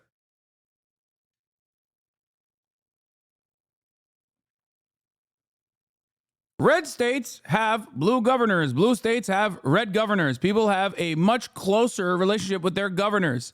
Okay? It bears no basis on a broader political conversation in general. Mark Robinson, for many different reasons, lost the gubernatorial race on the same ticket where Kamala Harris lost. Okay? Andy Bashar is a Democrat and one of the most popular governors in the nation state. And Andy Bashar is a pro-trans Democrat in Kentucky. Yeah, Vermont reelected a Republican governor by a landslide. This is just how it is. You can't extrapolate. You can't use governor races as a serious metric for anything, especially a special election. That is just the gubernatorial race. Oh my God, you're so fucking stupid. even in Virginia was an issue. That completely prefigured this election. I think because the Democrats did better than everyone thought they would in the midterm elections, that people kind of forgot that. But I think and that's why we ended up with a 170-day campaign, by the way. Right, but I think the election was probably lost 3 years ago when the White House was saying inflation was transitory when everyone knew it wasn't, and they were saying there wasn't a border crisis when there was. Do you agree? I mean, oh yeah, I agree. I also think there were parental issues in that gubernatorial race in 2021. I mean, it was a. Let me put it to you that there's so many places I could go with this, but let me just put it in this context. When you have the they them was the important line in that ad. It had less to do with the transgender issue and more with the they, them, the wokeness. When you juxtapose Vice President Harris and Beyonce against Donald Trump at either McDonald's or wearing an orange vest in a garbage truck, Donald Trump's a billionaire, brother. What the fuck are you talking about? So, like, I know for a fact that he would be ripping into Kamala Harris if she also did the same dumbass thing that Donald Trump did by, you know, cosplaying as a regular layman. Everyone would rip into her.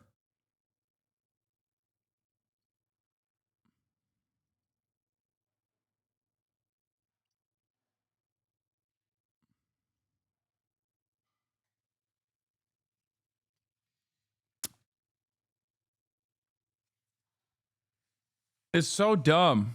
that was the difference in the election. It had everything to do with the economy, but it also had to do with who is speaking directly to the voters. And you had Donald Trump doing what Democrats have done for decades, speaking directly to working class voters. And the Harris campaign either ignored them, didn't think they needed them. I don't know what their idea was there, but they made a vibe election bet. He made a base election, unvoted, low propensity voter bet, and he won. For sure. All right. Stephen Collinson, Mario Parker, Jaime Moore, Mike Dubke, thank you all very much for joining me this morning. I appreciate it. Happy Thanksgiving. So when you want to give like an interview after, give a postmortem, you think you would go to a traditional media outlet? That way they can ask some, Kamala campaign blames bad question for interview snafus.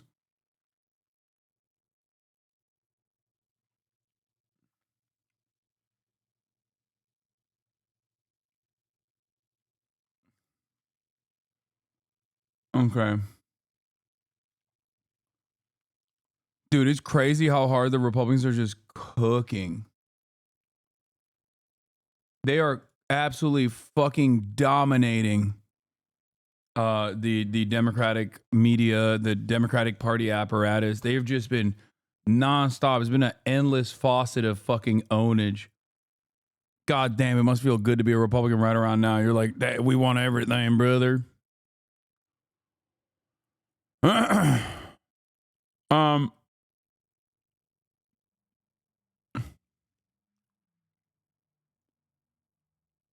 Where was I? Oh, Adam McKay, this timidity, lack of situational understanding, and deference to power is the reason why people like this are hired in advance in the DNC ecosystem, legacy news, corporations, etc.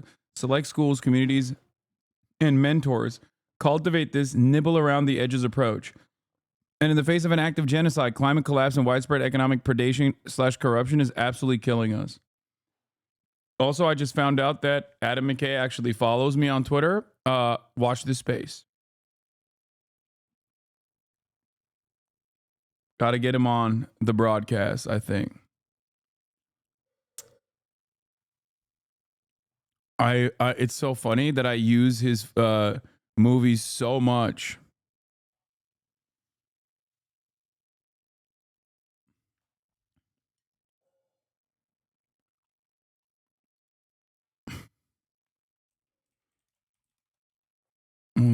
Hold on.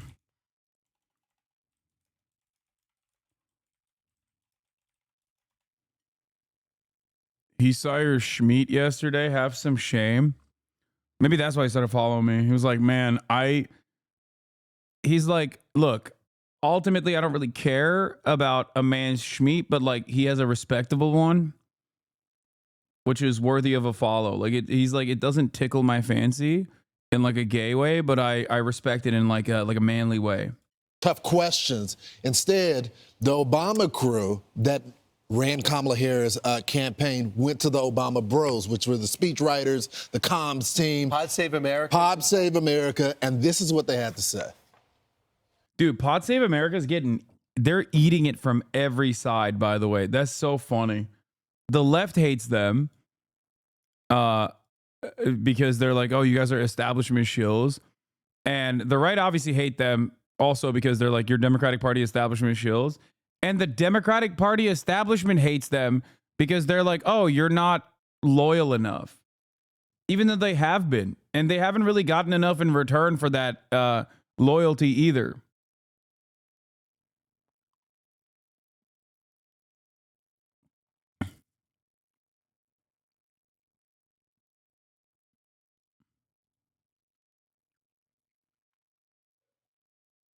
That's what's hilarious about it, is that, like, it's not like the fucking fuck you mean them, you're a Podjon. Okay, that's true. I am a Podjon.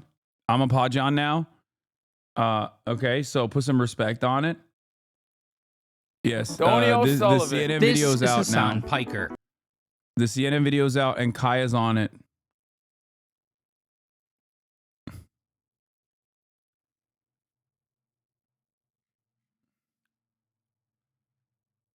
That's right. Kaya is on the main stage.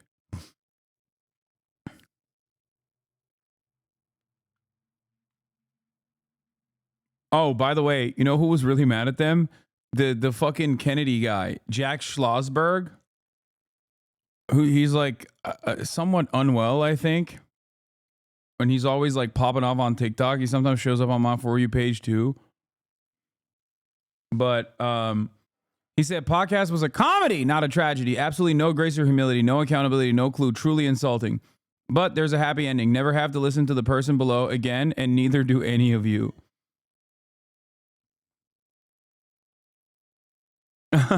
Crank T. Nelson says, Jack, I'm afraid you are very mistaken about the nature of the Democratic Party if you think we won't hear from election losers again. Yeah. The IRS just said it wants $20 billion more money. Do you think this budget should be increased, same, decreased, deleted? What?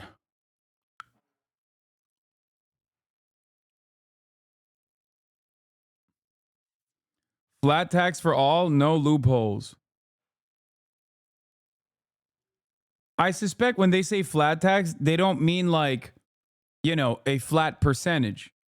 They mean like a finite amount.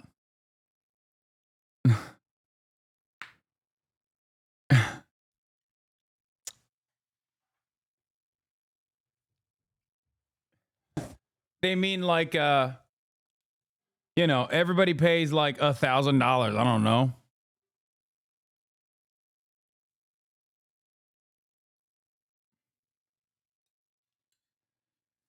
We are so cooked. America as a nation is so cooked. I will always keep repeating this.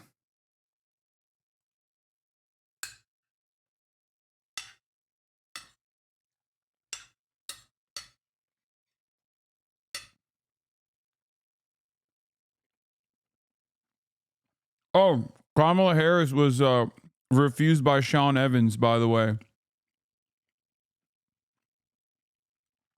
which I thought was pretty funny. We would do an interview, and the questions were small and processy and about like dumb. They were not informing a voter who was trying to listen to learn more or to understand. That does a disservice to voters, and being up against a narrative that we weren't doing anything or we were afraid to have interviews is complete. And also like took hold a little bit, and we just gave us another thing we had to fight back for that Trump never had to worry about. Well, I mean, look, everyone could look back. This is the time to be honest. This is the only time. You have nothing to lose. That mode of midterms. But when she says she blames the people for asking small questions, that is the funniest thing I've ever heard in my life. I blame the friendly questions that we got from friendly journalists. Layups. Where 77% of all the your coverage was positive. Where something like 85% of all Trump's was negative. And you blame the questions. Dude, you want to know something crazy? Fox News is 100% right.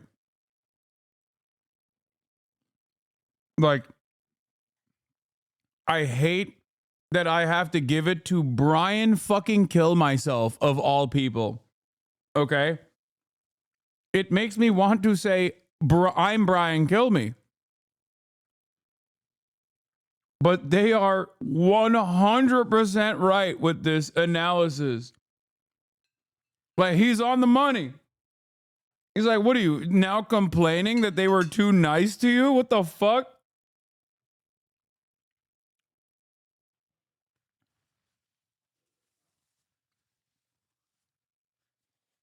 the media very rarely actually asks like adversarial questions. And I think it's partially because, you know, they paid the piper. They were fucking so unimaginably pro-corporate donors and pro-Israel that, like, I think that's part of the process. The media was like, all right, you're playing ball. We got you. The problem is mainstream news, especially on the left, no longer has the same motion that it once did. The online content sphere is far too diversified and far too vast and far too successful. The audiences that are watching mainstream television are so fucking old. They're dying.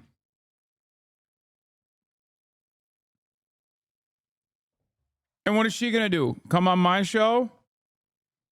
I would have asked some big questions. No small ones.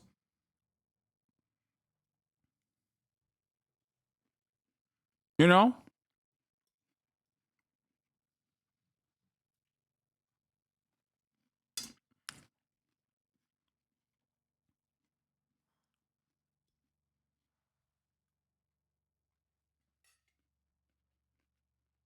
If you get a question of what is it going to take to win, that's all I need. Yeah. Because if I know what it takes to win and what my vision is, thank you for the easy question. I will take advantage of it. You know it with your book interviews. If someone says, tell me about Under His Wings, you can't be like, what a bad question. I'm going to sell any books. You say, okay, I'm going to tell you about the content of it. It is an opportunity. Oh my God. He's actually cooking. What the fuck is going on? I mean, he's literally right. He's like, you're complaining about the fucking stupid questions? No. Wait, what the fuck? Peter Griffin bears it all while eating spicy wings. Popular YouTube show host Hot Ones turned down Kamala Harris pre-election interview request. I wonder if any of them, the team guesting on PSA, made the call to have you removed from the DNC. No, Kamala's campaign was actually in favor of me being at the DNC to begin with. It was the actual DNC that did not like it. It was Jamie Harrison's side that was very agitated about it. And as far as I understand from the people that I talked to and the people that I heard from, it was the straw that broke the camel's back was my anger towards not having a Palestinian speaker.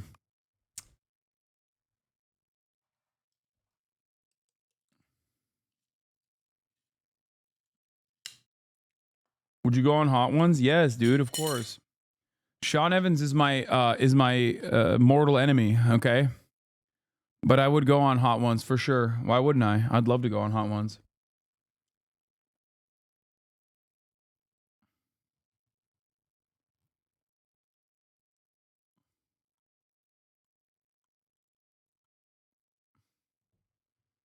Yeah, I said it was some real Israel behavior by the DNC.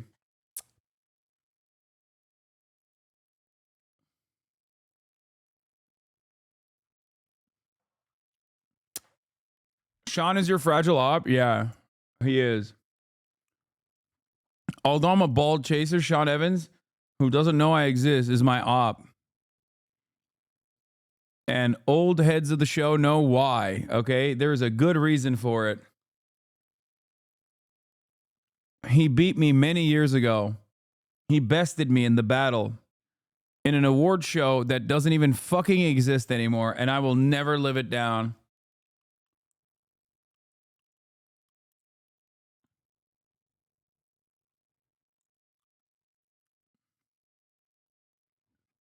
Opportunity to show yourself. And what she missed is an opportunity to hop on the podcast and keep on debating the Joe Rogan podcast. It's the format. The format is, I'm not really going to ask you about what you did or Joe Biden. I'm going to ask you about you. And are you comfortable talking besides recipes? What else makes you up? Yeah. Why did you get married late? What went into those decisions? Yeah. What was it like growing up in San Francisco, with a single parent? So that's when you have an opportunity over the course of 3 hours to show your personality. Trump did it, but the format worked for Trump. Andrew Schultz and these guys, they were funny. That's when he's best. He's self-effacing. Yeah. So if you are self-effacing and you have a degree of humility, That's why you love the format. No. Donald Trump is not self-effacing at all. He is funny. He's telegenic. But no, he's not self-effacing. What are you talking about, dude? I feel like these guys genuinely, like, saying Trump experiences or exhibits humility is so mind-boggling to me. Like, we are living on an alternative plane of existence, dude. You are not living on planet Earth. I'm sorry. You are fucking out of your mind. What are you talking about? He's never demonstrated humility at all.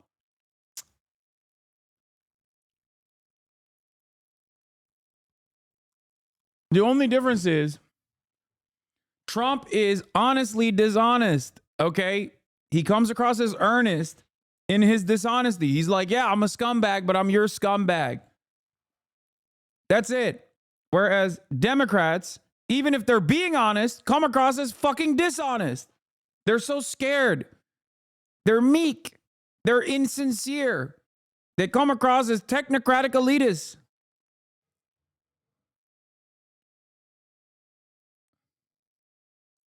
And then you hop in with 60 Minutes, you answer some questions circuitously, and they make you seem smart. Yeah. They edit your answers, and you're still complaining, and then you were scared to do an interview. Don't lie about it. You didn't put her in front of the cameras till after the DNC. So true. Emily, they blamed Trump, actually, when it came to that. They said, look, they were actually trying to do the interview that same day that Trump did it in Houston, but they just really couldn't make it work. It's to Brian's point, though, they really didn't want to do the interview. There were people within the campaign staff that didn't think that she would shine, A. And number two, as James Carville made it very clear, the young people on the campaign, you know, the crazy, blue hair, purple hair. Don't do Rogan. They said, don't do Rogan. That's right. And the thing is, The handshake coming from the fucking liberal mainstream media outlets and the stupid ass Fox News and the rest of the right-wing circuit is so frustrating. They're all in unison saying the same shit. Every single one of your parents, you're going to see them. If you haven't seen them already, you're going to see them in the upcoming days. They are going to repeat the exact same dumbass talking points to you because both the Republican side and the liberal side, if you're over the age of 45, if you're over the age of 50, you're watching television and Television Man is saying the exact same shit.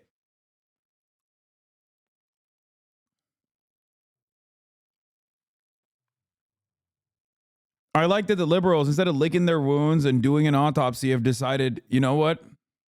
There's a far greater enemy out here, trans people, undocumented immigrants, and the left. Okay, how are you any different than the Republican right then?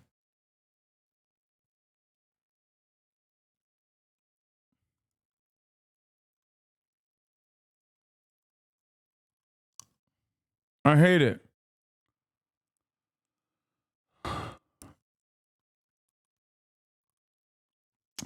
for someone that effectively attempted to have us believe in her as a leader, and by the way, she was the current vice president this entire time, and yet remains unchallenged. To your point about all of these interviews, everything she said was never challenged. She never had a follow-up question. Contrast that with President Trump during a debate where everyone said it was 3-on-1. Everything he said was challenged, twisted, manipulated, and pushed back. She had every softball, every option, every opportunity, every time. And yet she wants us to believe that she's the victim, that the scheduling didn't work out, that she can't make something work. And yet you want me to put my faith in you as a commander-in-chief? You think I can trust you with the nuclear codes, with diplomacy, with representing me on the national and global stage, and you can't even articulate the answer to a softball question as to economic policy or why you flip-flop. She should have never did the rally in Houston. There was no shot in winning Texas. There was absolutely no shot. It would have been more beneficial to the campaign to do the interview than do that rally in Texas. They had this, just like the poll that was released days before Iowa. There was no shot in winning Iowa. Everyone knew it. It was an outlier. Instead, they wanted the voters. They said the same thing about Florida. There's a shot. We're seeing some movement. Ron DeSantis has dominated in Florida for the last election cycle, okay? Midterms and his governor's race. So there was no data to suggest What about who the Dems put in charge versus who the Republicans put in charge? Like, Trump picks are insane. No Dem president has ever had picks like that. Yeah, no. Democrats put more competent pieces of shit in positions of power, whereas the Republicans put direct monsters in positions of power. But I don't know why you're even bringing that up. I mean, there's no argument here. Yes, Democrats will bring about a more moderate, a managed fascism, as opposed to the Republican Party that wants this volatility of full tilt fascism. Democrats are there to always there to either normalize Republican positions or restructure the government, maybe pick up some of the pieces that the Republicans destroyed, but never fully actually clawing back all of the gross power transfers that the Republicans engaged in, or the exchange of resources or deregulation that the Republican Party put in place. But here's the thing.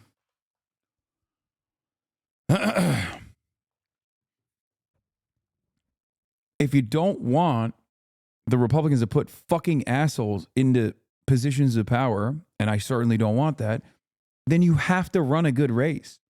You have to be a competent competent politician even before the race. This is what is frustrating about this process. Okay? I don't want Donald Trump to win. I didn't want Donald Trump to win. I made that very clear. But the reality is, I was frustrated with the Democrats because they were going to lose to Donald Trump. They were making a very dangerous gamble. And it turns out I was right. Even though towards the end, I was like, maybe there's an opportunity here, slight opportunity, even though I favor Trump winning the popular vote. You're a fucking loser, baby. Trump 2024, baby. You're a fucking loser, man. Yeah, I mean, it already happened. Trump is already going to be president. And I'm willing to bet that your life is not going to change in a meaningful fashion, in a positive direction. It's going to get worse. And we'll check back with you in a couple of years. I mean, it's 2019 that you've been following me since. And, wait, what? You have a good head on your shoulders. Keep it up. I really want to hear what you have to say about building the wall. But she really doesn't have to pay for the place they're building or the electricity or tools, you said back in 2019. My opinion on building the wall has not changed. Just so you understand. And I suspect that your life did not improve meaningfully under the first Trump administration, despite the fact that you supported him.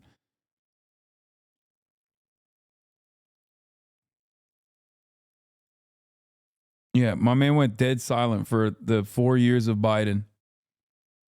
The Biden dub. Only to come back. A glorious return.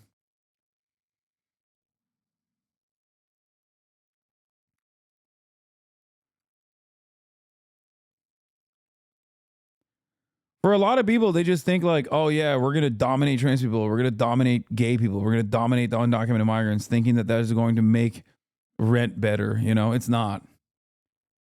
Is your landlord trans? Is your landlord undocumented? Okay. Is your landlord ruining the fucking housing market? Or not your landlord. Your landlord is doing that. Is an undocumented migrant ruining the housing market? I didn't realize they were a fucking BlackRock, you know? It's all comprised of undocumented migrants. Undocumented migrants are at Sweet Baby Inc., ruining video games.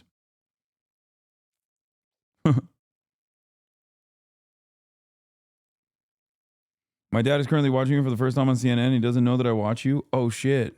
Tell me what he thinks about... Tell me what he thinks about the piece. Yes, that they had a path there, right. But they were telling people this to try to excite. Just like at the convention, Brian, they said there was so much joy. There was no joy. No one liked her. And we saw it at every swing state when she lost every single swing state. Right. So I think there's a lot there. I just think that finally, the question that destroyed her campaign, and everyone agrees, was, how are you different than Joe Biden? Oh, yeah. Yes. So you by Sonny Austin. So in retrospect, the questions were too simple. You can't get simpler than that. Yeah. If you can't hit an underhand pitch, it's a layup. Why should I give you a fastball? Exactly. God, this is true. Nailing it. Wow. I'm Steve Ducey. I'm Brian Kilmeade. And I'm Ainsley Earhart. And click here to subscribe to the Fox News YouTube page to catch Wow, here we go. The president-elect isn't letting the shortened holiday week slow him down, announcing a flurry of new picks for his incoming administration. The new appointments made last night give us a better idea of what Trump's second presidency will look like. Doug Glazader has a story on that in Washington. Hey, Doug. Hey, good morning, guys. It was one after another last night. The organizational chart is really beginning to fill in now for the incoming Trump administration, and many of these picks are consistent with... What are your predictions? What? For what?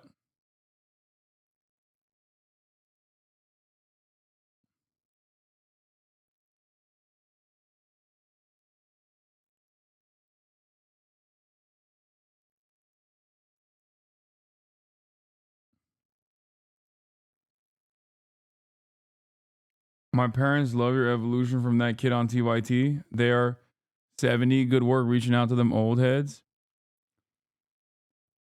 All right, let's move Now on. to the reaction to President Trump's threat to hit Canada and Mexico with tariffs on day one of his new administration. Two countries are pushing back. Mexico's president is warning that her country could retaliate against the U.S. with tariffs of its own. Chief Business Correspondent Rebecca Jarvis here with the story. Good morning, Rebecca. Good morning to you, George. Nice to see you guys. And he is threatening Mexico and Canada with those tariffs unless they crack down on the flow of migrants and drugs. They are pushing back, but it is American consumers who could end up paying the biggest price. This morning, President-elect Trump's threat to impose tariffs on America's neighbors already prompting a growing fight with Mexico and Canada. Mexico's new president threatening to retaliate with tariffs of their own if Trump follows through on his pledge to impose 25% across-the-board tariffs on both countries, potentially sparking a devastating trade war. No es aceptable. Mexico's president says tariffs are not acceptable and it would cause inflation and job losses in the U.S. and Mexico. Adding later, Mexico respects Trump, but we also ask respect for ourselves. To the north, in Canada, an emergency session of Parliament where Prime Minister Justin Trudeau, who's had a rocky relationship with Trump, is trying to calm nerves, speaking to Trump within hours of him posting his threat Monday night. What we will do is stand up for Canadian jobs, as we have before, as we will continue to. Stand up for the prosperity we create when we work together. But analysts believe the damage wouldn't be limited to overseas. Several major companies have already made clear American consumers would pay much of the cost of any tariffs. With inflation still cooling, Americans could be hit with higher prices for electronics, cars, hardware, groceries, and even gasoline. Best Buy CEO, for example, telling investors during an earnings call Tuesday, the vast majority of that tariff will probably be passed on to the consumer as a price increase. Trump has long favored tariffs to achieve his goals, this time accusing America's two largest trading partners of letting drugs and migrants cross the border, promising pain if something doesn't change. And the question now is how much of that tough talk actually becomes action when you look at President-elect Trump's cabinet, his economic cabinet. Many of them are seen by Wall Street as more moderate on tariffs. The perception is, George, that this is a negotiating tactic at this point. And that's one of the reasons that the stock market keeps rising. Yeah, absolutely. Taking all of this in stride. Yeah. When is Ta-Nehisico's interview now? We're going to reschedule the next week when he's feeling better. Right at this point, Wall Street was up 20% going into the election. The S&P 500 now up 27% for the year, and that's what's reflected in most 401ks and retirement accounts. And I can tell you, while you're hearing from a lot of world leaders on this topic, behind the scenes, it's the CEOs talking to the president-elect about what this would do to their business and their consumer. Okay, Rebecca, thanks very much. Let's start off with some what the hell news. It was the most requested story on the text line for the past 12 hours. Let's talk about this Kai Cenat situation. Dude, this is an insane situation, by the way. It's like not even a meme. If you guys are unfamiliar or unaware with what happened, it is a totally insane situation. And I'm going to issue a trigger warning because, no, it's not Sexy Red. Sexy Red is not like the craziest thing that occurred. Kai Cenat, he'll get to it, but there's a trigger warning for like hanging, suicide. For those who don't know, Kai It's Cenat not is real, arguably of course. Like, it didn't actually happen, but it's like a wild thing that occurred, like a simulated version of it. one of the biggest streamers in the world right now. And he's in the middle of this marathon stream subathon where he became the most subscribed streamer in the world. But now we're seeing people yell, "What the hell? That was messed up," or ban Kai Cenat. And the reason they're saying that right now is because there was a stunt aired on his stream where it appeared that Kai pulled a rope that then hung someone. Because like I said, Kai's been doing this subathon, and last night he was joined by a magician by the name of Max Major, who seemingly had a surprise trick for him. Because when Kai walked outside to find Max, Max was already on a platform accompanied by 3 nooses, which resulted in this reaction. Yo, what? Bro, what is wrong? Max, what the are you doing up there, Max? And then, as they got closer to Max, he explained the stunt, noting that there were 3 nooses up there with him and 3 cords with handles down by Kai. And in this setup, the way it's shown is that even though Kai couldn't see what cord belonged to which noose, he was going to pull. This is disgusting, and Kai deserves accountability for continuing to stream it. I think I have a more nuanced position on this, but it's like what he tried to do in this situation was to mitigate it, and was like, don't show this. So he literally pushed the camera down. And in normal circumstances, for the record, especially when you're like a very large content creator, obviously, and doing like this almost Hollywood level production, Twitch is going to be more understanding because it's real. Like it's live broadcasting. It's live broadcasting like a television show. So in an uncontrolled environment, there are going to be some issues, but it's the same principle behind for example, if I'm watching like news coverage or something, and then there's like or if I'm watching something in real time and unexpectedly there is like a blip of violence or pornography or some kind of material like that, and I quickly scroll away. Twitch is inconsistent in issuing bans on that, but usually they're very charitable and will let you slide. Because while this was a pre-planned event, I think the entire nature of the pre-planned event was him not knowing what the fuck was going to happen. You know what I mean? Yeah, it's the same as a sniper shouting slurs. Exactly. If a stream sniper runs up to you while you're live streaming and this has happened many times over, and they like shout slurs, then it's not entirely your fault. Or if you're live streaming and then there's like a car crash that occurs, it's not entirely your fault. And I suspect that he knew 100% in my opinion. I watched the video and it didn't seem like he knew what was going to happen. Like he didn't think that like the dude was going to be hanged. Do you know what I mean? Because very clearly, you can see the way he behaves after the dude is like simulated as hanging. Pull one when Max told him to. Notably, Max attached to one of the nooses, but first, he also warned the audience. I have to say that I'm a professional. This is my decision to do this. I'm supervised by professionals.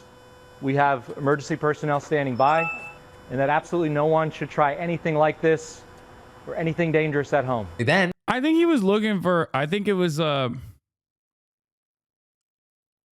also personally think that he's like the magician might have been looking for clout.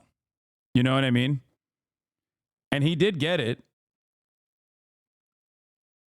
I don't personally care, but don't you think the examples you gave are unpredictable and sudden? While this is a pretty long situation, yeah, I don't think that this was going to be the outcome. Like, I don't think he thought that he would be, hanging someone. Do a pull test where Kai pulled one of the cords to see what would happen, and sure enough, one of the nooses goes up. But then after that test, Max putting his head through one of the nooses, and with only 2 cords left to pull, it seemingly meant that there was a 50-50 shot that Kai was going to pull the one that Max was attached to. And initially with this, you have Kai seemingly getting worried. If I kill you, I go to jail, right? Bro, what the No! Everyone in Kai's group also appears to start getting uneasy with the whole thing, but Kai did as Max instructed and pulled one of the handles. And as it turned out, he pulled the one that Max had put his head in. So Max goes up into the air for a few seconds, but his crew then quickly dropped him down and got him out. Now with that, the reason I'm describing it rather than showing you is I do not think I can or would want to show you someone getting hung by a noose. But in the aftermath, what we saw and what I can show you is Kai's reaction. What the Wait, no. I think the important part about this is that the immediate, because I watched not the full thing, but I did watch the part where like he's literally hanging and they show him hanging and it looks like, it looks like a person hanging, right? And you can tell that he thinks he's just like caused this person a tremendous amount of pain. And not only that, but he also immediately tries to move the camera away. Like it's not, I feel like, I don't think that his expectation was that he was going to literally hang a dude. Hasan, please, Kai knew. Yeah, I don't. Hold on. Doors open.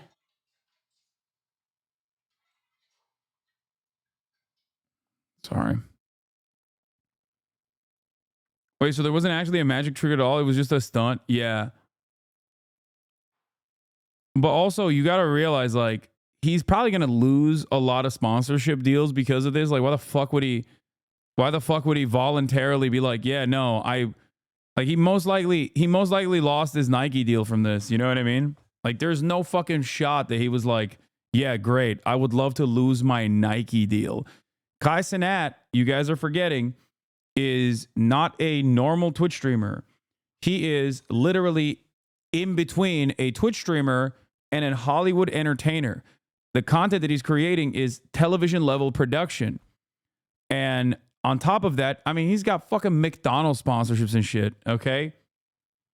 Nike, McDonald's, all these massive brands that sponsor. All these massive brands that sponsor him, they're not going to fuck around with this kind of thing at all.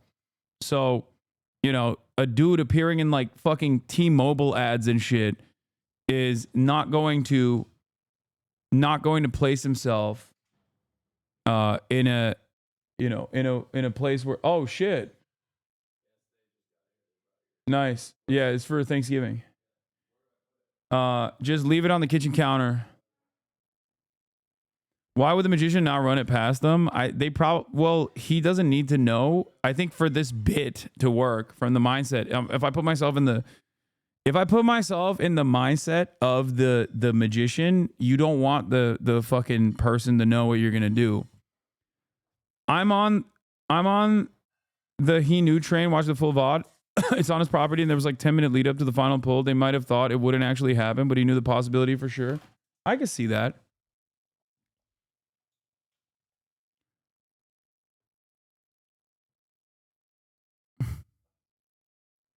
He's not going to lose his sponsors. Why are you overreacting so hard? No, there's definitely a likelihood that he could lose sponsors. People are going to say, you have a massive audience of children and you simulated a hanging. What are you talking about? There's an entire reason why there is a fucking massive controversy surrounding the incident. The fuck are you talking about? There's hella people in this chat who are like, oh no, he still pulled off the stunt, knowing full well that it could have been a simulated hanging.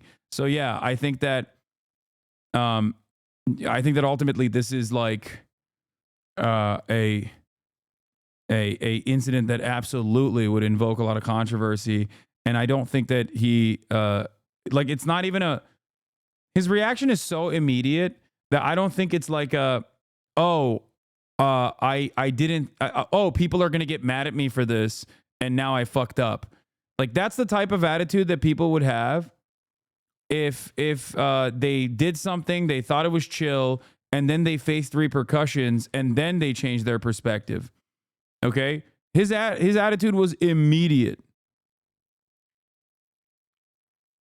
Where like he was like, oh fuck, what the fuck is going on? Okay, but like what's the trick there that he didn't die? Yeah, I don't really know what like the magician's goals were, aside from I think like just, trying to create some controversy. It's also a performance song. We watch actors in musicals and movies with violence, otherwise seen as atrocious in real life context. This feels like kind of shit. Yeah, that's why, because Twitch streaming blurs the lines of like something that is really happening and a television production. That's the other side of the story. That's the other reason why people are like understandably more distraught by what they saw, and also understandably more aggressively being like, no, this is real. He said, the real magic trick is let me make Kai sponsors disappear. Yeah. Oh my God. No. I might get banned. I need you guys to go Oh, my heart hurts. We need to clear the way so that they can get him out. Oh my God. Yo, what? I get banned.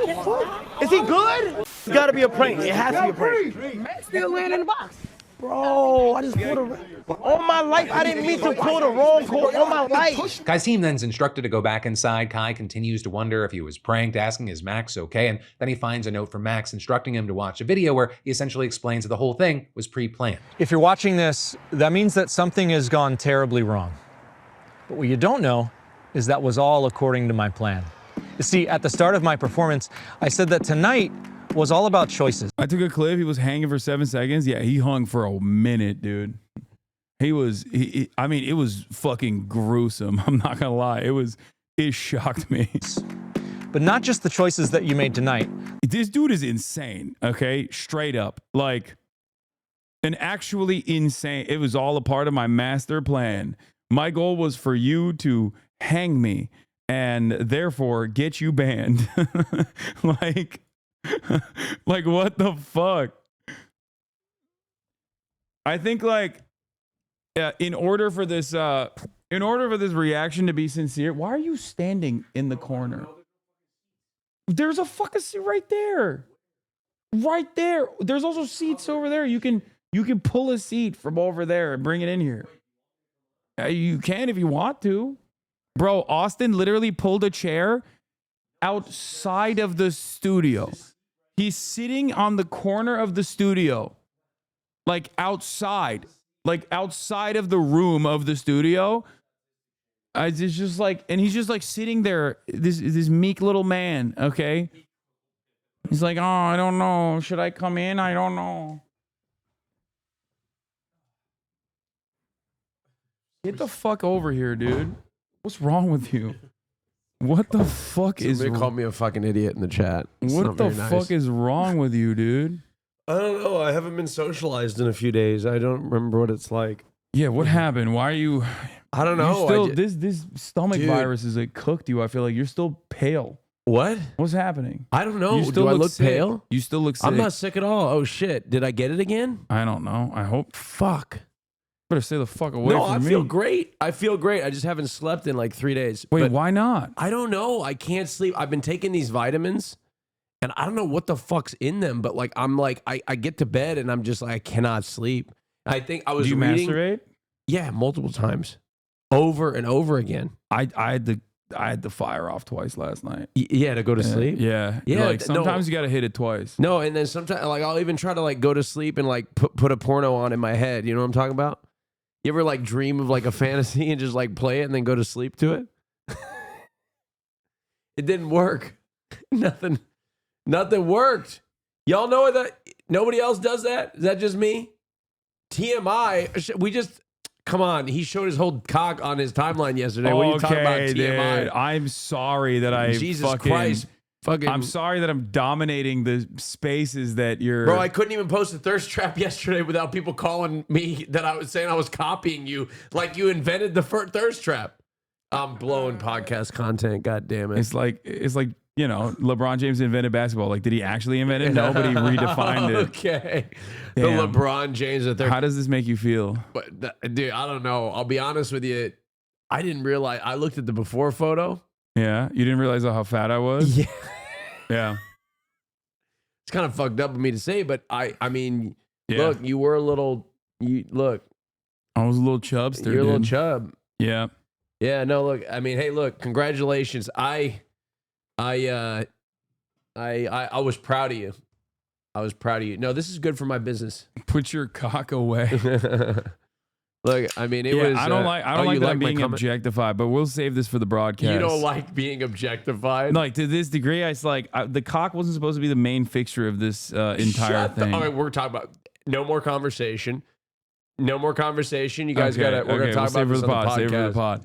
All right, let's continue with this. The choices that you've made since the day that we met. Well, all along, who is this? I planned to influence you to make the wrong choice. Wait, did and he I make knew a you'd pick video the red behind handle. the You then see Kai scenes seemingly worried he was going to face a ton of him backlash. basically trolling Kai and Yeah, not he was telling like, them. yeah, he was like, yeah, I got you, you little bitch. You fucking almost killed me. That's what his video was about. Why would he do this? Yeah. He definitely did. With people generally thinking prank or not, whether Kai knew or not, he shouldn't have let this whole thing happen. With people writing things like, it doesn't take a genius to know once a man was on a stage with a noose around his neck, you probably shouldn't continue with the stunt. No matter if the magician tricked him or not, there comes a point. Like, I don't know what he hashtag accountability matters. People are so funny. Yeah. Like, I don't know what he thought was going to happen, but I'm certain that he didn't think that he was going to do a live simulated hanging of a person. You know what I mean? Like, I mean, did hashtag accountability matters. Look, you would think that he's a magician, so he knows what he's doing. What the fuck is magical about hanging yourself? No, magicians do that shit all the time. They do like crazy self-harm shit. Yeah. Like the David Blaine stuff, like all the escape stuff. Like that's normal. Like that happens. It's just, this is one of those. It's the most liberal ass hashtag I've ever seen. Yeah. This is, dude, right wingers love doing that liberal shit though. They're like, Oh, really? I'm doing accountability on HasnAbi Piker. Yeah. He said America deserved 9/11. Stop crying, bitch. Anyway, he's like, and I'll say it again. Yeah, that's what Fox News did to me the other week. They're like, it seems I here know. you're joking about a second 9/11. Yeah. Like, okay, well, you understand that I'm being sarcastic, so why the fuck are you asking me Yeah. if I meant it sincerely, dumbass? All right. Yeah, Jesus. The magic is supposed to be escaping the news. Exactly. Like, it's supposed to be like, oh, see, like, you tried to hang me, but I succeeded in escaping. Like, that type of shit. That's an illusionist. This guy lied to Kai. Wow. Some real Magic Castle shit going on in the chat right I don't now. understand. That's an illusionist. So I'm sorry I'm late to the party here, but I saw the video of him hanging himself. At what point, where's the magic? No, I didn't. Like, I'm genuinely like, where's the no, trick? I think it was like a weird. You know what it is? It's like comedy. Okay. Yeah. You can be a very edgy comedian, but if you teeter along this fine line, yeah, with as an edgy comic, like and craft a really funny joke, it's a banger. Shock magic. But if you actually fail to be funny in the process of being edgy, then you come across like a racist piece of shit. Yeah. And I think what he was trying to do was basically that, where he was like, oh, this is an excellent prank. Yeah. And then because he didn't have like a real, it seemed like there was no real like payoff, right? The Yeah. payoff is just what? Everybody- Traumatizing yeah. everyone that watched you be hanged. Everybody panics and you get out of the noose because everybody helps you down. Yeah. So like, Right? He didn't even escape. So I think that because there was no payoff, there was no like real punchline, there was no twist. It was just like a very what you see is what you get type situation. People were like, what the fuck is where's the magic? He was released by somebody else. But like, yeah, chat. There are like, there's a reason why all these like escape artists and shit, like they put themselves in deadly situations, but under no circumstances are they like stuck there and almost die. he could he could have broken his neck, right? Like, the prestige is not where you're like fucking dying. Yeah. Didn't Houdini die of? I don't know how he died. I don't know. It was mind manipulation. That was the magic. He never said he was gonna survive. What? The magic is that he got Kai to assist him in his suicide. Yeah. I guess that was supposed to be the mind read. I knew you were going to go pull the red rope. That's why they told Kai to leave and go upstairs. Kai went upstairs, found a note from Max to click on the YouTube video. The YouTube video was about how he knew. Okay, but that's like, there's probably a better way to do that. Your PSA episode is out. Wait, already? Damn, they released it the night of? That's crazy. Normally, the payoff is you appear somewhere else and magically you're not actually harmed. Yeah, not just by hanging there by the neck and the emergency crew has to get you out. Oh, this is funny. Kai Cenat hung a white man on stream. He's the greatest of all time. How would you feel if a white person hung a black person? Brother, sit down. Let me tell you about the 1800s. That's okay. Okay. It's still traumatic, by the way. That's crazy. Dude, what the fuck? Damn. Damn, it's only got 39 likes. You fell off, bro. I know. It's over. It's over. Dude, it's so fucking over. 200 so views. over. Fucking I'm done. L. I'm done. It's over. My career is over. I'm washed. I'm washed. I'm washed. I'm washed. L. History teacher looking ass. I like your fit. Thank you. Oh, there's a Seth Moulton interview too, which is funny because they gave Seth Moulton what? Like 20 minutes. Who's Seth Moulton? Seth Moulton's that Democrat who was like, my daughter is a transphobe.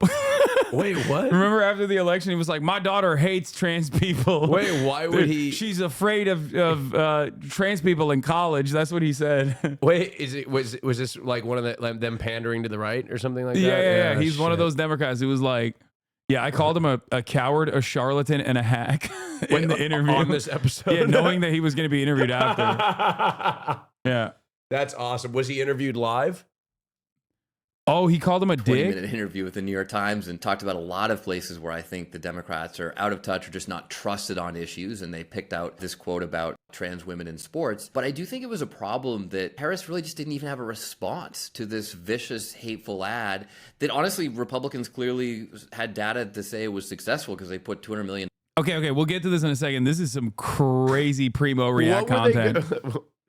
I bet his response was that he thinks Democrats should have said we're gonna ban more trans people in sports. Yeah, no, it's great. We're gonna invent his sports solution to ban trans people from. His solution was like the thing that the Democrats didn't do, they should have done even less of, and also they should have actively been undermining trans people. Like they should have just been running around being like, I hate trans people, I hate them.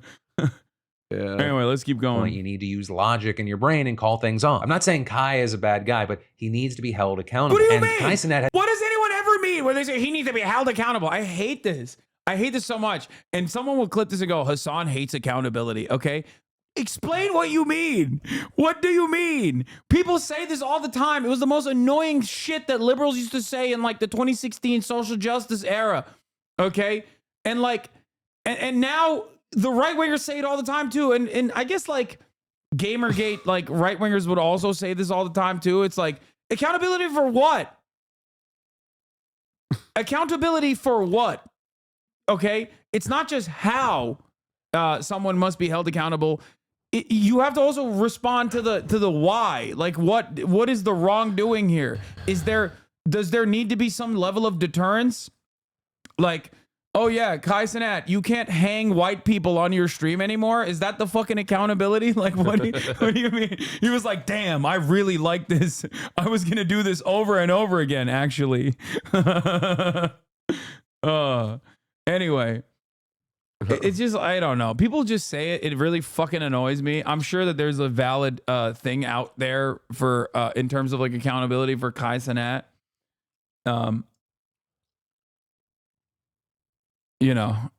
But magicians should be arrested for attempted self-harm, illegal in most states. I don't even think that should happen. Okay. What the fuck? Why do people, like, maybe I'm getting old. I just don't care as much. I don't either. I know. Is it this what getting older like? I just don't have time. Yeah, no, the woke, like I woke up, the woke children, dude. Like I woke up and my hip hurt, and I was like, oh, I don't give a shit. Yeah. I just don't give a shit. Yeah.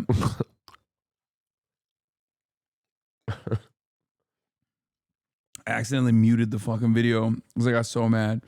I'm not saying Kai's a bad guy, but he needs to be held accountable. And the glazing I see on my timeline of people saying I feel bad for him, etc., is sad. He's a grown man. Like, how much energy? Like, with a full crew behind him. No excuses. Stop the glazing. Yeah, the people glazing Kai also need to be held accountable. Accountability matters. Dude, but like how much energy do you have to fucking have? Is this person's job? Like, or like I understand. I mean, I can't really talk about the working. The thing that I do understand is like Kai does have a massive audience. A lot of them are kids. Like that is a traumatic thing for children to see. 100%. You're correct. Okay. But, you know, you don't think the production team knew a part of this for the fact that it was streamed to teens? Yeah, I just like, I definitely think he should have pulled out when he saw the gallows. I'm sure if given the opportunity, if he had the hindsight, he probably would. It's just that, like, in the mindset, I try to put myself in the shoes of the person who is the responsible party here, or seemingly the responsible party here. And in that circumstance, I'm like, there are a lot of, like, in an effort to, like, make the most engaging and entertaining content, you probably are like, I am going to leave this in the hands of the responsible parties, right? And in that process, you're supposed to not know what the fuck is going on. Okay, you're supposed to not know what the fuck is going on. And I suspect that he probably didn't think that the dude would straight up hang himself. I can't believe he did that. Like there had to have been a payoff. You know what I mean? Sometimes things like this happen in live entertainment. Yeah. Yeah. We here in the live entertainment business know. Yeah, we know certain things have happened. Last time, guys, you don't even understand. Last time he tried to hang me. Yeah, that was crazy. Yeah, he was like, Hasan name your price. Yeah. Name your price here. We're gonna do a simulated. We're gonna do a simulated live hanging. Yeah, the first ever live hanging. I mean, we do need to up the ante. We had live childbirth this year. Yeah. At TwitchCon. Yeah. Live wedding, live childbirth. Next year is they have tons of thousands of kids, young adults, and more watching these streams. Lots of he needs to be held. Lots of them probably suffering from some sort of mental health. HasnAbi had someone almost break their neck for his enjoyment, and his first words are, "I might get banned." And this is people saying this homophobic pig deserves everything bad to happen. And this is people saying that because of this and other recent controversial elements of the stream, he should be banned. With other creators like XQC even chiming in. It's just weird. Imagine inducing like mental torment on people. Like, oh, dude. You pulled the wire and you just killed somebody. Oh, it's a sticky note. It's just a prank. And with this, understand you do have people defending Kai, saying, you know, he didn't know it was gonna. Wait, excuse me, saying this is so funny because he just literally gambles the children on a regular basis. But hey, I mean, he's not wrong when he says that. It's just kind of funny that, you know, it doesn't transcend to. I guess it doesn't cross over to other stuff that you're doing. Kai took gambling sponsors too. He did. Oh my God, everyone is the worst. He took a DraftKings sponsor when half his community is below 18. Yeah, that sucks. Okay, yeah, that is not appropriate at all. And I don't even like that Twitch also has DraftKings sponsorships. For the record, is that a bad? So I shouldn't take that. I'm just kidding. I'm just kidding. I'm just kidding. This guy's a fucking magician. How is anyone making it seem like he's some kind of victim in this?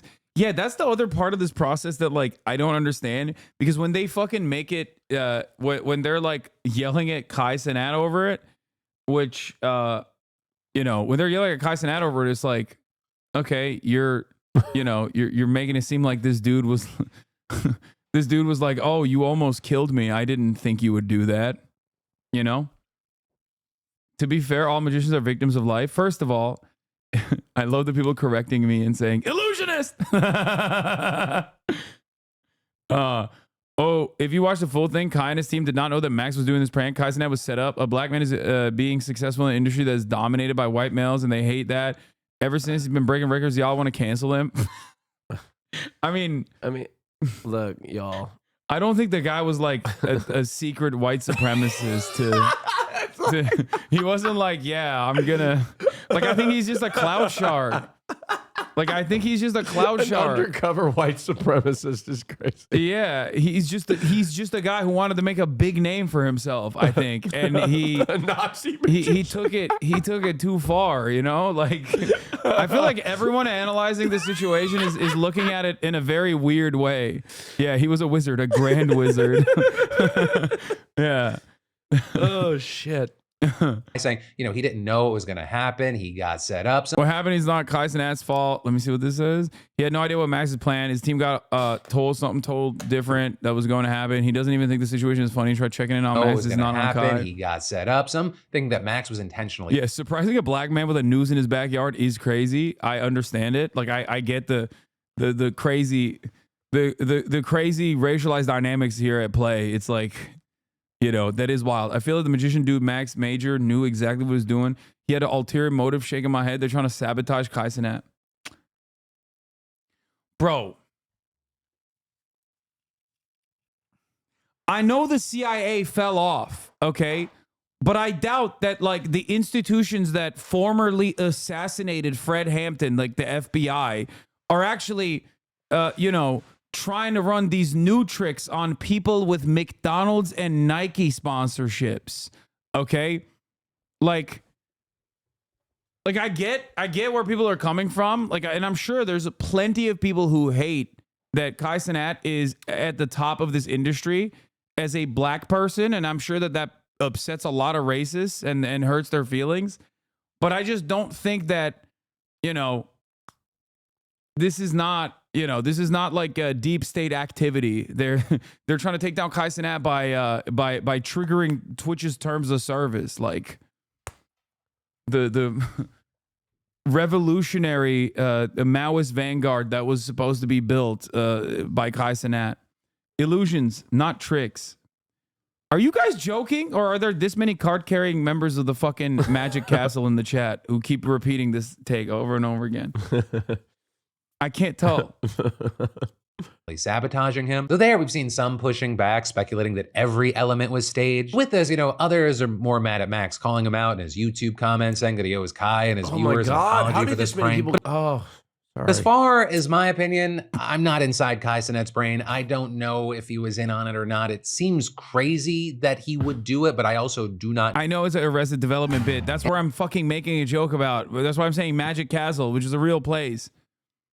I know him as a person, but I do find myself agreeing with the argument that even just seeing the setup for this would have been enough to kill this, right? I mean that either way you look at it. One, purely on Max's side, right? I think just as a concept, fake accidental hanging prank, fucking loser of a concept, as well as then on the other end, the 50-50 will he get hung challenge, insane concept. Like I cannot imagine how hard it is to come up with new.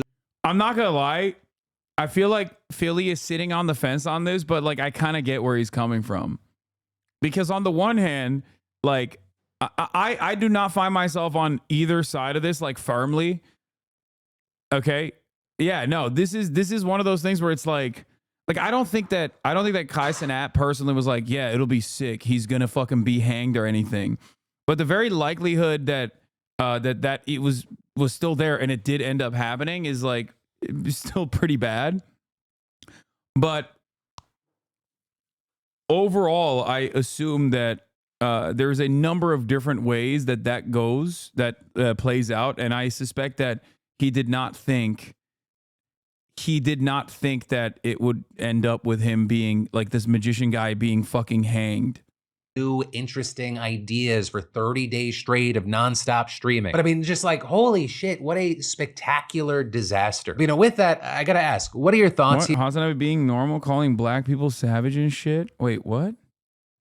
What are you saying? Here, and also let me know if you're familiar with Kai or not. Or what are your thoughts on the people alleging that Kai was in on it or not? Also, if you didn't know, what are your thoughts about him even participating once he saw the setup? Or with a situation, do you end up falling in the camp of seeing Kai as the victim here? He trusted someone that did something fucked up. Let me know what you're thinking and why. They may be hearing things. Oh, Asman also defended Kai from Asman Gold defended him. Sensitive? People not. Thank God Monica Huld is in here saying, whose side are you on? I don't know. Her titties are saying both sides, but she seemingly is also wondering, we got to pick a side. Getting sensitive. They just want to see somebody get banned because they don't like him. Like LSF has hated Kai forever. Like they've always hated Kai. That like image every is time there's crazy, a positive bro. Kai post, That image is crazy. That's a crazy image. It's like begrudgingly, like, yeah, I guess you. The one thing is that he did look fucking shredded. I did notice that first. Yeah, I noticed that as well. I was like, damn, this magician is fucking I was like, who's this shredded. ripped guy? Oh my god, he's hanging from a rope. Yeah, that was the works really first. hard. That's the first. You know, thing. like, yeah, they fucking like, hate wow, him. look at those And- abs. Oh my god, holy shit, he's hanging. What happened? Illusionist. So like they're always waiting. They're like, oh my god, please do something wrong so we can try to get you banned. It is kind of crazy for Asman to have his take, though. Like, I would not have expected it. I feel like he would have gone against the wishes of his Reddit, and he didn't. It seems like I feel like his Reddit probably didn't appreciate that. So respect to Asman. He will pop off sometimes like this.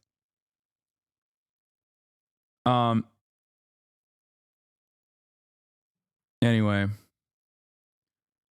What about them literally taking a dude hostage after? Like, talk about insane preferential treatment if he doesn't get banned. He took a dude hostage? What? The fuck? Wait, who? Who took a dude hostage? The magician he's still causing chaos. Turns out the magician also took a dude hostage on stream. Wait, who did he take hostage? What did he do? This guy's a menace. Who took who hostage? Oh, Kai did? Kai Sanat now gotten the magician's friend and not allowed him to leave till the magician comes back who pretended to hang himself on stream. Okay, wait, hold on. You know, that's stop playing. I'm not.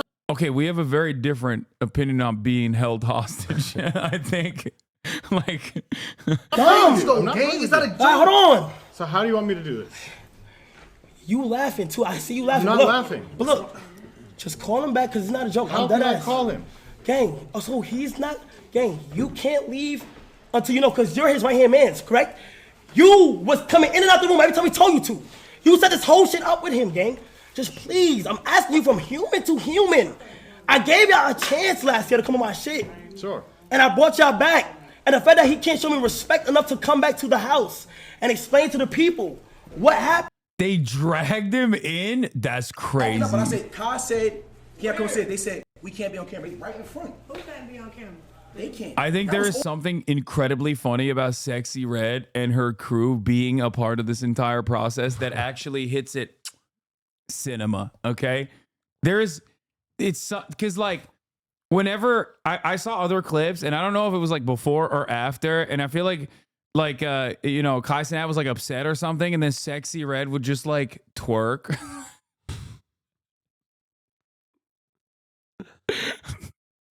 Couldn't have happened with a better person as a guest on the show that night, okay? And like I said, I don't know if she was twerking after the traumatic incident or before the traumatic incident. It was after? She was twerking after?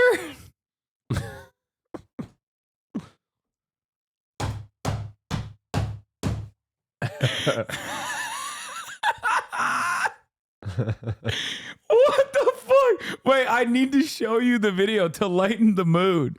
Also, Yeah. camera pushing us out. Now y'all can't be on camera. They lying.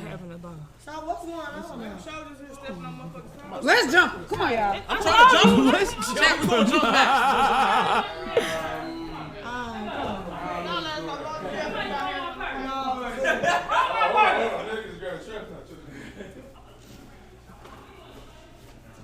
Twerking is my panic response. Wait. I love the crew. Like the dedication the production staff has to this is like they're following everybody around as this is going on and filming everything.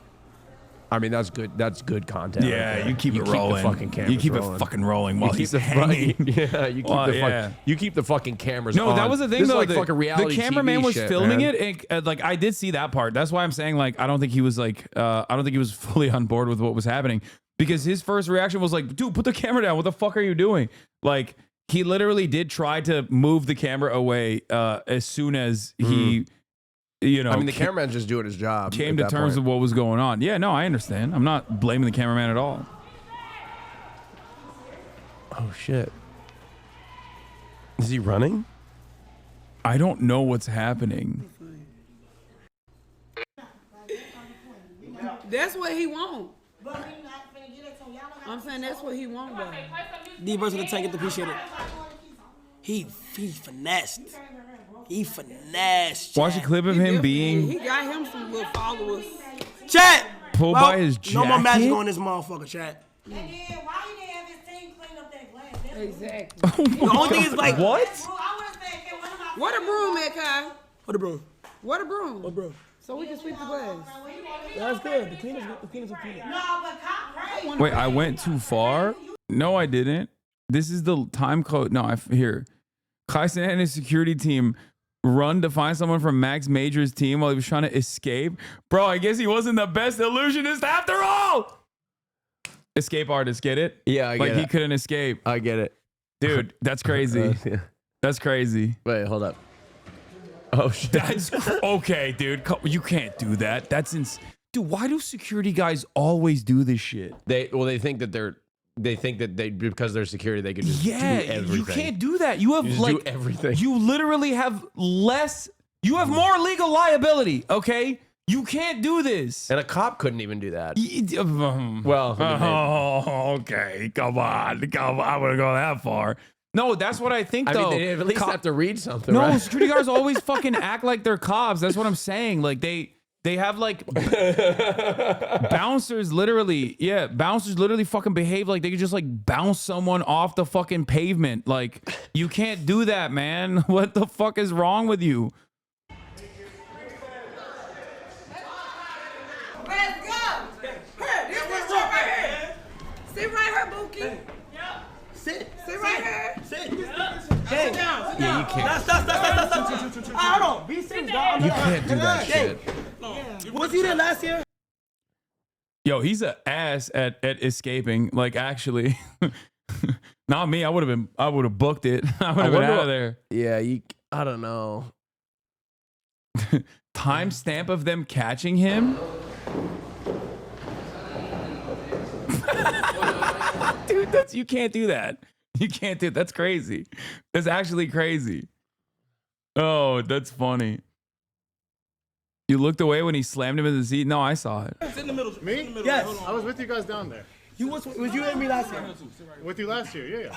He was? Yeah. I saw So you know how I let him have a chance on my shit.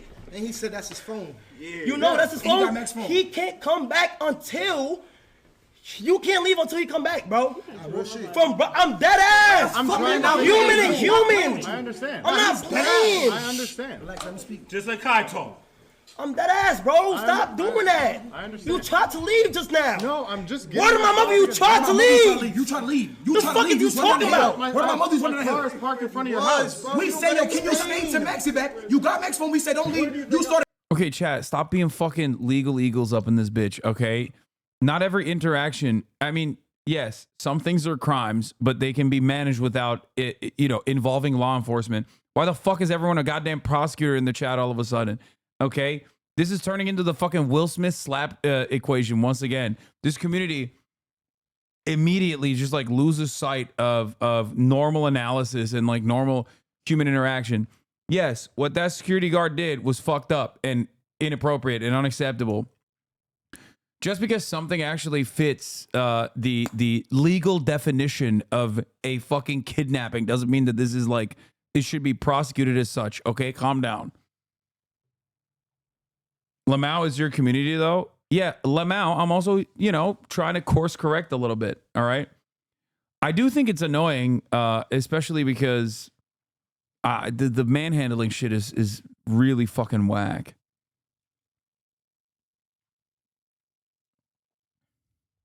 Chat has prosecuted transnational gangs. You don't understand. I know.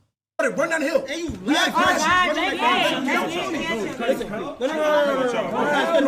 Yeah, chat's pulling this shit. He could have killed him. That's pure out of control rage and violence. They've heard a million jokes about them in the last 3 decades. They are not freshmen in the world of Hollywood and comedy. He lost his mind. Hold on. Listen. No, don't. Yeah, that's no, it is really fucked up that the security guard like detained him. Okay, you have no legal jurisdiction there. Okay, what the fuck? Stop blaming everyone for what a few rad libs say. Yeah, Hasan. Getting 3-guyed. I am. Sexy Red also snorted coke on camera. Listen. So did Trump Jr. Absolutely allergic to critiquing anyone with a substantial audience. This is why no one takes you seriously. Yes, you're right. I think you should you should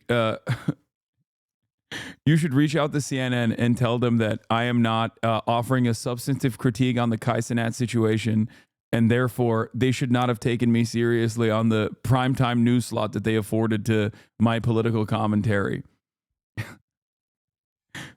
Please remove yourself from the horse blinders that you have over some utterly inconsequential bullshit that you feel is directly the most important thing in your life.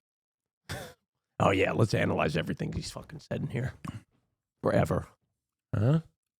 Look, so settlers are allowed to live on stolen land? What are you trying to restart leftovers, or just want to appear more lib? These are lukewarm lib-coated takes to get him his fucking on ass. shit pod save. Personally, I would have fluffed up a bit.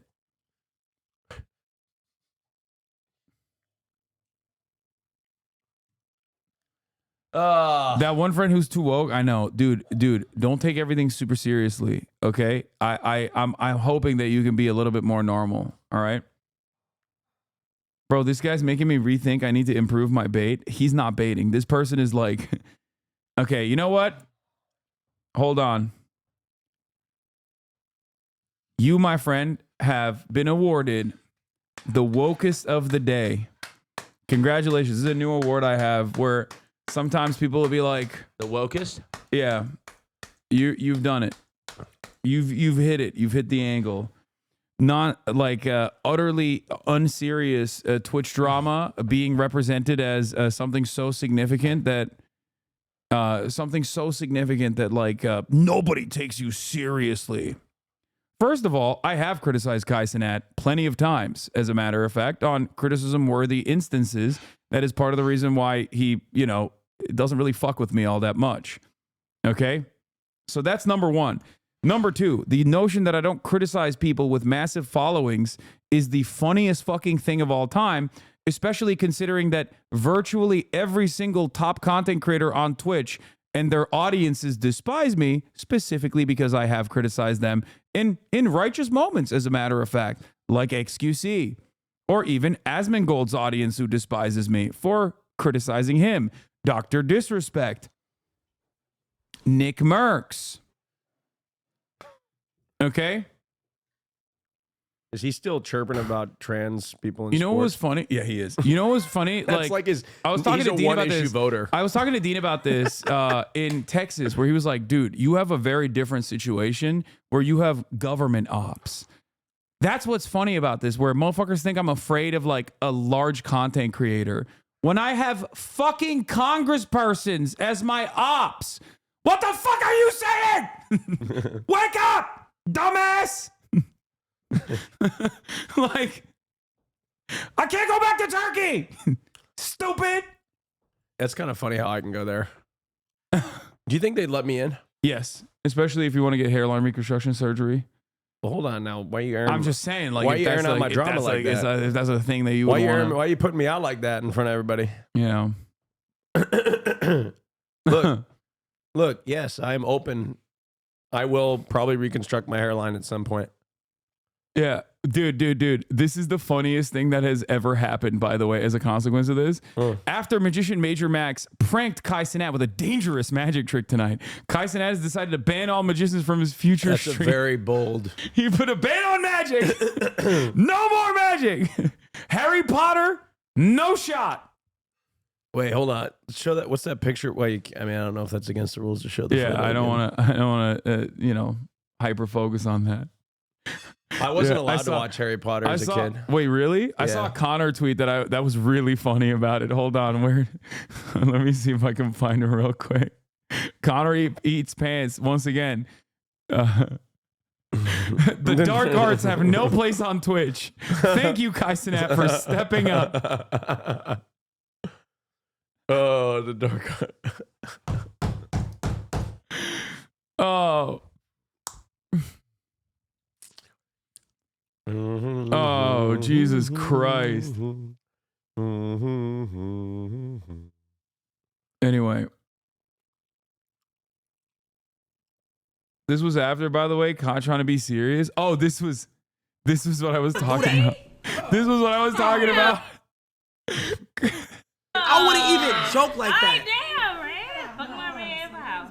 Fuck my C. On Twitch. Oh, my God. Let me go this.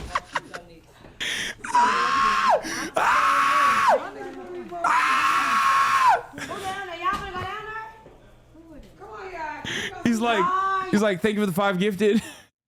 Meanwhile, Sexy Red is just showing her ass. Oh, dude. This is what I needed to do. I needed to do a subathon in the month leading up to the election. You probably could do a subathon. That's your life anyway. Yeah. And you know how you do a subathon, Hasan? What? You literally do what you do now, except you just put a camera in your room. Yeah, that's what it You would. literally you could do a subathon. That's what I'm saying. I should have done a subathon. And I'm talking about I'm talking about Israel bombing Gaza, and then you have to like show your abs and just like dance in the corner while I'm doing that, and also simultaneously saying thank you for the gifted. Oh man! Oh Jesus Christ! It's pretty funny. I mean, the juxtaposition is hilarious. Oh, y'all doing too much. You got food? Yes. Yeah. Don't worry.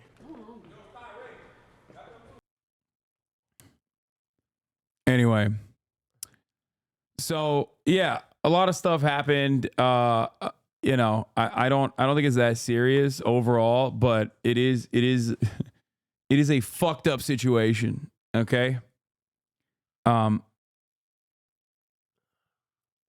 Show Arrested Development clip. No, I didn't get super involved in this because Kai's sad face surrounded by ass is so funny. That's what I'm saying. Like, it didn't spike. I don't know. It just didn't get me. I don't know. Is anybody else? It just didn't interest me enough to care one way or another. I don't know. No. It was interesting, like a car crash. It was. I don't even know. I didn't even know. I couldn't care that much about it. I don't know why. I just couldn't bring myself to have an opinion at all. They traumatized Sexy Red. It's serious. But I do feel like that's a reflection of my age. Because I have noticed, like, now that I'm 31, I feel like something has changed and I just don't care as much anymore. Maybe I'm depressed or it's just getting older. Mr. Beast, Asmongold, now Kai, third bigwig streamer that gets a pass from me in the last 2 months. When has Mr. Beast ever gotten a pass? Especially in the last, what are you, dude, why do I do commentary? You know what? I'm gonna shut it off. Okay. There you go, guys. Now you can fantasize about what my position is. There's no reason for me to do commentary on anything, honestly, because you've already you've already hallucinated what my position is on any number of different things. Fuck it. Oh my God. You know what I realized? What? Why I'm like, don't care anymore What? about many things. What? Because Trump is president? There's that, but like I was so obsessed with the election for like a year. Like I need to refine my life's purpose again. Yeah. Like there's nothing. I had like an entire regimen routine. I would get in, I would consume the news. I'd read about stories. I'd track the polls. You know what I mean? And now there's no polls to track and everything is lost and we're all going to die. And I just feel very doomer. I need to like find life's purpose again now that the election's over. I like that. I also, in that chatter's mind, I actually did not have a 2-hour conversation with Asmongold where I tried to gently walk him through the steps of why it was like, gently walk him through the Donnie just texted me. Gently walk him through the steps of why what he said was like super racist.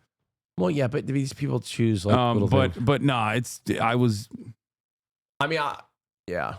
You're getting one guide or 3 guide.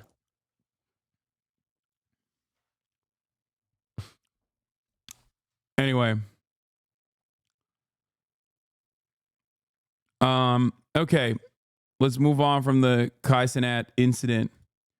I did my Kai Cenat situation is crazy video. You know what I mean? There you go. There you have it. What else? Oh, the sexy red. The sexy red aspect of the story was also really funny because apparently she was caught on candid camera, maybe doing something, which she said was not the thing you think she's doing, you know? Yeah, here it is. Here's this. Come on, more knots. Make it. Hold on. Give me one. Let me go through right here. All right, boom. Make that shit tight. You supposed to been going through. Come on. No, you gotta make it tight. Nah, you should make it. Listen, you make it not.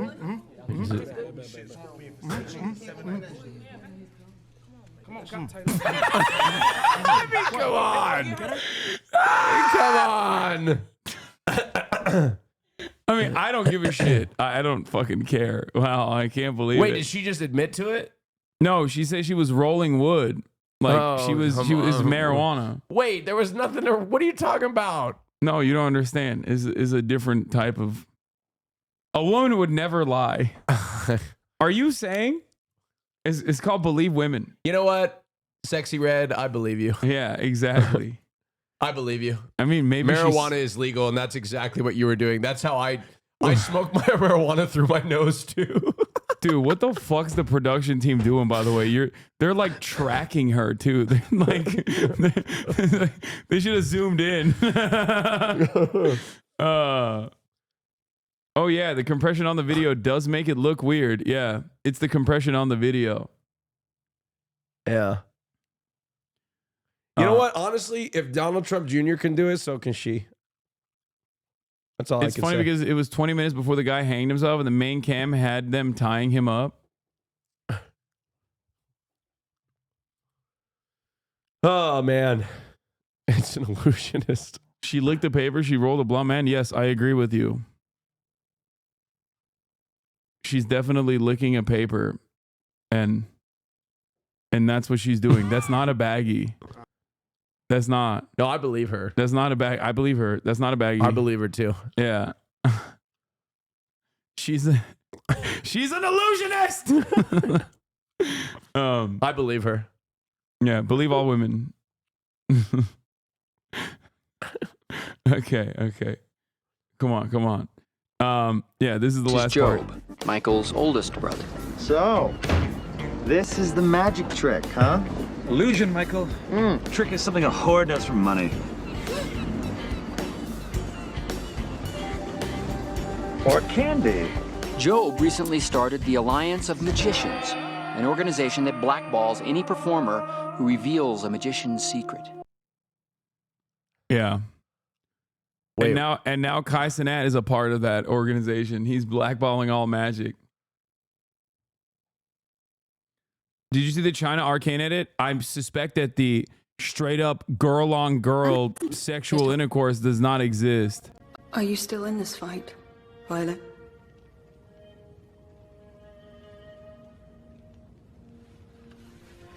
I am the dirt under your nails, Cupcake.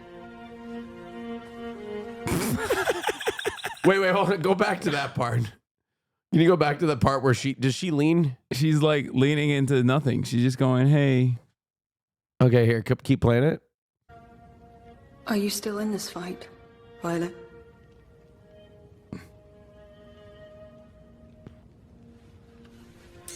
I am the dirt under your nails, Cupcake. Look at what she fall over. Hasan's gonna clean me out.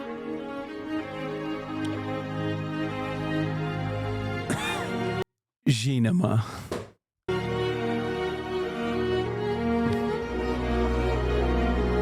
Dude, don't show this to Republicans. They're going to love this shit. They're going to be like, we need Chinese style censorship right now. They're taking homosexuality out of video games. Yeah. Isn't this what the anti-wokes want? Isn't this what they want? Wait, why are they showing this last part? There's nothing different in this last part.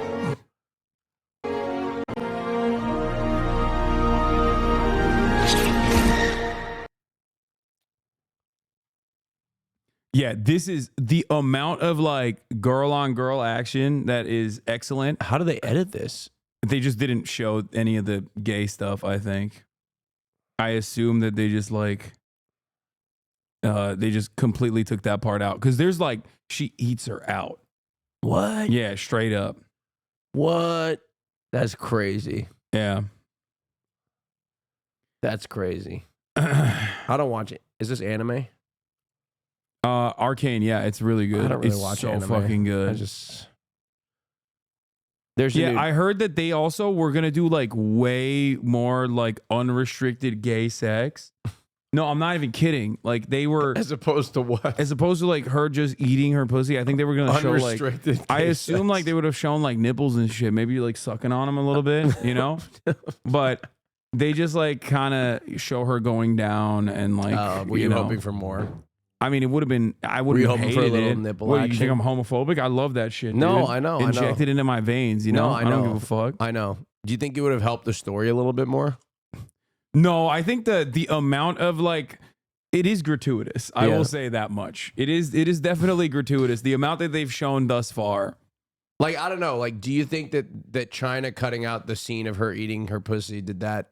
Do you think that impacted? No, it didn't. Like, It Do you didn't. walk away with a different story, or do you feel something different when you walk away from that story? The if creator you said missed that the they- eating your pussy part. The creator said that they let the studio make the scene without riot input, and what they got back was I don't know French why people. I'm advocating for them to cut out the. I don't know why I'm No, being no, homophobic. it doesn't. I'm just curious. It like definitely narratively doesn't do anything else.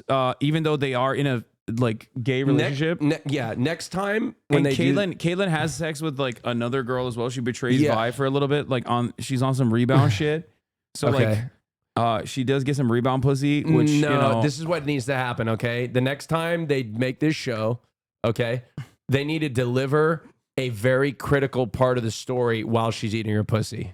it is a bit So fan she needs to be service. like going down on her and then like say Yeah. I love you for the first time in the middle of eating her pussy. So like China can't cut that out. Yeah. Also, the real homosexuality featured was the Right? relationship between That's Victor not a and spoiler. Jace. I don't know. I haven't fucking watched this He shit. doesn't. Yeah, he doesn't know what the I don't fuck he's fucking talking know. If that happened, then I'm sorry.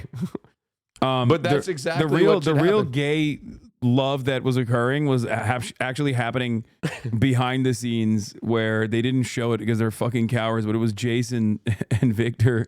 They were gay as hell, dude. Holy shit. They were Like- so gay. Like man gay? yeah, yeah. No, yeah. Victor and Jace, yeah, they're both men. Nice. What were they doing? Specifically.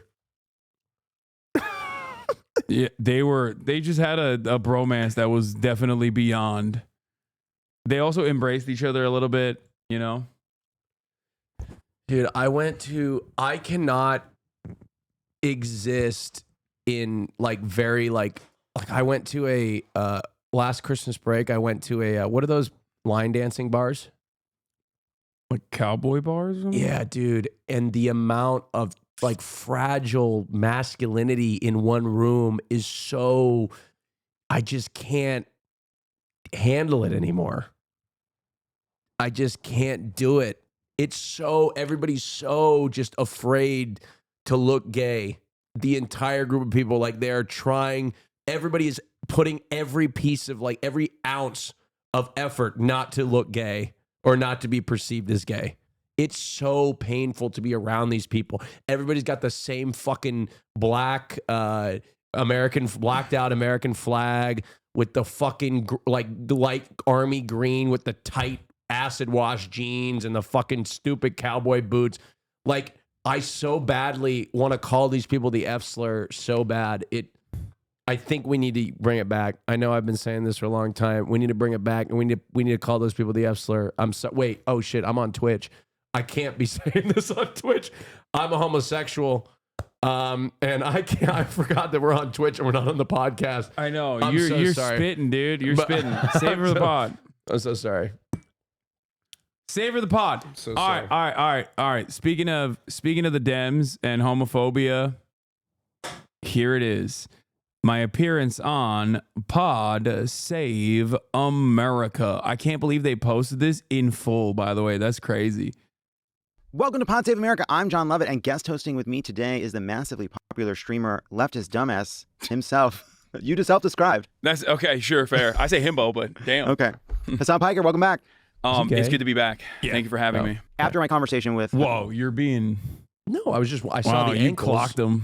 You clocked him immediately. Hasan, you'll hear my conversation with Seth Moulton. We talked about the Democratic Party. We talked about the controversy over his comments around trans athletes. Nothing wrong with being also gay. on the feed right Okay. now, you can Just hear wanna be- Dan's conversation with Jen O'Malley Dillon, Quentin Fulks, David Plouffe, and Stephanie Cutter about what went wrong in the Harris campaign. We're having a bunch of conversations about what we learned from the election, where we go from here, with a bunch of different voices, one of which is here today.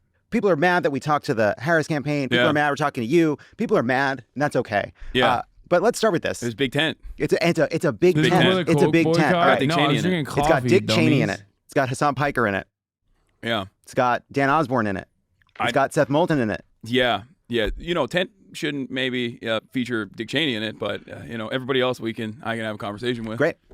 All right. Now, look, the main pastime on the left, other than being mad for the last few weeks, is everyone saying how right they were all along about Democrats being out of touch and bound to lose. We don't have subtitles readily Welcome to available Pod Save America. yet. I'm John wait, Lovett, and guest it is. hosting with me. Okay, never mind. I was wrong. I think like the bit of it is Rogan because of. I think a month before. All right. Now, look. Dick Cheney. This time on the left, other than being mad for the last few weeks, is everyone saying how right they were all along about Democrats being out of touch and bound to lose. Arrest me. Sorry. So I sat at this chair. Well, maybe not at this chair, but I had the offline interview with John. I think a month before the election, and a lot of the concerns that I brought up to him, it seemingly came across as somewhat prescient, where people went back to the footage, and I've been seeing comments that were rather positive about okay, he said a lot of stuff there that was objectively correct seeming. Yeah, I want to talk about one aspect of that, which is that you were saying, others were saying that, hey, like Trump going on Rogan, Trump going on Theo Von, like something is happening here, and we need to understand it. We need to address it. It's real. And I remember like my experience, it's like seared in my mind of Trump being on Joe Rogan because of how, like my path of understanding it, because what I saw first were a bunch of people taking clips and saying, wow, Rogan really didn't like Trump. Trump is a mess on this show. He comes across terribly. Rogan was like kind of giving Trump space to hang himself rhetorically. And then I watch it and I'm like, Trump did fucking great in this interview. Yeah, he's very telegenic. That's the thing that like a lot of people, I guess, refuse to factor in for some weird reason is that, yeah, he definitely rambles on. He likes to call it the weave. And even Joe Rogan made fun of him for that a little bit in the process. But like, there is something to be said about a relatively telegenic person who is able to portray himself as, I like to call it honestly dishonest, where like everybody knows he's a bit of a scumbag, but he's your scumbag. And he's able to get that across to a lot of people. And I don't think that there is really anyone with that level of television presence on the Democratic Party front. I think like the most skilled orator in the Democratic Party's ranks in the last couple of decades was obviously Barack Obama. And outside of that, I think like in a lot of instances, purely from optics point of view, Democrats track as like technocratic, elitist, too serious about everything that they talk about. And there's certainly a lot of that on the Republican Party side as well. I'm just asking. Mm-hmm. And we've seen failed initiatives from establishment Republicans that tried to recreate the Trump phenomenon with the likes of Ron DeSantis, and that was a massive failure. But ultimately, I think this goes beyond podcasts. This is something that I've been talking about quite frequently. I know the podcast thing is like the most, like that's the one that got everyone's attention. But I said this on CNN last night that you can't really podcast your way out of this problem. Like having, there was that one tweet saying like, oh, we just have 100 Pod Save Americas, but they all have to look like Hasan. Like that's not how this works. Oh, you think that one tweet might have been wrong? But the yeah, like I guess so. I agree with that. It became this couple kind of like, I don't know, like. Why are we wearing the same shirt? I don't know, dumbass. Think about it. Maybe it's because I filmed this fucking morning before I started the stream. Stop asking stupid questions, Chad. Jesus Christ. Devastating loss to Trump, and everybody's looking for these sort of little explanations that all feel like they just feel silly. Like, oh, we need a Joe Rogan of the left, and even saying like I don't even want to talk about how stupid that is anymore because even that has become stupid. But I do agree that like people are like, oh well, she should have gone on Rogan. All right, yeah, sure, I think so too. That would not have changed the outcome of this election. There's a larger problem to what you're getting at, which is like, why don't we have figures and where like we think they would do great on that show, and why is someone like Joe Rogan now, who was 4 years ago open to Bernie, now suddenly open to Trump? Like that's the deeper problem. Like you look at like successful Democratic messengers or progressive messengers over the last like decades, and you think, all right, well, Bill Clinton obviously was successful and he like ran against the Democratic Party in some way. Barack Obama did the same thing. Bernie does the same thing. AOC does the same thing. I'm not talking about on policy. You don't mean it like also in the same direction of running against? No, but running against the establishment in some way, and just saying, and the reason I connect them is because they all did something which is demonstrated that they were not part of the Democratic establishment, both like on policy and rhetorically, right? Like Tim Pool's hairline. Thank you for the 25. Get this up. That's what they all Level did. 2 hype train. And I'm just wondering, like, what, like, the one place where like, I know you like find, you know, there's a place where there's like kind of an alignment of like the Seth Moulton critique of the Democratic Party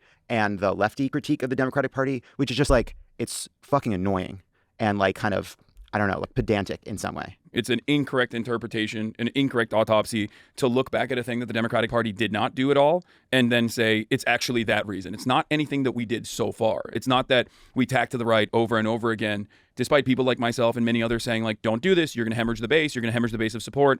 You are going to cut away at your turnout. You're going to cut across many different constituencies that you rely on to create an effective coalition.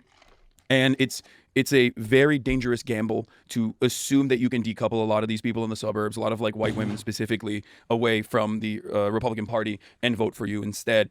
I know that they're high propensity voters, but it doesn't matter. There's still plenty of low propensity voters that you have to rely on to win. And that's precisely what the Democratic Party did. They hyper-focused on these key constituencies, despite the fact that polls were seemingly deadlocked after $30 million of ad spend in key suburbs, right? Like it showed, at least I said this time and time again, it showed someone from the outside looking in that the message was not working. And you can have the best ground game possible. You can have, you know, hundreds of thousands of people all across the country door knocking. But if the top-down message that you're communicating is not resonating with people, then you're not going to be able to win an election. You're not going to have the effective turnout necessary to win this election. And that is precisely what happened. Now, does that mean that Trump's messaging was good? Of course not. It wasn't. It was actually pretty bad. And I would even go so far as to say the anti-trans ads were actually a distraction and not good. It was only effective in the DC bubble, I think, and the consultant bubble and the media class that saw those ads and were like, oh my God, this is an incredible ad. Like, they really ruined Kamala Harris. Kamala Harris had a silly answer to an ACLU questionnaire, okay? That just shows that she is not the most experienced politician. This was all the way back in, I believe, 2020, right? She literally had to drop out of the primary anyway at that time. That's one thing, okay? But that should not be a campaign killer. If you personally think that that's a campaign killer, then your campaign is weak. This message across the board should never be able to end a single campaign. Then Teflon Don is real. I mean, the man had the grab him by the pussy tape come out as the October surprise in 2016, and he still won. And since then, there's been a litany of different controversies, including but not limited to straight up undermining American democracy by doing January 6th. And yet people are still voting for him. And one must ask the question, why? And I think overall, the same exact problems that persisted in 2016 when the economy was seemingly very good, right? Especially as opposed to like the post-COVID economy and its recovery. People were still very frustrated with what was going on. The notion that in the wealthiest nation on earth, we have 600,000 people sleeping outside every night. The idea that I think we should send every single person in the work camps and every single person in my chat, which I assume is coming from Discord. Sorry, every single person in Discord and every single person in my chat right now that is coming from Discord that's like, I bet you're drinking Coke right now in that glass and not iced coffee, to work camps. We should do that. You guys need to, you need to get to work. Okay, you're done. You're done. We need to purge the freaks.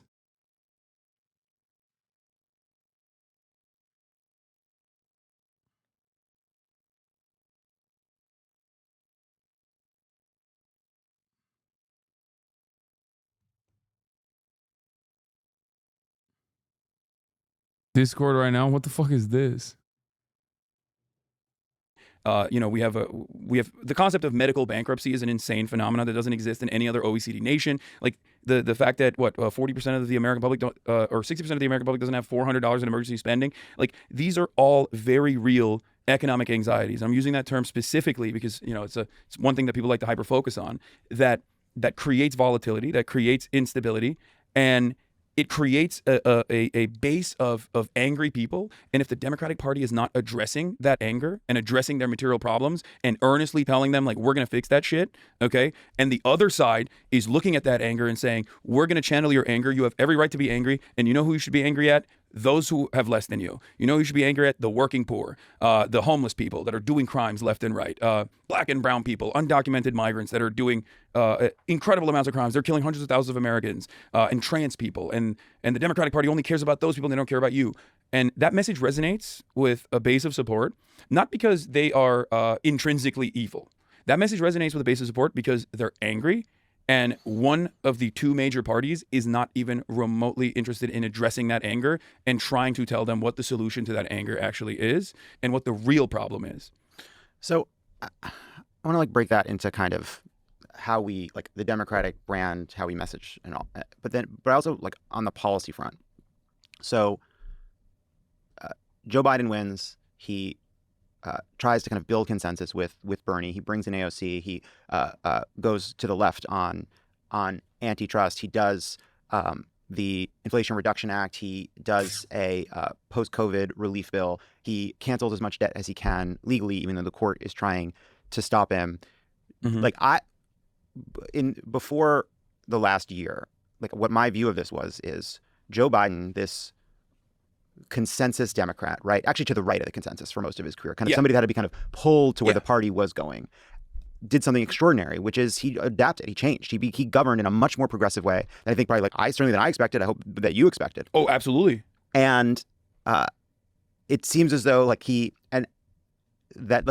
whether it's because people didn't feel it or people didn't believe it or the way Democrats talk about policy is ineffective, like it didn't seem to matter in terms of how people viewed like the Democratic response to the economy, right? They were so angry about inflation. They were angry about a bunch of other issues, and it really didn't matter what Joe Biden said, what Kamala Harris said. They were held responsible. And I'm just wondering how you explain that, right? Like it seems as though Joe Biden tried to listen to this exact critique, and it didn't matter.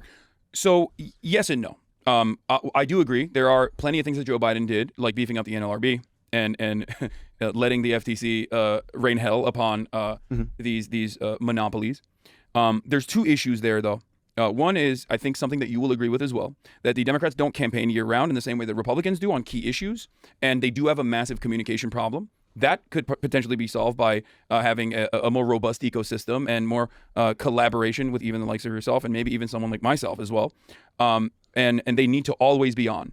They need to always be counter-messaging against the anti-immigration sentiment. I went back and looked at my commentary from February of 2021 when the story of the Customs and Border Patrol Haitian migrants getting whipped by horseback Customs and Border Patrol people, officers was in the news. And I remember talking about how the Republicans are going to keep hitting the immigrants are doing crime note over and over again because that's the one thing that they have. And it's built around a complete falsehood that undocumented migrants are responsible for incredible amounts of crime. It's not correct. There is no data to suggest this. The data actually shows the exact opposite. Undocumented migrants are your neighbors. They contribute to the economy in very meaningful ways, and they very rarely take anything in return. Why is the Democratic Party not pushing this counter narrative? And they never did. Instead of pushing that counter narrative, which is based in truth, and talk about how undocumented migrants are responsible for less crime per capita than natural born I was on Fox. U.S. citizens are.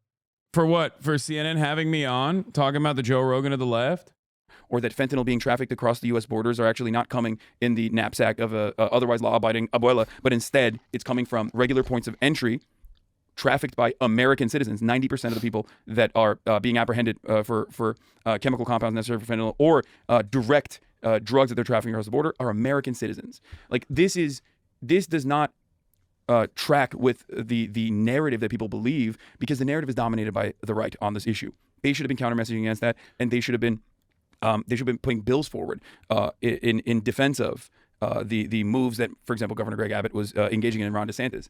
I said this even back then, that this is actually a fantastic opportunity for the federal government to show that there is a more tolerant approach, that one, they should have immediately pursued Governor Greg Abbott legally, and arrested him for human trafficking and tried to prosecute him for human trafficking. I don't care if it's a constitutional crisis or not. All of this stuff was insanely messed up, and the federal government dropped the ball. I think the Biden administration dropped the ball by not adding additional funds immediately, sending additional funds immediately to places like Chicago and New York, and to figure out a better way to transition a lot of these people and integrate them into the American labor force. And instead, they just got stuck in this like legal limbo for no reason. So why is it that so Republicans say they sort of lay all these problems at the feet of undocumented immigrants. They say they're responsible for crime. Yeah. No, they're not. But there are obviously undocumented people.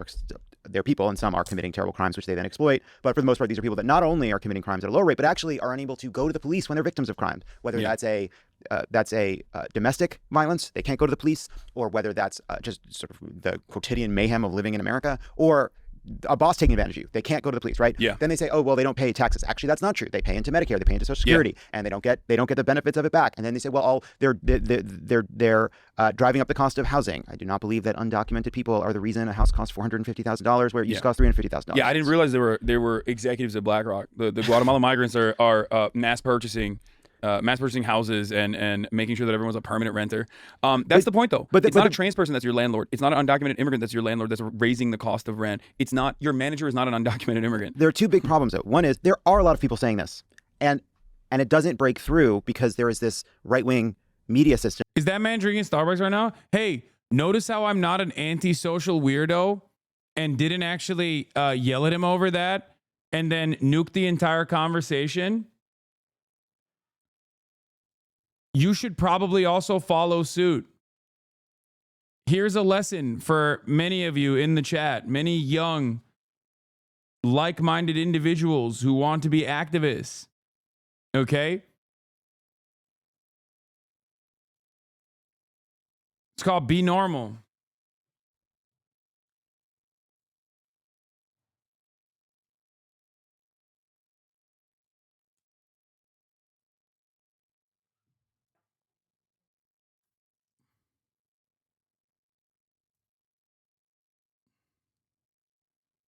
That's how it works.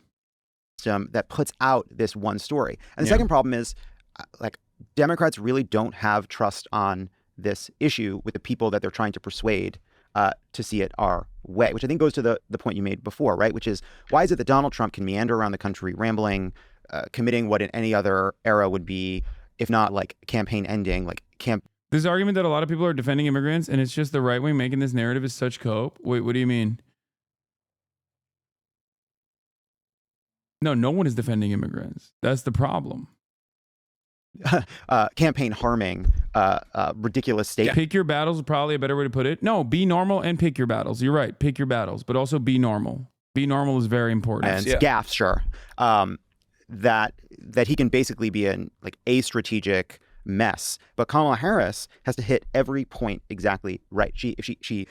She says the wrong thing on The View, or there's a bad interview from 2020. Those things can be campaign ending. And I think, to your point, it goes to something deeper, a kind of a lack of a core vision or motivating mission for the current Democratic Party. Yeah, something that is an understandable, easy to communicate, simple policy that you can put your campaign around.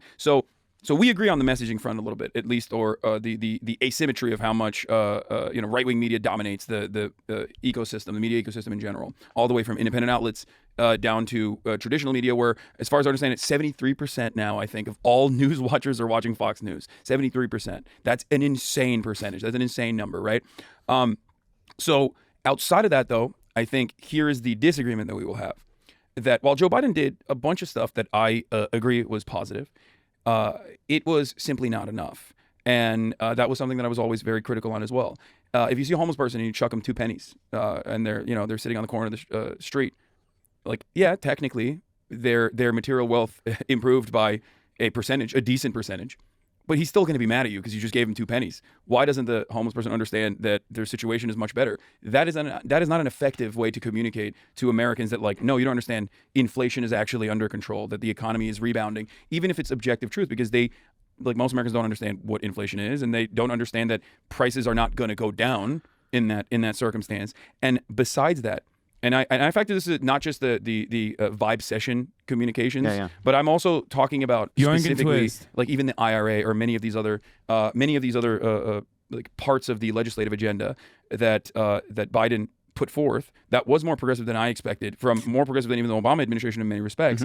But one, they didn't do a good job of communicating any of those victories, in my opinion. They did not. They did not actually like go to the media regularly to show these victories and to showboat and gloat a little bit. Two, a lot of that was also held up in gridlock because we didn't whip votes well enough within our own party. And I think that there was a lot of punishments that should have been dished out to the likes of Joe Manchin and the likes of Kyrsten Sinema, rather than offering a Green senator an opportunity to be a prominent fixture of the Democratic Party. I think that a lot more punishments should have been issued towards these people that use the moment in the spotlight to specifically play the role of a rotating villain in the Democratic Party, which has happened time and time again, all the way from Joe Lieberman to the Maggie Hassans of the world, the Kyrsten Sinemas, the Joe Manchins of the world, and the problem solvers caucuses within Congress in general.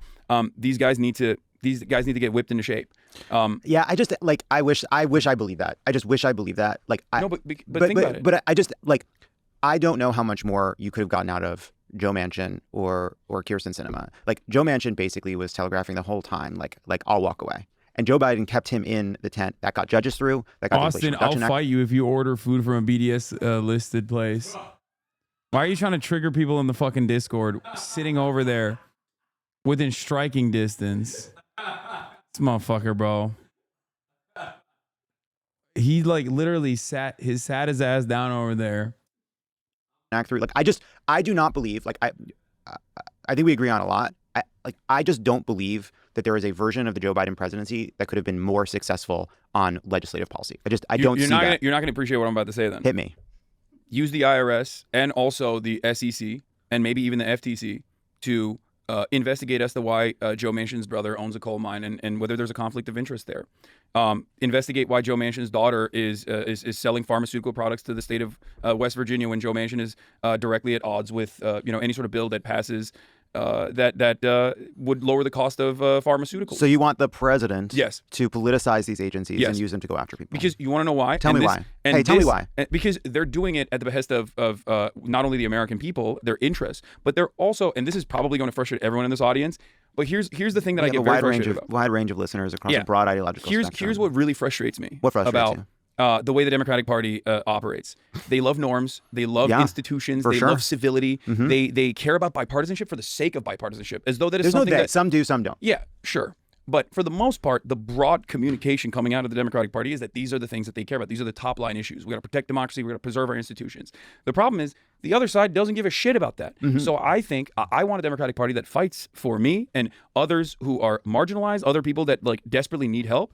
And I know that the Republican Party is never going to do that. I'm not one of those guys who's like, oh, well, at least the Republicans are kind of listening to what I have to say or are communicating, channeling the anger that I feel. Like, I don't care. They're charlatans. They're significantly worse than the Democratic Party. I don't like the Democratic Party for their closeness to the Republican Party. I want them to be a party that actually fights for the working class, for all Americans unconditionally, regardless of ideology. And you can't do that through bipartisanship with an otherwise like hostile entity that is the Republican Party.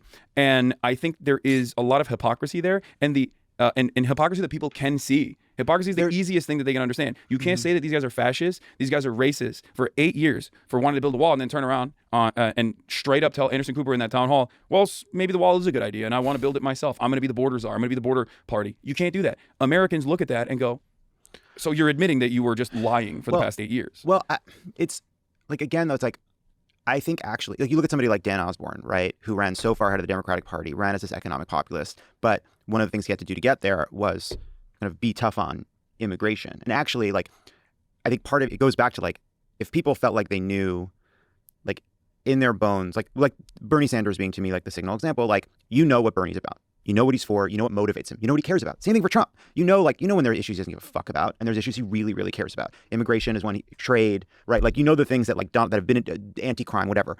That there are things that have been in Donald Trump's like kind of brain slowly losing plasticity that are like kind of solid in there. And for Bernie, we know why he's in politics, and that gives a politician the space to kind of challenge orthodoxies in the party or kind of run counter to it to signal to the people you need to signal to. Now, like, you say, oh, you can't call them fascist and then also work with them. Like, yeah, but at the same time, it's like I just don't know what to do with this nuance. Joe Biden, like, I am glad Joe Biden did the Inflation Reduction Act and an infrastructure bill and a gun bill and the CHIPS Act and a bunch of other stuff. I'm glad he was able to do all of those things. I'm glad that he was able to use his kind of like moderate brand, whatever, to kind of bring people in and get some stuff done. Like, I don't think the country is better off if he didn't do those things. So like, you describe it as hypocrisy. Like, it's compromise. Like, politics requires compromise. The Republican Party rarely ever compromises. They're uncompromising. You only have to beat them. But that's not true, though, right? Like, I agree with that on Trump, but that's just not true. Like, they did compromise, right? There are plenty of people on the Republican side that were furious at Republican senators for going along with some of these Biden bills, right? Like, those are people that did compromise. Yeah, there is a million examples, however, of Republicans that are obstructionists that I'm sure you of also course. love presenting, that go back to their town halls and lie about all the money that they brought back home from the bills that they voted against. So ultimately, we now know that political polarization is set in a way that never really existed in American history until the last couple of decades, right? I think that parties originally were more geopolitically focused on their immediate needs, like statewide needs. So you saw this dramatic shift, and now the Republican Party, especially with Mitch McConnell under the Obama administration, showcased that like permanent obstructionism is not punishable, and that gridlock is always considered the administrative party's problem. If there's any sort of gridlock, it's the fault of the leadership. And Americans hate gridlock. Yeah. That's kind of the reason why I was talking about Kyrsten Sinema and Joe Manchin, because that was a massive moment where like they actually ended up protecting the Republican Party because they were never going to vote for these bills anyway. Pod Save America has a negative impact on our polity. Prove me wrong. Okay, dude. Again, going back to pick your battles and be normal. I know we're supposed to be civil, but he's so casual about immigration and anti-crime, i.e. killing innocent civilians, innocent people. Like, first and foremost, okay, I don't think it's appropriate to assume that the Pod Johns are in favor of, killing migrants. Okay, that's not correct. Number two, okay, I talk to people who are infinitely more disagreeable than the Pod Johns on a regular basis. Okay? And I offer them the same charity when I have a normal conversation with them, a normal discussion with them. There are polite disagreements in this conversation that spanned over 2 hours. Okay? You need to calm the fuck down. The job here is not to own my interlocutor in the marketplace of ideas. Like, I do not consider the Pod Johns to be my enemy. Okay? Especially when they are offering a platform to someone such as myself and being rather kind, allowing me to talk my shit. Okay? Calm down. Anyway, and now the entire conversation was about like, madness within the Democratic Party's caucuses. Like, oh, they can't get their ducks in a row, right? Like, that was genuinely frustrating to me because it's like, if you would whip your votes immediately, then you could showcase that the Republican Party is standing in the way of progress. But that's just like, that is legislative minutia. What is more important to talk about is broad, sweeping legislative changes or a agenda that might even come across as bold and radical in the interest of the American working class.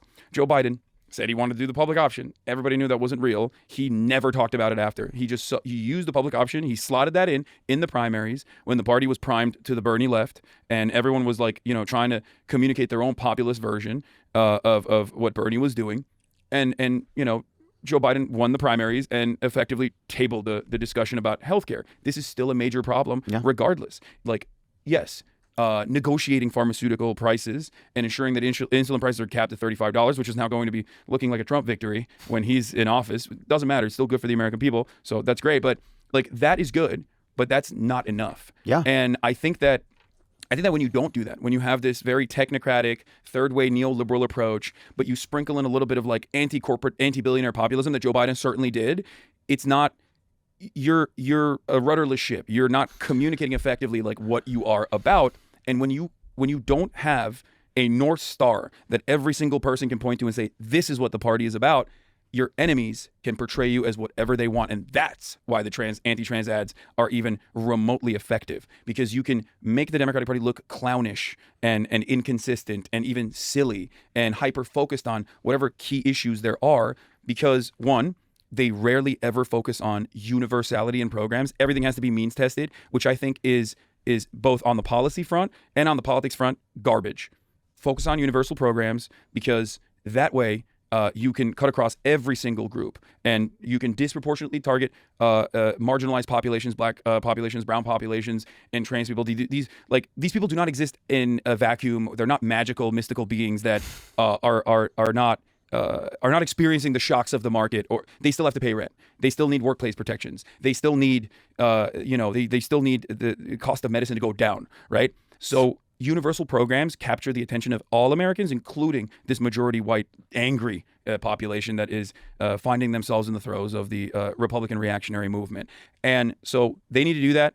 And if they don't do that, then the subtle populism of the right is always going to be the only game in town, and they're going to be able to present themselves as anti-establishment while they have billionaires parading around all the campaign stops, like Elon Musk trying to do that X logo every time he jumps, like a child. God, I hate Elon Musk. That is the trick, though, man. They're like, it does speak to just how far, one place where. So if you listen to the Harris campaign's advisors talking to Dan Pfeiffer, I know you did, and you had problems with it.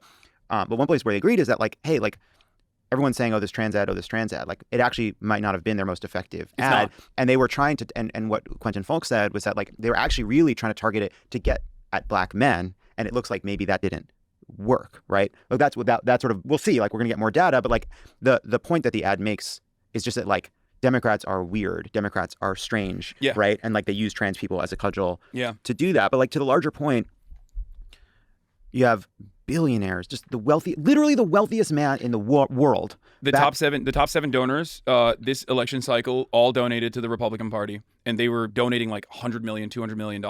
It was crazy. How do you think about the fact that in right-wing media right now, and right-wing adjacent media, they are managing to be both the party of the wealthiest oligarchs in the world and the kind of traditional moral set trying to impose a specific way of living on people, and anti-establishment, kind of rebellious politics? It's Nazi Germany, straight up. It's just pure fascism. That's all this is.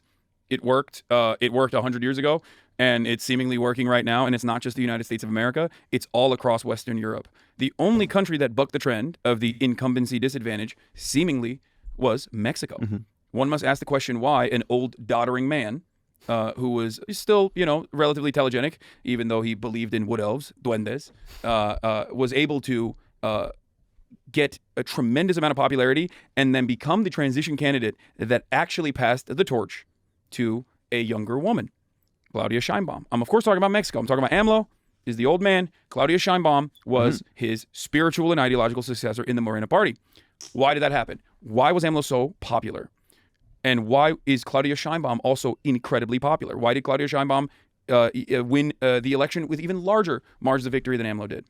It's because they expanded the welfare state, they increased minimum wage, and they made a whole bunch of decisions that genuinely improve the material conditions of a lot of people in Mexico. And that's something that people will never forget. We talked about the black vote for a second. As far as voter patterns goes, older black populations, older black voters as a voting bloc, is a more reliable voting bloc for the Democratic Party than younger black voters are. One must ask the question why. That is because people remember the last time the Democratic Party did something for black people, did something bold, expended social and political capital for black people. And that is something that people do not forget. If you give people things, they will not forget that. That's why there was a lot of dummies who thought, oh, Trump's back, we're going to get some stimmy checks. It's not going to happen, but they still remember that because they think, oh yeah, Trump gave us stimmy checks. Mm-hmm. I mean, well, Joe Biden expanded. I mean, I know. And by the way, I'm not pushing back on any of this because I don't agree with the sentiment. I just I am trying in the weeks after this election to just question these sort of statements, because then it's well, Joe Biden expanded the child tax credit, made a huge difference for millions of children. No, absolutely. The expansion of the child tax credit was fantastic, but it didn't continue. It was so successful and it didn't continue. do you think American people know why that happened? I don't. Who's at fault if American people don't know why that happened? I think some of it is Democrats, some of it is the mainstream media, some of it is the right-wing media, and some of it, by the way, is the left. It is the media of the left, right? Like the first couple of years, there's been so many moments where my great frustration, I think, in the way politics is talked about is often people do not want to do the work of figuring out who's actually responsible, right? Like Republicans will shut down Don't worry, I addressed the left point as well. Government and mainstream sources will say Washington gridlock continues, right? Or Joe Biden will be stymied in some way, or Barack Obama will be stymied. Now? Why did Barack Obama? Wait, what? Fuck the USA. Fuck the USA. Let's go. You suck now. You suck now. Shut up, Dankus Canadian. Enjoy the fucking tariffs, okay?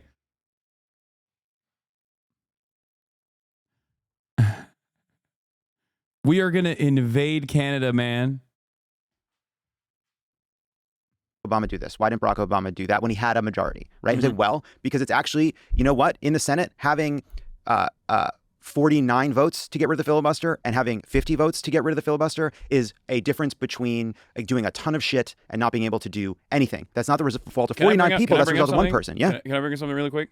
This conversation that you and I are having, have you ever heard a Republican have this conversation? Well, what do you mean? Like Republicans don't talk this way? Have you ever heard a Republican go, sorry, we couldn't get this done because we simply did not have the votes? Is that ever like a real significant front-facing public conversation that the Republicans have?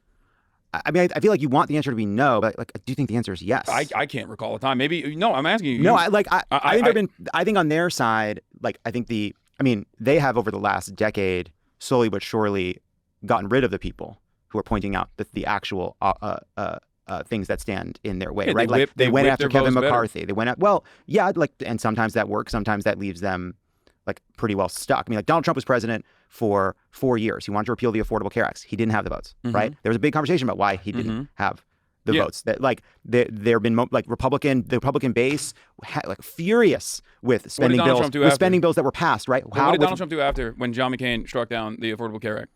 What did he do? He took out the individual mandate regardless.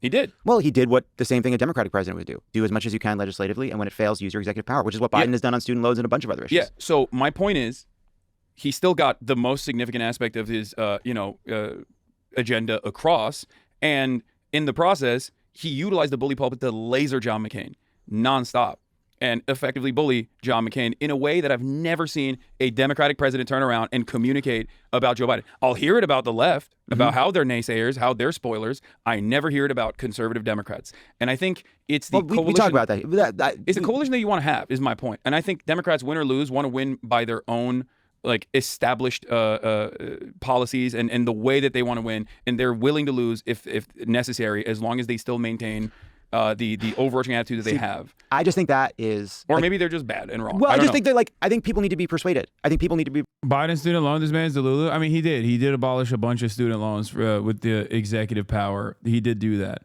He should have gone further, but he did do that. Persuaded. Like David Plouffe talking to Pfeiffer yesterday. He's like, look, you go to a swing state. You got a certain percentage of liberals and progressives. You got a certain percentage of conservatives, and you got this vast swath of moderates. You need them. Now, I think where you're right is like there is something about a Democratic establishment figures that feel more comfortable with a Liz Cheney. We're going to get to the genocide stuff in a second. Don't worry. At the table. A big chunk of this conversation devolves into talking about with Israel. Sitting at the table. It's gross. And that the disagreements with Liz Cheney are more kind of are acceptable, and the disagreements to the left are less acceptable. But one must ask the question, why is that acceptable? Liz Cheney is anti-LGBT. Liz Cheney is anti-abortion. Liz Cheney is anti-Democratic Party. Liz Cheney is the daughter of a rabid, warmongering, terrorist sociopath, Dick Cheney. And yet there are Democrats who are more comfortable with her than people who also would totally be on board with the Democratic Party, but I don't know, have maybe sometimes identical opinions of Liz Cheney on even LGBT issues. Like Joe Rogan is a great example of this. Yeah. The Democratic Party has consistently utilized and weaponized in the most cynical ways possible identity politics. And I say this as someone who is infinitely more progressive than the average Democrat on these issues. They just use it. They use it against Bernie. They use it against every single person, and now they're dropping it themselves. That makes every Democrat look like a silly fool. That makes it does. In the eyes of Americans, they go, you called us racist, you called us transphobic, you called us crazy, and now you're saying, okay, my bad, we got to drop this woke shit.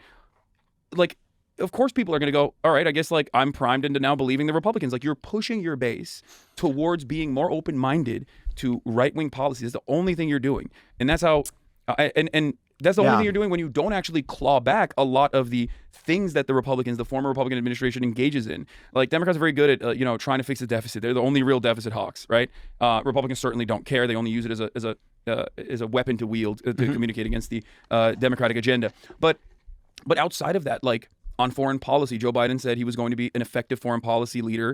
He did NATO. He kept talking about, NATO Jack, AUKUS, as though that was going to be. He loved talking about AUKUS. Yeah. Like, I've never been more. Oh, dude, there's a Ryan Ruth mention coming. Or I've never been more like nervous in politics, like other than the day before an election, than when Joe Biden was still in the race and he did that press conference. And he was like, he talked about AUKUS. It's like, no one knows what the fuck AUKUS is. Yeah. Okay, that's a deep cut. That is a deep cut. But like, Joe Biden was like, I'm the, adult in the room, Jack. I'm going to bring back America into the global stage. The way that the American public sees that is like, there's war in Ukraine, right? And that's not even Joe Biden's fault. Like, I understand that. That's Vladimir Putin decided, I'm going to do the insane thing. I'm going to invade Ukraine. That's psychotic, right?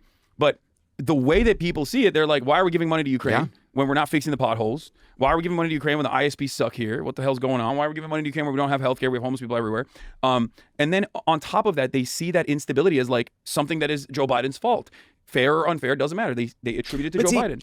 Same thing with Israel-Palestine. They look to what is going on and they're like, this is insane. Like, why Biden will come out and say, or used to come out and say, we're going to do a two-state solution. Benjamin Netanyahu the next day would be like, fuck the two-state. What do you mean? How about no state? Literally the next day.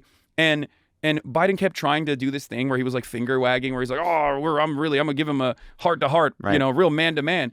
For a lot of Americans, they saw that as like, you're weak, you're old, you're weak, you're feeble, and you're getting dog-walked by an American ally in a very public and very embarrassing way. And there's a metric ton of violence that's happening on top of that. Like, he ironically destroyed the goodwill that a lot of people had coming into his administration with the last, I guess, like post-Afghanistan withdrawal. Everything was bad after that with respect to Joe Biden's foreign policy. It also just like it's also tied to. I still defend the Afghan withdrawal, by the way, and I think the Democrats also dropped the ball on that too, because they should have stood 10 toes down and said that was the right thing to do. We exhibited political courage. And for the record, Republicans tried to do the 13 of our best soldiers died in Afghanistan thing over and over again, the cynical thing that they tried to do. Republicans are shameless. Democrats are less so. No, they should be shameless. I'm describing what the issue is. Yeah, I mean, part of this though too, like they cut a bunch of stuff here. I said Democrats should have said 67 soldiers died in Afghanistan under the Trump reign versus the 13 that died under, like, there's a reason why no soldier should die, but there's a reason why, this is significantly limited to casualties because we pulled out. You were on Waters' show. They lost because. Yeah, I saw. We'll look at that later. Like, huge policy problem in how the Biden administration has responded. They cut it because it's an hour and 50. The conversation took 2 hours, Chad. It was supposed to be 30 minutes. I think that's the reason why they cut a bunch of stuff. They cut my Ryan Ruth joke too. To the war in Gaza. But on that issue, a bunch of foreign policy issues, a bunch of domestic issues, some of the problem has been Joe Biden gave State of the Union, which was good. And everyone's like, okay.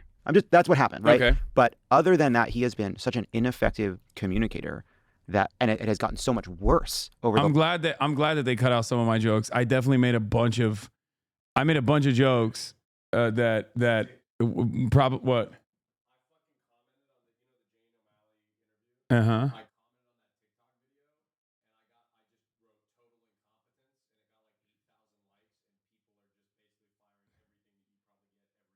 Oh yeah, of course. The last year. Yeah, because he's old as fuck. I know, but like, we're in this moment where we're like kind of trying to like, what went wrong? What about this? What about that? People are so mad. Like, the people are like they're like, the answers that Kamala's advisors gave were unsatisfying. Yeah, they are unsatisfying. But so much of this is just like, there was a giant anti-incumbent fervor around the world.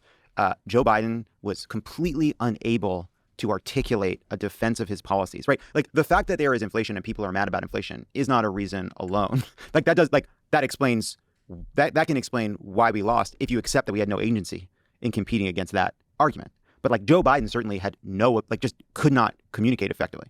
I think you'll see what happens when someone effectively bullies corporations, regardless of being a right-wing Republican, in the upcoming Trump administration. Things are going to get significantly worse for every single person, including the people that voted for Donald Trump. One of the funniest aspects of the tariffs conversation that's happening right now is that Donald Trump is going to implement broad tariffs on 45% of all trade that comes in and out of the United States of America. Mexico, Canada, and China comprise 45% of all trade. He wants to tariff every single one. Tariffs are obviously an entry fee that like the American corporations are going to be paying. None of the countries are going to be paying for these tariffs. It's a policy that's going to destroy drop shippers, which overwhelmingly vote for Donald Trump, and the Trump merchandise industry. So that's pretty funny. But having said that, it's going to be devastating for the economy. Now, what do I think Trump will do in the process? He'll obviously use tariffs to basically get corporations and industries and sector leaders on board with his agenda. So when he says jump, they say how high, or I'm going to slap you with tariffs and it's going to actually punish you. It's going to hurt your bottom line. And I think that's part of the reason why they're going to do that. The other reason is it's a regressive tax. It's a broad sales tax on all consumers that disproportionately affects the working poor, and Republicans love that shit. But he also, at times, I think, will just institute the Defense Production Act or something. Like we'll see it. We kind of saw it in COVID as well when it was a necessity. But that's the thing. Like the American government is powerful. All governments are powerful, but the American government is especially powerful. It's the wealthiest nation on the planet. And the way that it runs is basically, it's like 50 companies in a trench coat. We are working at the behest of corporations. We feed them with our tax dollars that turn into subsidies for them. They utilize those subsidies to, I guess, lower production costs, but then they use that to increase their profit margins and engage in what used to be illegal pre-Ronald Reagan, stock buybacks and the like, market manipulation of all different sorts. And we're constantly deregulating the economy. And I think that it's not just about having like a populist message. It's about actually implementing said populist message and show who your real enemies are. Like not be afraid to say, these people are fucking your life up. And if you are truly the pro-working class party, as the Democrats want to be, as they claim they were historically, right? And there were certainly times when they were, then you have to say these corporations and the wealthy that have given us money, as well as the Republican Party, and always have been hedging their bets, are the real reason why you're feeling this economic anxiety, the real reason why you feel hopeless, that you will never be able to own a home, that you'll never be able to retire.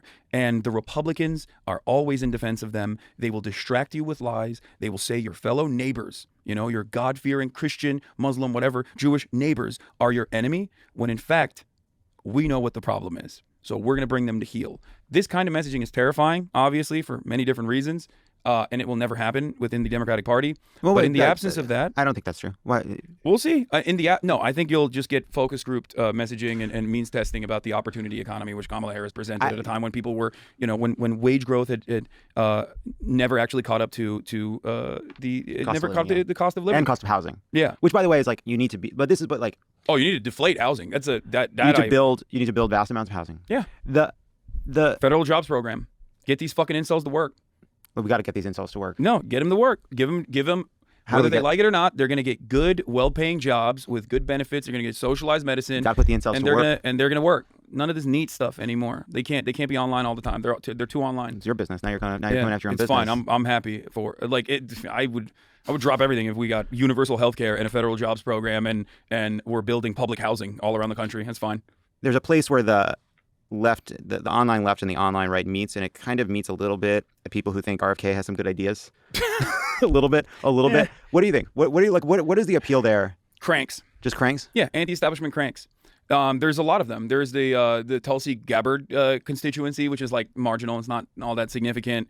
But yeah, I think that the online left is not as robust a media ecosystem as like people think it is in general. And besides that, they don't have any sort of like political motion regardless, right? I have disagreements with the closest Congress members that are ideologically as closely aligned with myself as possible, but I still have many disagreements with them. And outside of that, I think like these guys that, like RFK Jr. because they think he's going to make America healthy again, they just like the crank stuff. Yeah. That's what it is. I mean, Oh, another part that was cut, I think, was when I was actually talking about the left media ecosystem and how, like, I dropped names. I said Chapo Trap House, Majority Report, Drop Site News. All these places, like, we have been very aggressive defenders of things that Biden has done when it's actually in the interest of serving the American working class. Like, you talked to, like, when I'm really, like, 4 years, I guess 8 years ago, Jesus. No, it wasn't. Remember, like, after Trump won the first time, what I was feeling at the time, which I'm still feeling now, is that, like, the two challenges, right, is that, like, at a moment where someone like Trump is ascendant, like, how do you keep this big left together, this big tent together from, yes, it includes the kind of pro-democracy, anti-Trump right, runs all the way to the far left and leftists. How do you keep that big group of people together? And I do think, like, you're right. Like, there is, just in part because there's just so much money behind it. Like, the online right is, I think it's bigger and more influential, but it also knows how to get on board, right? Like, it knows, like, it fights, it has disagreements, it pushes, but then it knows, like, for our ends, for our goals, we all need to get behind, whether it's Trump or in previous elections, it was getting behind, like, Romney-like figures, McCain-like, like, they get behind those figures. And sometimes it feels like on the left, there's no moment at which we say, all right, we've had the fight, we've had the debate, we disagree on a whole bunch of stuff. Hey, everybody, we're going to get together. We're going to make sure that we stop Donald Trump, we elect Joe Biden as much as, or we elect Kamala Harris. Like, that moment doesn't come. And, like, I'm not saying that Democrats in power aren't in part responsible for that. I think part of what we need to do is figure out a politics that brings people in. But it does require, like, everyone is responsible. Yeah, I think just as I was very critical of Bernie Sanders' campaign, despite, still loving Bernie, because he was nowhere near as aggressive as he could have been in the primaries, and it, definitely should have probably gone on more like independent media route in a similar vein to Donald Trump.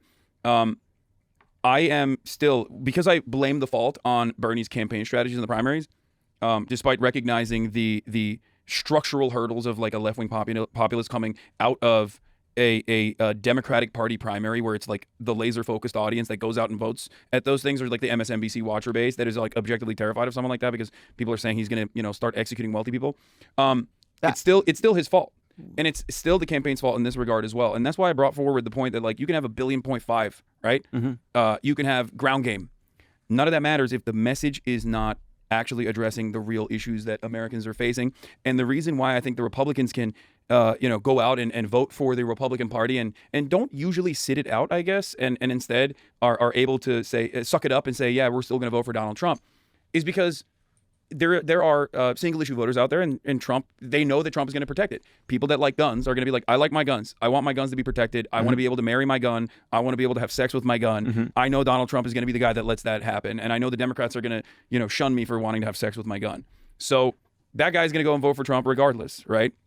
On the other side, though, if your top line communication and your major policy prescriptions are like, we have to preserve these institutions, we have to preserve civility, and we have to preserve democracy at a time when Americans are like, I don't give a fuck about democracy, just lower the price of eggs, then there's no way that I could outflank the Democratic Party and get people to vote for Kamala Harris in a way that sticks, in a way that is going to be successful, no matter how much influence I wield. But it's not, yeah, I'm not even just talking about, yes, take your point. Most people are just not voting. That's the problem. But the challenge, right, is that, like, there are, like, these three, let's say you say there's these three kind of media ecosystems. There's the right-wing one, there's the kind of mainstream one, and there's the left one.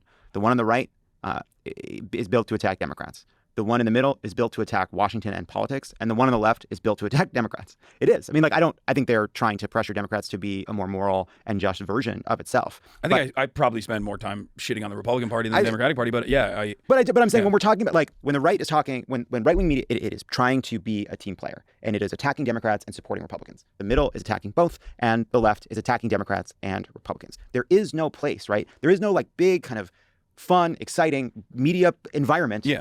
Outside of, I guess, fucking this table, where, like, you have a lot of people that are, like, critical of the Democratic Party, annoyed by the same things we're talking about, but ultimately it's just like, we got to win and we have to get behind these people. Yeah. Well, but again, it is because for many people on the right-wing ecosystem, like, they have their toys, they have their treats, and the Republicans are giving them those toys and those treats, whereas the Democrats are offering what? No, I agree. That's like, where what I'm are they like, offering? Well, yeah, no, I know. We got to fucking it figure it out. It doesn't matter to me. I'm rich. Okay. Mhm. Like, I mean, I probably might go to prison if Project Esther gets kicked in or if they denaturalize me or something. But Hey, come on. You know, I mean, who knows? We'll see. But You can, but I mean, you can be rich abroad.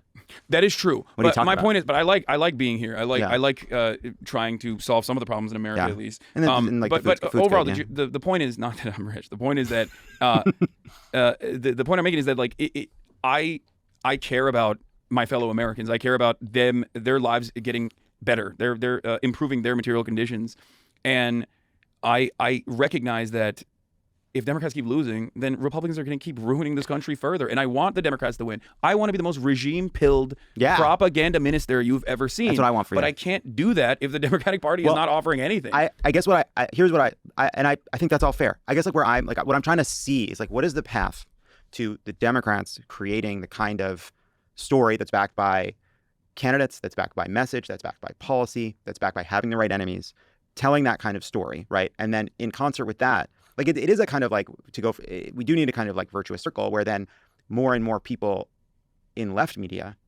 start to accept that the vehicle for changing this country for the better is the Democratic Party.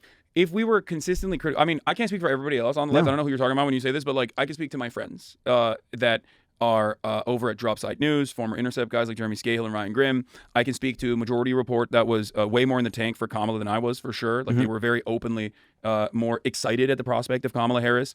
I was definitely a lot more depressed by no matter who wins, we are still cooked. Was my attitude, but like certainly understanding and recognizing that Donald Trump is going to be far worse than Kamala Harris, of course. And Chapo Trap House, right? So these are some of the largest media companies out there on the left, right? Outside of the orbit of the Democratic Party. Every single one of these outlets, myself included, talked more about the Biden administration's accomplishments with the NLRB, with Lena Khan at the FTC with like, trust busting and numerous other accomplishments that the Democratic Party actually brought forward than they did. And it didn't matter. My point is, we always defended the Afghan withdrawal unconditionally. You never saw that you barely saw that on MSNBC. We always defended that. We always defended Lena Khan. We always defended the NLRB. We always defended the symbolic move that Joe Biden made when he went to the UAW picket line. We didn't forget that. We talked about that. It didn't matter. It's not enough, especially when there's so much that Joe Biden did, I think, outside of the economic pressures that Americans were experiencing that was certainly going to play a pivotal role in the election. But there's so much that he did in the month of October in 2023 that just... You're right. It was a mistake that I didn't bring up the Talk to a Pod and all the stuff that Haley Welch has done at the behest of the Democratic Party.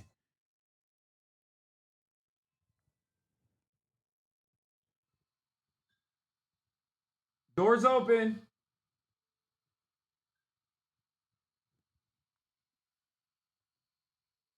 Okay. Well, I missed it. Just completely wiped that. That made it impossible to defend him because it became the major focus of a lot of people. And there's nothing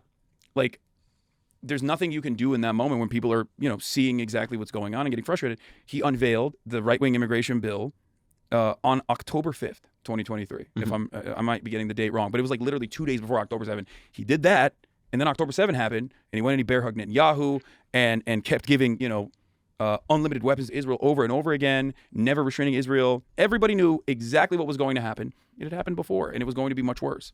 And yet, no restraint whatsoever.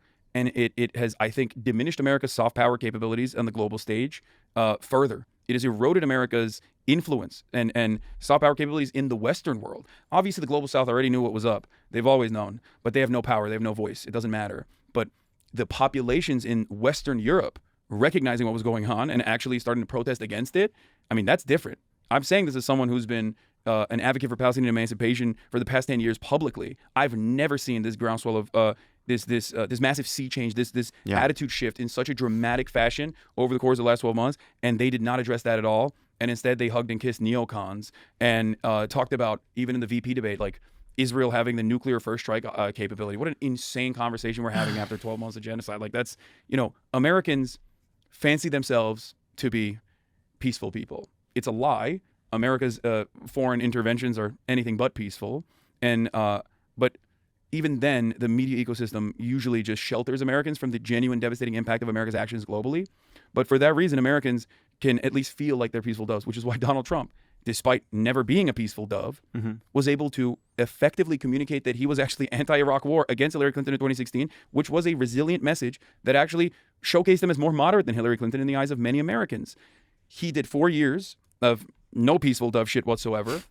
And then he turned around and after October 7 was still able to effectively outflank the Democrats on this issue, despite the fact that he got $100 million from Miriam Adelson, Sheldon Adelson's wife. I think your food is outside.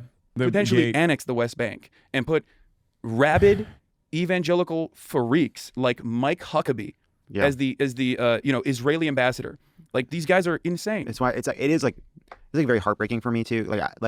Look, I think one of the reasons people will be mad that you're on the show is because you're like a proud anti-Zionist, right? Like you said that. I've gotten shit for saying. I was going to say anti-Semite. I was like, damn. Joining us today, anti-Semite dumbass. Yeah. No, but like I actually like a couple like 2 or 3 years ago, I said on Ponte America like that I described myself as a Zionist, which got people upset too. But what I said then and what I still say now is, and I actually had the same conversation with Bernie, is like you ought to denounce the destruction and death in Gaza. You ought to denounce the moral abomination that is taking over the West Bank on its own terms, because it is morally reprehensible. Yeah. It is despicable. These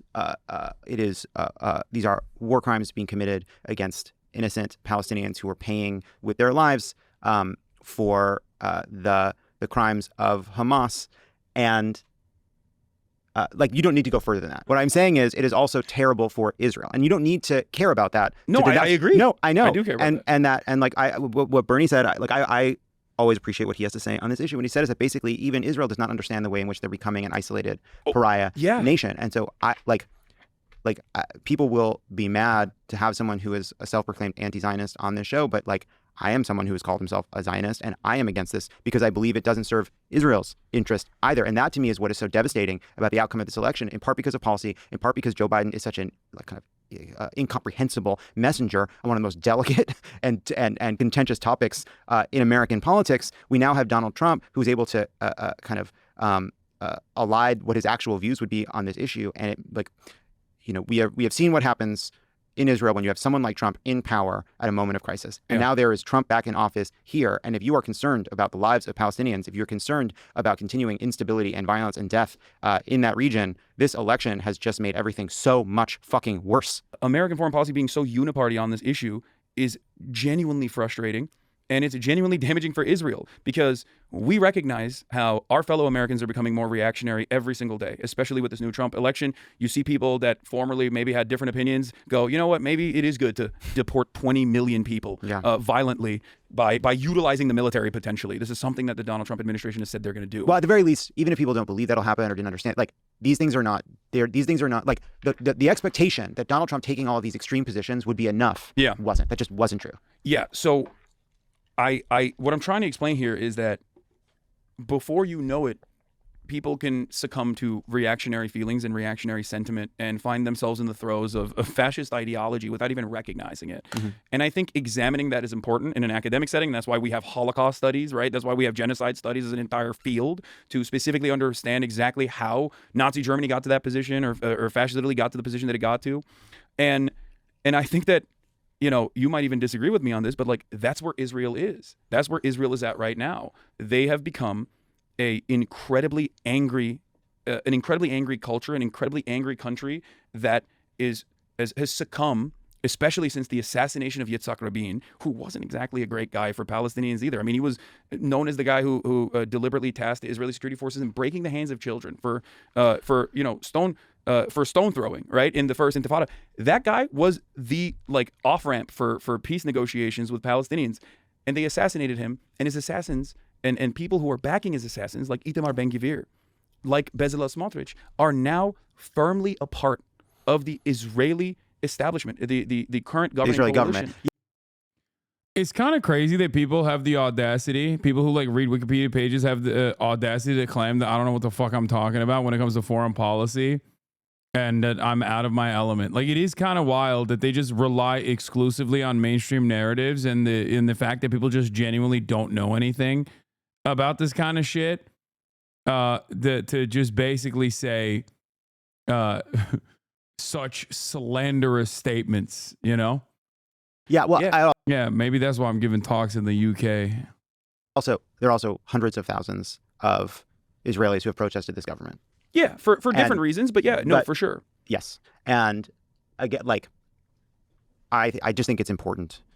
Yes, like, Israel is responsible for Israel's actions, but we do need to separate Benjamin Netanyahu and his conduct from the Israeli people. In the same, that doesn't mean they're not responsible in the same way that America is not George W. Bush, right? But America is responsible for what George W. Bush when he is in command of our armed forces. Yeah, but we understand that distinction. No, of course. The problem is you have to also look at the Overton window, though, in any society, in any culture, in any country, right? And I think that, and I come from, I'm Turkish. Like, I come from a country with a conscription. Like, I understand what ultranationalism is. I've lived through it. I've experienced it. I know what it's like when Turkish people hear me say, like, that the Armenian genocide is real, for example. Like, that's like a non-starter, right? That's like, you can't say that. What are you talking about? I learned in school that it wasn't real, right? Like, I understand how a country can become more and more right-wing, where even the liberal position is still committed to the maintenance of an apartheid. And I think that is where we're at with Israel, and we have to restrain Israel as we are the number one partner of Israel, whether it be the weapons that we give to Israel, whether it be the financial support that we give to Israel, or whether it be the trade partnership that we have, or the financial partnership that we have with Israeli companies. We have a lot of influence over what Israel does, and I think over the course of the last couple of decades, especially with Benjamin Netanyahu, Israel has become a more and more right-wing nation. Yes, it is a country that now views itself as being isolated and under siege, right? Yeah. Like, all of this is... This is really funny. When people say it's totally on site for commies like Hasan, what are you going to do, man? You're going to come into my house and suck my cock? Is that what you want? Huh? You saw the meat pic? Are you doing meat watch? Huh? You saw the meat on Maine and you're like, damn, I want it in my mouth. Is that what it is, big boy? I unbanned you. You can speak. You can speak on it if you want. Is that your goal? A little bit of meat watch for you, huh? Is that what you're going to do? You're going to come over, you're going to suck my dick dry, huh? Is that what you're going to do? It's on site for commies like you? Okay, dude. Okay, psycho solitaire. Type of motherfucker that literally perishes at the mere prospect of having a social interaction with a fucking cashier. Dumbass. Like, we have moved in the wrong direction in a bunch of, like, this is all gotten to be so kind of hopeless. Israel faces recrimination from around the world, feels isolated, feels like it needs to turn inward to protect itself, views itself as being it's going under the Rhodesia route. attack. Well, it's like the question right to me is like, how do you break that cycle? I agree it requires a ton of American pressure, but it also, I think, like, the turn, like, anti-Zionist fervor, like, to me, like, anti-Zionism itself is not a path to where we ultimately need to go, which is a peace and Palestinian self-determination, right? Like, that's what I believe in. Like, that's what I care about. That's where I want this. Like Israel as a country that no longer feels constantly under threat. Palestinians being able to live in peace and safety without being under occupation, in control of their own destiny. And to me, like, that, like, it's become a kind, like, that is a two-state solution. And anything that drives towards that, I think, is ultimately the direction we need to go. Right now, we're moving in the opposite direction, which is why this all feels so hopeless to me. Well, I mean, look, I used to be of that same mindset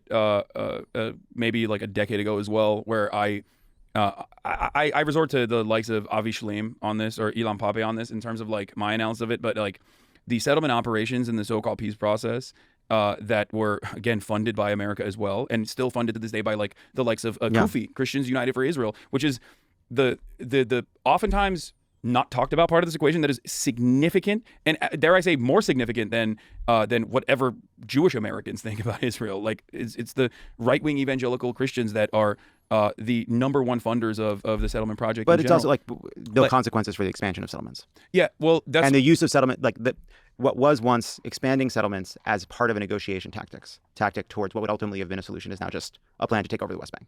Yeah, no, it's developing Bantustans, which they did. And my point is that that has made it virtually impossible for a two-state solution to exist, which is why I think that like Israel already maintains sovereignty, and that as an apartheid state, what needs to happen is to abolish the apartheid. So Hasan is a fascist, haha. We all believe in violence at the end of the day, right? What are you saying? I just said, if you want to come over and suck my cummies, I'm not interested, okay? I like that you not so subtly threatened me with death and then immediately are like, oh, you seemingly are a fascist and all you know is violence. Like, what kind of pussy shit is this? The fuck? That's a crazy fucking... That's crazy backtracking. It's totally on site. Cope, it's coming for you. And you helped create this atmosphere. It's totally on site for commies like Hasan. Literally unbanned. 4 minutes later, so Hasan is a fascist.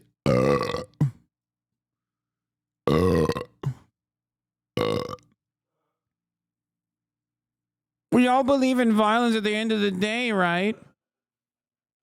Fucking idiot. Bitch.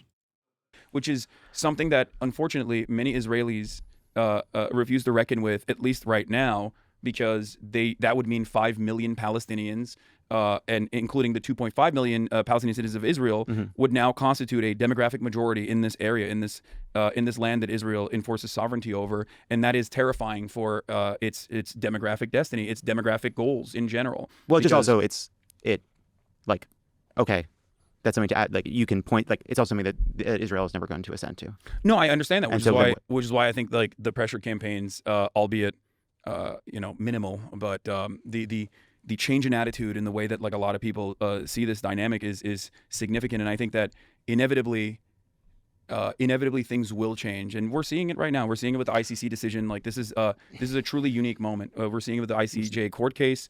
We'll see where it goes, but I think that I understand why even members in the State Department that I would directly be at odds with in the way that we examine the world have from the start tried to say this can't happen, that we need to use the liberal Zionist off-ramp immediately. We need to just like, put Benny Gantz in charge or something. Like, we need to just like single out Benjamin Netanyahu, say he's the bad guy, and then move in the direction. Yeah, negotiation tactic is kind of crazy. Look, I gave a lot of I definitely was not going to be super aggro on this conversation, because it was like I was trying to be as nice as possible with as much grace as possible. Move in the direction where like a more manageable, more liberal person, a more moderate person can be left responsible and restrain Israel in some way in order to continue Israel being an unsinkable aircraft carrier in a resource-rich region. And Hasan, you're a rich commie clown, enemy to free, liberty-loving Americans. You can be mad that your enemy recognizes you, but it doesn't change anything. Playing dumb while holding a weapon, acting like it wasn't a veiled threat. Haha, you are a hypocrite. Brother, you literally said you were going to come to my house and try and kill me. You said it was on site. I think you misunderstood. You just saw, I don't know, you saw the fucking Second Amendment. And it just like frustrated you for a second, I think. That's what it is. That's not me being a hypocrite. I have a right to defend myself, don't you think?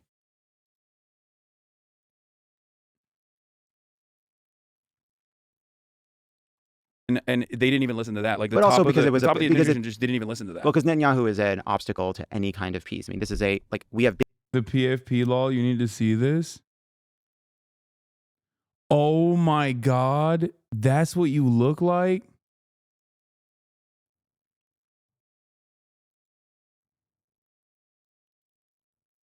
Brother, please have a family, raise your kids.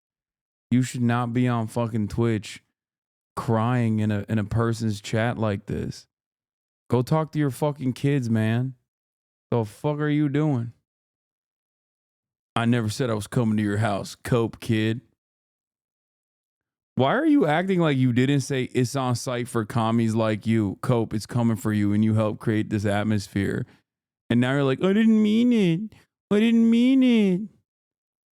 There's a reason why your kids are probably embarrassed of you, big dog. It's because, you're doing this shit. Don't do this shit.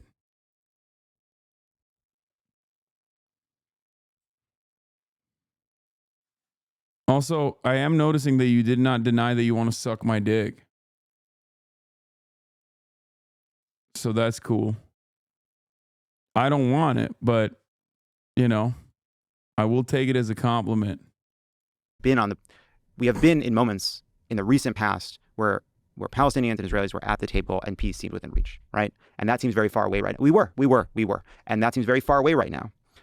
But to me, that still seems closer than a single state. And to me, there's that sort of a future of heading towards that is a future of a lot more chaos and violence and terror and horror. And so I come back to my view remains that the future, that the only hope is some kind of a two-state solution. As far as that seems right now, people want to say otherwise, fine. But I think they're gonna annex the West Bank. I think that's what I think is gonna happen. But let's move. Trump's gonna let it happen. This is the thing. And it's not even because Trump is ideologically committed to the Zionist project in the way that Joe Biden was. It's because Miriam Adelson gave him $100 million. That's it. Trump doesn't give a fuck. Yeah, he doesn't give a shit about anything. He's just these guys gave me money. I'm gonna listen to her, and that's it. And that was really funny because that's what he's talked about in the anti-Semitism conference that he put together. If you recall, he was like, "I've done so much for you Jews. Why won't you vote for me?" That's what he kept saying. He's like, "If I lose, it's because of you Jews." I know. And it was insane because in his mind, he thinks that's the only thing that American Jews care about. It's the dual loyalty trope. But you also can't do that trope in a woke way on mainstream media either. When you are, I'm not saying you're doing this. Yeah. I'm just saying you also can't do that in a more woke way when you're talking about Israel in as many liberal outlets do sometimes when they talk about you just want Israel to perish, I think, and you're probably anti-Semitic and that it's just Israel has demographic concerns. It's okay, well America has demographic concerns. America has white demographic concerns. That's a non-starter for me. You know what I mean? I don't care. Yeah, I mean, there is also a ton of anti-Semitism.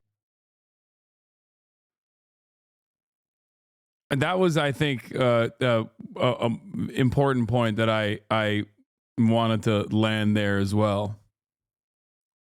Am I being too subtle, or is it coming across? I mean, this is not the best audience to ask because you guys know what my perspective is, but.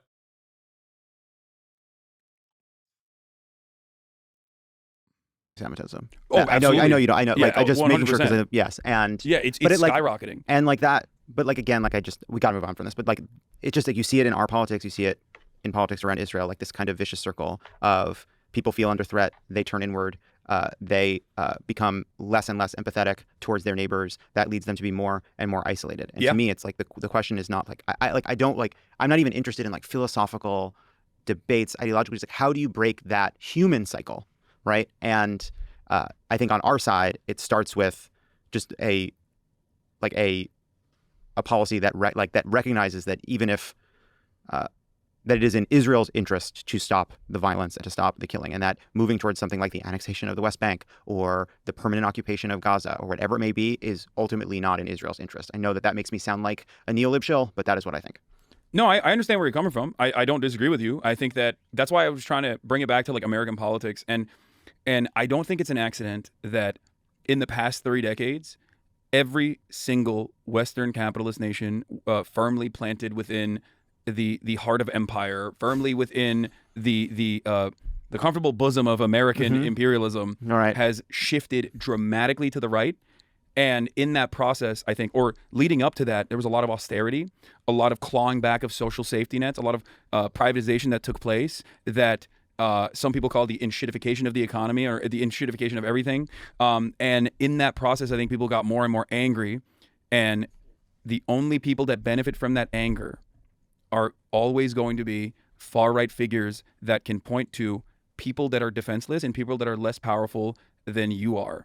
And they were able to successfully use the anger to redirect that towards nationalist sentiment, to redirect that towards racism, homophobia, bigotry of all different sorts. And that's why you're seeing the reform movement grow in the UK with Nigel Farage, who now has a higher approval rating than the very conservative Tory-adjacent Labour leadership in Keir Starmer. That's why you're seeing the AfD grow in momentum in Germany. That's why you're seeing Le Pen's party win or also grow as well. Even if she goes to jail, her movement will not, go away. And in every single instance, you have centrist, moderate to like. How is Cutie running late, bro? Why does chat know she's running late? It's fucking, the podcast is in an hour. It's in 40 minutes. How is she running late? Is she still streaming? She's still making food. She's cooking for 17 people. God damn, dude. Like center right. Tell her to fucking end her goddamn stream right now and start driving. Neoliberal party leadership constantly trying to maintain the hegemonic status of neoliberalism and losing out to populist far-right messaging every step along the way, because when material conditions worsen, okay, and you might look at the technological improvements and say, what do you mean material conditions are worsening? Like, I can order a Uber Eats and immediately have it at my doorstep, but like overall, the important things like educational attainment, healthcare, public transit. If we're talking about Europe, we don't even have that here in America. We can talk about it here too. You know, home ownership. These sorts of things are just getting worse and worse year over year, and it truly ruins people's lives, and it leaves them angry and confused. And right-wingers like Donald Trump, or fascists like those in Europe, like Meloni's party in Italy as well, or Geert Wilders in the Netherlands, like these guys use that opportunity to say, you know why you're mad? Because Muslim refugees came in and they ruined your beautiful European culture. It's the challenge, right? Is that like things aren't getting worse on every metric. They're not. And if you were to look at the last, I don't know, 50 years of American politics, and if you just showed people the economic data, and you say, I want you to find on this chart where the United States elected a fascist dunce, you would not pick 2024. You might pick 2008. You might pick 1992. You might pick after the stagflation of the 70s. There are a bunch of times you might say, well, that must have, if it's someplace here, it must have been then. And so I do think like we have to. I think housing is a big part of it. I think people being furious that life didn't seem to come. Like people are, I think, traumatized by the pandemic in ways we're still kind of. It's hard to see and hard to find in polling, right? I think there's like a deep anger about like, hey, wait, things never got back to normal. I don't feel normal. Costs didn't come back down. Life seems worse in measurable and immeasurable ways. And I do think part of it is like, yes, it's material, but it's also, I think, spiritual. It is. There is something. I think that there was a bargain people were making when all the restaurants where they knew the owners closed and they were replaced by fucking Panera Breads and Subways and chains. And when their supermarkets became chains and the Walmarts came in, right? When people like to blame Walmart, but Walmart is both a symptom and a cause, right? I think like there was a bargain people made. And the bargain was, I'm going to give up on like the kind of dignity and community and sense of place and belonging that I used to experience in my town for this cheap stuff. Yeah, but treats. It better be fucking cheap. Yeah, it's treats. not. But I think people are very bad at understanding what they want. And people, I do think that there's this collective feeling of like, hey, we traded something away to these corporations. And some of it we did unwillingly, some of it we did willingly, but we're not happy with the outcome. And I do think that that's about community. By the way, I do think that's don't worry, I bring up the fact that right here, Chad is all chirping saying alienation. about meaning. Yeah, what you're describing.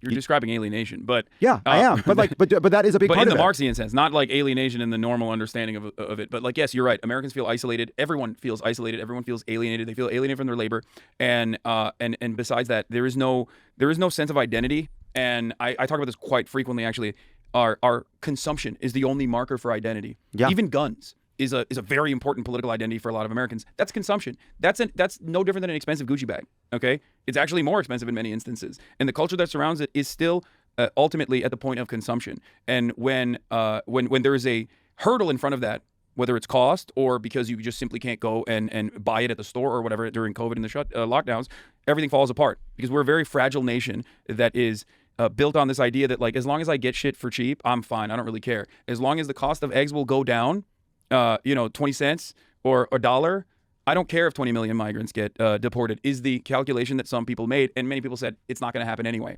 Now, there is the other side of this story. But that's why I want to hear the other side. But I just want to just the other side is what I was trying to say is this is what Kamala Harris did wrong in my opinion. She could have gone up there and said, I am going to arrest the Walton family. And if she was able to successfully say, I'm going to arrest the Walton family and they're going to stand trial, okay, in a military tribunal, Sure. And that is going to make egg prices $5 cheaper. Eggs are going to be 10 cents again. Americans would have voted for that. That's my point. So you don't have to go that crazy, obviously. No, I know. Well, I guess it's just like this to me. Like these are the twin problems of dealing with a fascist threat. One is keeping a big, fractious, progressive, small L liberal movement together. The other is how you defend the value of institutions that don't do that. And like I know you're being I'm being hyperbolic. I'm exaggerating. I know you are. I know you are. I know you are. I think that for far too long, deregulation and unconditionally supporting corporations, and even having what you just described as like the formative opinion on antitrust. Like, as long as the consumer is happy, as long as the prices are low, we don't care if you monopolize. But that's the rights view. I mean, we like Democrats are now fighting. Like, no, but some of this is like we're fighting back on that stuff. No, but so that was the rights view, but that was kind of uniparty for a very long time. At least since the 90s. I think but this is I think. Conservatives had an ideological view of this. Yeah. The Bork view of this. They came in and they said antitrust doesn't mean what it says in the law. It doesn't mean what it says in people's experience of what a monopoly does. It's this one specific definition, which makes it really hard to stop mergers. Yeah. And Democrats said, wait, hold on. Like, kind of, Democrats just didn't have a strong view on this. It just wasn't a motivating. It wasn't. I know, but why didn't they? Well, I think I think there wasn't. I think that I think the intellectual academic left had to catch up to the damage this was doing. I think Democrats just didn't focus on it, didn't care about it. I also think there is money from donors. Of course. I'm not. I know you don't need to rhetorically cue me up. I know. But that, like, I think sometimes it is. I think it is not people saying, "Oh, I wish we would go after these giant monopolies more, but I got this donation, so no, now I'm not." But it's a culture, a kind of pro-business culture, right? That like kind of pervaded Democrats since the '90s. That made conversations about this kind of thing harder to have, which is different now because Lena Khan is now the chair of the FTC, right? Elizabeth Warren created this Consumer Financial Protection Bureau, right? Like, there has been a shift, but it is both a not enough and not a shift in people's actual understanding of what the Democratic Party because is there's no immediate gratification that comes from that. I know. And the immediate gratification that is supposed to happen could happen potentially with wide sweeping legislative agenda changes overall, or like clearly communicating a pathway towards like a more just outcome for healthcare, for example. Like, that's not something that we're invested in. Like, things that touch people's lives immediately is going to yield very positive benefits. I will say this. I think as far as like Lena Khan or the Consumer Financial Protection Bureau, these are fantastic things that happened under the the watchful eye of the Biden regime. Well, Barack Obama and Barack Obama as well. The problem here, however, is that once again, I think out of genuine fear, maybe that they would disrupt or upset the Tony West coalition of the Democratic Party. All of these like major donors that donate to the Democratic Party, they didn't do a good job even explaining what they were doing. And I'll tell you why. Just real quick, I just want to give you an example of the IRS, right? Joe Biden funded the IRS. Every dollar that goes to the IRS, I think, is like, what, $7 extra or 30, up to 35, if I'm not mistaken. I don't know the exact numbers, but like every dollar that you spend on the IRS, you get 35 in return in America's coffers, right? Mm-hmm. That's massive. That's fantastic. Republicans hate that. Yeah. They hate the IRS. And many Americans also hate the IRS as well. They hate paying taxes, partially because they don't see anything in return for it. And even though the IRS getting more funds actually retrieved a lot of tax dodgers that were refusing to pay taxes, and on top of that, their investigations concluded that I think Coca-Cola had evaded taxes to the tune of $16 billion. Right, one company. Mm-hmm. I never heard that from the Biden administration. They never went out and said, this is why we funded the IRS. Yeah. Not because we want to come after you and your trailer, okay, in the trailer park with our armed agents or whatever. Republicans, on the other hand, were like, 85,000 armed agents are coming to your house. Yeah, they're going to kill you. They're going to take away your children, and they're going to take your guns, and they're going to take your trailer park. I think we paid for not having an effective communicator in the president. Like, I think we paid dearly for it's that. not just the president. I know it's not. I know it's not just the. I know it's Pete Buttigieg is attack dog. Sick him on every television show. I do think part of the challenge is a lot of people are talking about what these agents would actually do. It just doesn't get covered, doesn't get attention, just doesn't matter. People don't cover this kind of stuff. That's part of it. I'm not saying there aren't Democrats. I agree with you. Like, Democrats need to have a kind of combative. Like, if that's anything we take away from Donald Trump becoming president, is that, like, clearly we need somebody. People want a fighter. They want a fighter. They want a fighter, and like. And you can't fight for opportunity economy and $50,000 in tax credits for startups. That is not something to fight for. You need to be a fighter, and you need to fight for things that are universally good and that people want: healthcare, fixing the housing market, things like that. Well, she did do that. Yeah, I just I agree with you. But again, even her communication on that is like, so much of the Democratic Party is now officially captured by what we would look back in the past as like unimaginably right-wing economic policies, like tax cuts. And tax cuts and a public-private partnership. When I hear those words, I'm like, I'm not regime-pilled. Yeah, I want to be regime-pilled. I want to champion the social democratic regime. I want to make the Democratic Party look like. I want to make the Democratic Party make Olof Palme look like a fucking revisionist right-wing reactionary. Okay. That's what I want. I want trains. I want trains. I want better public transit. Better transit. I want more. I want socialized housing. Like Okay. that's but you're stopping. I don't know, there. but like what do you mean? We can't get into it. We can't But we got yeah, out of time. I mean, We've but, gone but so long. what I'm saying is like we need I am for building millions upon millions of houses everywhere. Mm-hmm. That's what I'm for. Yeah, but no public-private partnership. Build it with federal, publicly funded employees, and build it as a mechanism to claw back the insane housing market prices, to lower them by force. Okay, that's what I think. All right. I think if you said that, a lot of Americans would be like, I like that idea. I think if a Democratic politician got up there and said, we are gonna employ millions of Americans, we're gonna have a national jobs program to employ millions of Americans building millions of houses, I think that'd be very popular. I agree. Yeah. Okay. All right. You're regime pilled as well. I am regime pilled. Now, I did go on your feed yesterday to see what you've been up to. Oh my God. And Here we can we go. just put this up? I think I know what you're gonna post. I was looking for what your reaction was to the Harris campaign podcast, and I just found this, and I just thought, is this what the Joe Rogan of the left would post? I think Joe Rogan posts sexy Donald pics of Trump. himself. Donald Trump wins, and you're like, I think I know what I need to do. I need to post whole. Yeah. You getting good Yeah. reactions to this? Is this getting you what you need? Well, I wanted to show my progress. It's Mhm. been a while.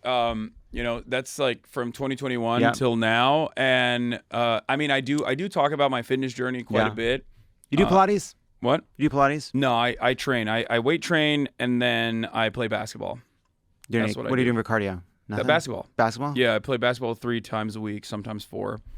And that's been very good. I also track my macro nutrients. I track all my calories. What does that do for you? What do you mean? It's that right You think there. that's what it's doing? Picture on the right. That's You think how so? I got there. Oh. Yeah. I use Manjaro. It's awesome. Oh, nice. It's awesome. I have family members that use it as well, and it's been cool. very helpful. Yeah, I don't have to think about it anymore. Well, yeah, it's great. It's fantastic. Do you feel like it's stopped your other addictive tendencies as well? I'm a better driver. Isn't that weird? Isn't that weird? Maybe because you're not on your phone or something? No, I think it's because my I'm not spending so much of my mental energy on diet, and so I'm just a little bit less kind of spent and I don't know, impulsive. Yeah. Around other things, and so I don't feel some need to get home 2 minutes faster. It's hard to explain. I Okay. don't feel as much of a I need understand it. to find justice on the roads. I understand. Does that it. make sense? Yeah, you asked me. No, I 100% get it. You asked me why you track your calories or whatever. But I get a lot of comfort from the rigidity of my schedule, my regimen, and I don't even think about it because it's just a habit that I have at this point. And for that reason, it's not even a thing I think about at all. It doesn't weigh on me. But when I was, when I was eating in a very unhealthy way, it did constantly weigh on me. I was like, but it feels so good. I know, But also, I know. it's so bad for me. But then, I feel like you get a little bit hopeless. Yeah. It's true in politics too. For sure. I mean, definitely. But you gotta focus on whatever small victory you can have. And it's the same for fitness. And like I said, going back to the Joe Rogan of the left conversation, this is definitely Manjaro is Ozempic. Something that I talk to my community about quite a bit. And there's a lot of people in my community that have also gone on their own fitness journey. I've been able to inspire them to do this as well. And I think it's important to be physically healthy. I do just to close this out because we've gone on too long, but there is something about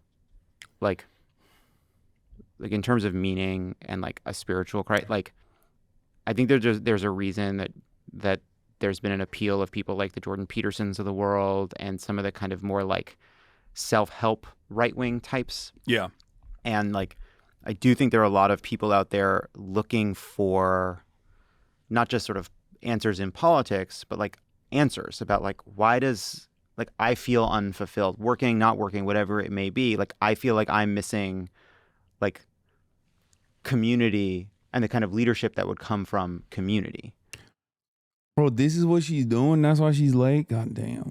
This is crazy. And I do think that's why sometimes you see I don't know, even on the shows we do, I do feel there's a hunger for something broader than just a political program, but more of a kind of way of grappling with the fact that this version of modern life kind of dares us to ruin our own lives. Yeah. You know? I offer that in my broadcasts every day. I mean, I talk about my own personal journeys, and I offer advice. I used to have an advice segment as well. I haven't done it in a while, but like I'm going to bring it back. And that's why I also like collaborate with other content creators, even if I don't align with them politically, agree with them politically at all. But there are plenty of people that I know who are my friends, who I think, as long as they're like relatively charitable and good and kind people, even if we don't agree on everything politically, it doesn't matter. I find myself in these bro spaces a lot. I've been on almost every single podcast that Trump has been on. Yeah. And many of them are run by my friends, like Impulsive. My buddy Mike Malak is Logan Paul's co-host. Not the biggest fan of Logan Paul, but I love Mike. Mike is a fantastic human being. He has an incredible journey of overcoming addiction, and he wrote about it as well. He had a New York Times bestseller. Bradley Martin with the Nelk Boys. I don't really know the Nelk Boys, but like Bradley Martin I like a lot. He owns Zoo Culture. He's a real meathead. And that's and Andrew Schultz as well. I've been on that podcast too. Like a lot of these podcasts I've been on as well. And like these guys and their audiences are receptive to what I have to say. And I think like optics play a role in that for sure. Like the way I carry myself, the way I am naturally, authentically, I think is a package that young men are not immediately dismissive of. And I'm very aware of that, and I try to use that for good. And I try to use that to like explain to people that like it's not cool to, shit on random people for no reason. They're like, let them live. Like, what the fuck is this to you? It's not gonna fix your life. Yeah. You're being a kind of a loser, an entitled little loser, and it's not good. And that does work. Boss baby energy. Yeah. It works. And I think the size of my community now and the makeup of it is proof of that reality. Like a couple of years ago, I didn't have the numbers that I have now, and virtually every single person in my audience will tell you that like there is one key issue that I have dramatically changed their opinion on, whether it be American foreign policy, whether it be the way that they viewed trans people and were transphobic, but now they're not, or even racist opinions. So that's what I try to do to the best of my ability in my little corner of the internet. Hasan Piker, good to see you. Yeah, thanks for having me. When we come back, Congressman Seth Moulton. I hope it was good.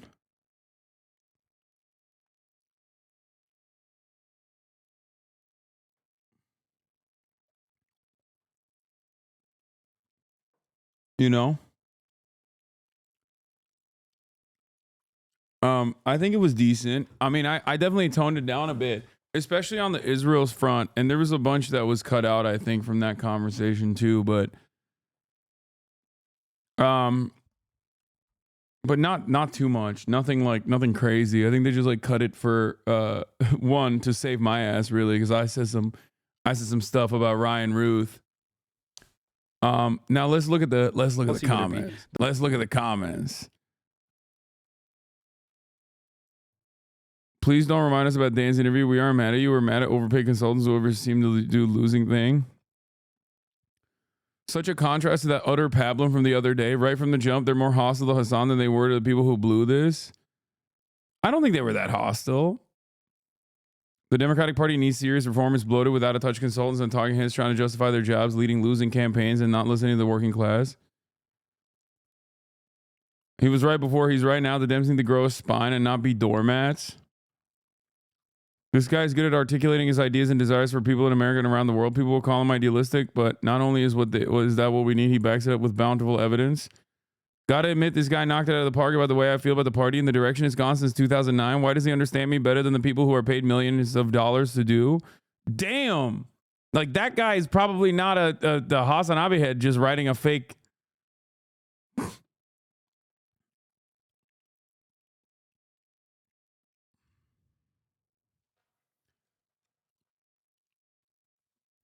So glad you have Hasan on, because mainstream Dems watch and listen to you. Must understand the obvious truths Hasan articulates. This Hasan guy seems to really know what he's talking about. Glad to see someone accurately diagnose the Democratic Party's issues. Where has the party of FDR gone?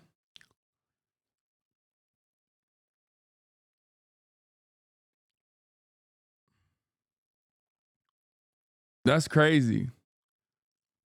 That's good. Who is this guy and can he run in 2028? Seriously, he's brilliant. I totally agree with his Joe Manchin blaming. And if I'd known all that stuff, I would have made it public. Thank you for this. Best I felt in 3 weeks, says Arkansas vote blue. These are like liberal moms, dude.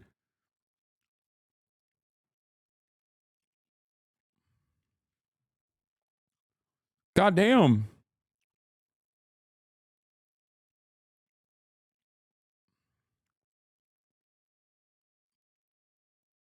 You got 2 Zim packs on the table.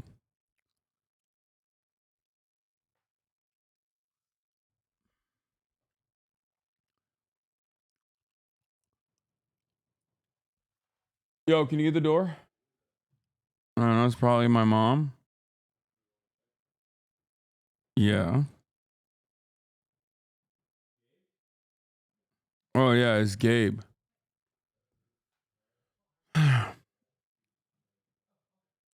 Yeah, go show some love to the interview.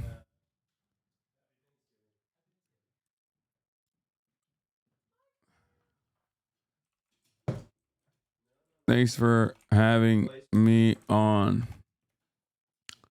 Comment. Boom. That's crazy that this is like popping off. Dude, the Pod Johns, the audience loves it. Oh, really? Yeah, they love it. Damn. I watched the whole thing. You did not watch the whole thing. You're such a liar. Why are you I was lying? listening to the whole thing. Why do you lie all the time, dude? I was listening to the whole thing in the other room. You're really doing a disservice to I the was just gays, bro. secretly You're doing anti-gay propaganda. Secretly ordering on the BDS list and delivering so much BDS food to them. I don't even know what BDS stands for. Boycott, divestment, and sanctions. Oh, okay. Just sitting secretly in a corner, mischievously ordering BDS food. Everyone is praising the same leftist garbage. Please send him to run for office. Another win. I like that the Republican is a Republican Pod John watcher. The fact that John is more combative with Hasan, who had nothing to do with the Democratic strategy than Dan in his discussion with the Harris campaign, is the exact problem with liberal media when Hasan's approach of talking about real material. I thought John was not that combative. I thought John Lovett was not that combative with me.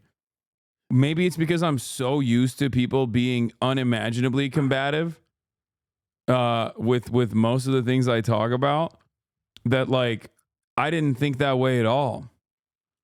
Lovett was very agreeable, but it took every bone in his body to not shout you down, and I think anyone who watches PSA can clock it. Maybe I'm so used to people... Yeah, I'm so used to people just being like, dude, you're a fucking terror-loving anti-Semite that wants to kill every Jewish person. Shut the fuck up. I hope you get deplatformed and kill yourself in the process. Is like my normal, I would say the median naysayer. Somebody said I'm the type to eat at Chick-fil-A. Yeah. Yeah, he does all the time. All the time. I got a lot of points. I'm the type to use my points at 10:30 or 10 a.m. on a weekday for a nice breakfast burrito. Okay. D viewers are commenting now. Yeah, they'll swarm it and try to fucking massage the narrative as quickly as possible. Be like, he sucks. I mean, for those of you saying that it's homophobic, ask yourself this: who's homophobic? Are they homophobic or homoerotic? I'm getting joy, a gay man from their chicken. Kind of gay, don't you think?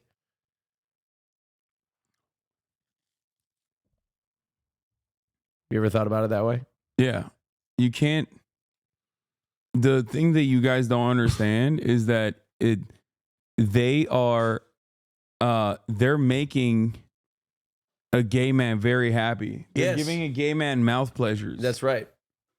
And there's nothing gayer than giving a gay man mouth pleasures. Yep. That's very true. Cutie is bringing salmonella as a gift for everyone at Fear and Nice. Well, I may have already had. I got my hospital bill. I'm going to share it on the podcast. Save it, bro. God damn. It's a cliffhanger. I'm going to share it on the podcast. Is literally nobody going to talk about Pod Save America platforming Hasan's hog? Yeah.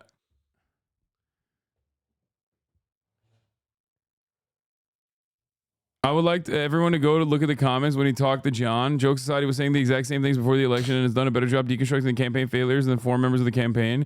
It's time to start listening to critical voices who want to chart a bold new path forward. He's very quick to call for sending people to jail, but I do agree with him that Democrats need to stop letting Republicans get away. This was months ago this is before the election when I did a podcast with them. And like, it got a lot of play. It got a lot of play basically because I was like, some people watched it. They're trying, but they're getting drowned out. Reported for supporting terrorism. You literally platform a terrorist sympathizer. What? Oh my God. These people are such fucking insane people, dude. I don't think they understand. They come across as crazy. Can I go back to what I talked about earlier? What? When how the visceral response that I get from being around all these freaks with like camo pants and MAGA hats and shit like that. Part of me wants to resist that and take that energy and do some introspection on the way that the Democratic Party has conducted itself and how these people have been lost because of the shortcomings of the Democratic Party, as opposed to. What do you mean? Like, elaborate? What I'm saying is, instead of getting angry, because I was in literally. Okay, so it's gonna sound. I don't even know if I should say this, but I went to a country concert. Okay. This was a while ago, and somebody asked me to go. It was a free ticket, so I said I'm gonna fucking go. Okay, I'm just gonna go. All right, and I was like a fish out of water, and I was so fucking angry, like all the time around everybody because of this like bro like culture. What I'm trying to say is, are these people lost forever? No. Like, can the Democratic Party message to these people? Yes. Are they always gonna be? Like, is there any hope for the bro that's sitting in the front row with the red MAGA hat and the cowboy boots and the acid wash jeans? Is there any hope for them? Everyone can turn it around. I think it's ridiculous to make the assumption that people are just like ontologically evil or just bad across the board. So that's with what I'm no saying. hope. So you just gotta work your way. I mean, they arrived at this position. They weren't born into it, you know? You just got to keep working at it. And it's discouraging. It's discouraging. You got to win them back. Around and you got to win them back. You know? It's so discouraging. I fit right in, though. I was Austin wearing a camo is just shirt. heterophobic base. I was on Fox News as well. Let's take a look. Oh, shit. They lost because they were, Democrats say they lost because they were scared of their donors. I think that they need to change their policies. It's a policy thing. Yes, it's 100%. By the way, the woman on screen has once called me a terrorist sympathizer. Wait, but she seems like she's using you as like cannon fodder. But for, now that I'm shitting on the Dems, they like it. Oh, dude. They need to change their policies. Wait, my uncle's going to fucking love It's this. a policy thing. Yes, it's 100% a policy I'm going to thing. get so many... Which is the boring I'm gonna answer. get glazed Although at it would Thanksgiving. be very... For knowing Hasan. She called me she called me a terrorist supporter way back in the day when she was attacking Well, let's AOC. see. Hold on. There's still 45 seconds left in the video. There's plenty of time for me to say, I'm the left's Joe Rogan. The Democratic Party should give me millions of dollars. That's not going to solve this problem. What will solve this problem is if the Democratic Party actually adopts real left-wing economic populist messaging instead of purposely avoiding that stuff because they're terrified of upsetting their corporate donors. Left-wing pop. I mean, man, this list of excuses is getting longer than Hillary's infamous scroll of scapegoats. Wait, what? She just didn't understand any point I made, I think. She's not even addressing the point. Oh, let's see. She's not addressing anything I said. What? Yo, these people are so stupid, dude. Donor. I like her little outfit, though. It looks cool. She looks like a Wolfenstein propaganda minister for like the American Nazi territories. Am I wrong? Look at this. Wow. Yeah. Back when she was Trump's press secretary, by the way, she said, unacceptable. AOC and Ilhan Omar teamed up with activists who said America deserved 9/11. These radicals would run the show in Joe Biden's America. Yeah, remember when we ran the fucking show in Joe Biden's America? Remember when I ran the show in Joe Biden's America? That was cool. Let's see. I mean, man, this list of excuses is getting longer than Hillary's infamous scroll of scapegoats after the 2016 election. Democrats are going to have to do a serious autopsy around the Thanksgiving table tomorrow. And they have to figure out what to do with Kamala. Some Democrats never want to see her again. They're begging her to not run in 4 years. They don't even want her to run for governor of California. None of this has anything to do with what you said at all. Yeah, no, they just put it there because I was shitting on the Dems. I think that's it. None of it had anything to do with that. That's amazing. You know what people are going to be sitting around the Thanksgiving table watching? Jenksgiving. That's right. Tomorrow, ladies and gentlemen, uncle nephew. Okay, the uncle nephew bond, the unshakable bond. Wait, is he gonna come on stream tomorrow? Fuck yeah, dude! You streaming during Thanksgiving? I always stream in the lead up to Thanksgiving dinner or I guess like our evening, like late lunch. Dude, by the way, there's some freaking fruit out there. Yeah, don't touch it. I'm telling mom. Don't tell her. I'm telling my mom. Dude, there's that so many grapes. It's like you ate the fucking fruit that was set up for the whole family. Dude, there's like an elaborate. It looks like one of those. Like, you guys ever seen like those Roman movies, like with all like the when like the elaborate like. I was bro. Look at this. Oh shit, you were pretty good. That's crazy. Sorry, go on. But you know, like those movies of like ancient Rome, and they have like the cups. What are those big cups? Look at this guy. Sorry. These guys are so funny because they're like, you have such bad ADHD. I'm sorry. You're a fucking. Yes, I have. Of course. I mean, many years ago. I mean, you're a fucking terrorist, bitch. Fuck Gaza. He wrote in not caps. Anyway, go on. So you know those elaborate Roman food spreads? Uh-huh. You know where they have like with the cups. My mom with the likes golden making cups? those. Yeah. So he's got one on his counter. Fucking fresh strawberries, Democrats say like grapes, and I just fucking went. I ate so. You many did? I ate a few grapes. I kind of ate probably more than I should have, but to be honest, I ate a little bit out of everything, so I don't think you could really tell. That's insane, dude. I'm so sorry. It was so they fucking lost good. because they were scared of their It dope. was so good. The grapes are Kaya. Chill. Chill. All right. So fucking good. Speed those has grapes. fallen. What do you mean? Owners. What is I think this? that I show Speed shares his thoughts on streaming being a 9 to 5. Yeah, I agree with this. What do you mean? I was a server. Let me tell you this. No, it was way harder. It was draining mentally. I don't get how streamers even say that. Yeah, he's right. I agree with his take. I disagree. I think being a mother is the hardest job in the world. Dude, fucking let's go, dude. You're right. That's the best. That's Anyway, the most difficult job. All right, that'll be all for tonight. We are going to I'm going to end it here, and we're going to shoot a pod. Hopefully, when sometime fucking in the next decade, Cutie Cinderella gets her ass over here. Hopefully, she's fucking a turkey right now. Anyway, love you guys. Tomorrow, Jenksgiving. I'll be live at the same time as I always am. It's gonna be a shorter stream, obviously, from and Jenksgiving will commence until 3 p.m. Pacific. So get excited for that. I'm starting at 11 a.m. as always. Kaya, you are such a slut.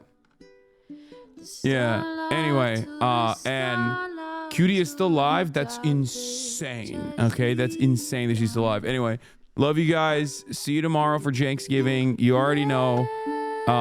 It's time for a shaky Gurga Thanksgiving. See you tomorrow. Bye bye.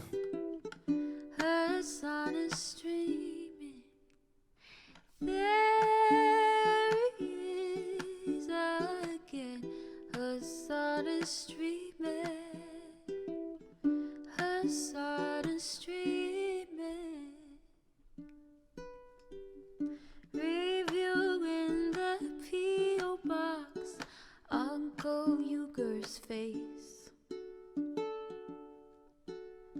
Sudden discord agitprop, great names take embrace.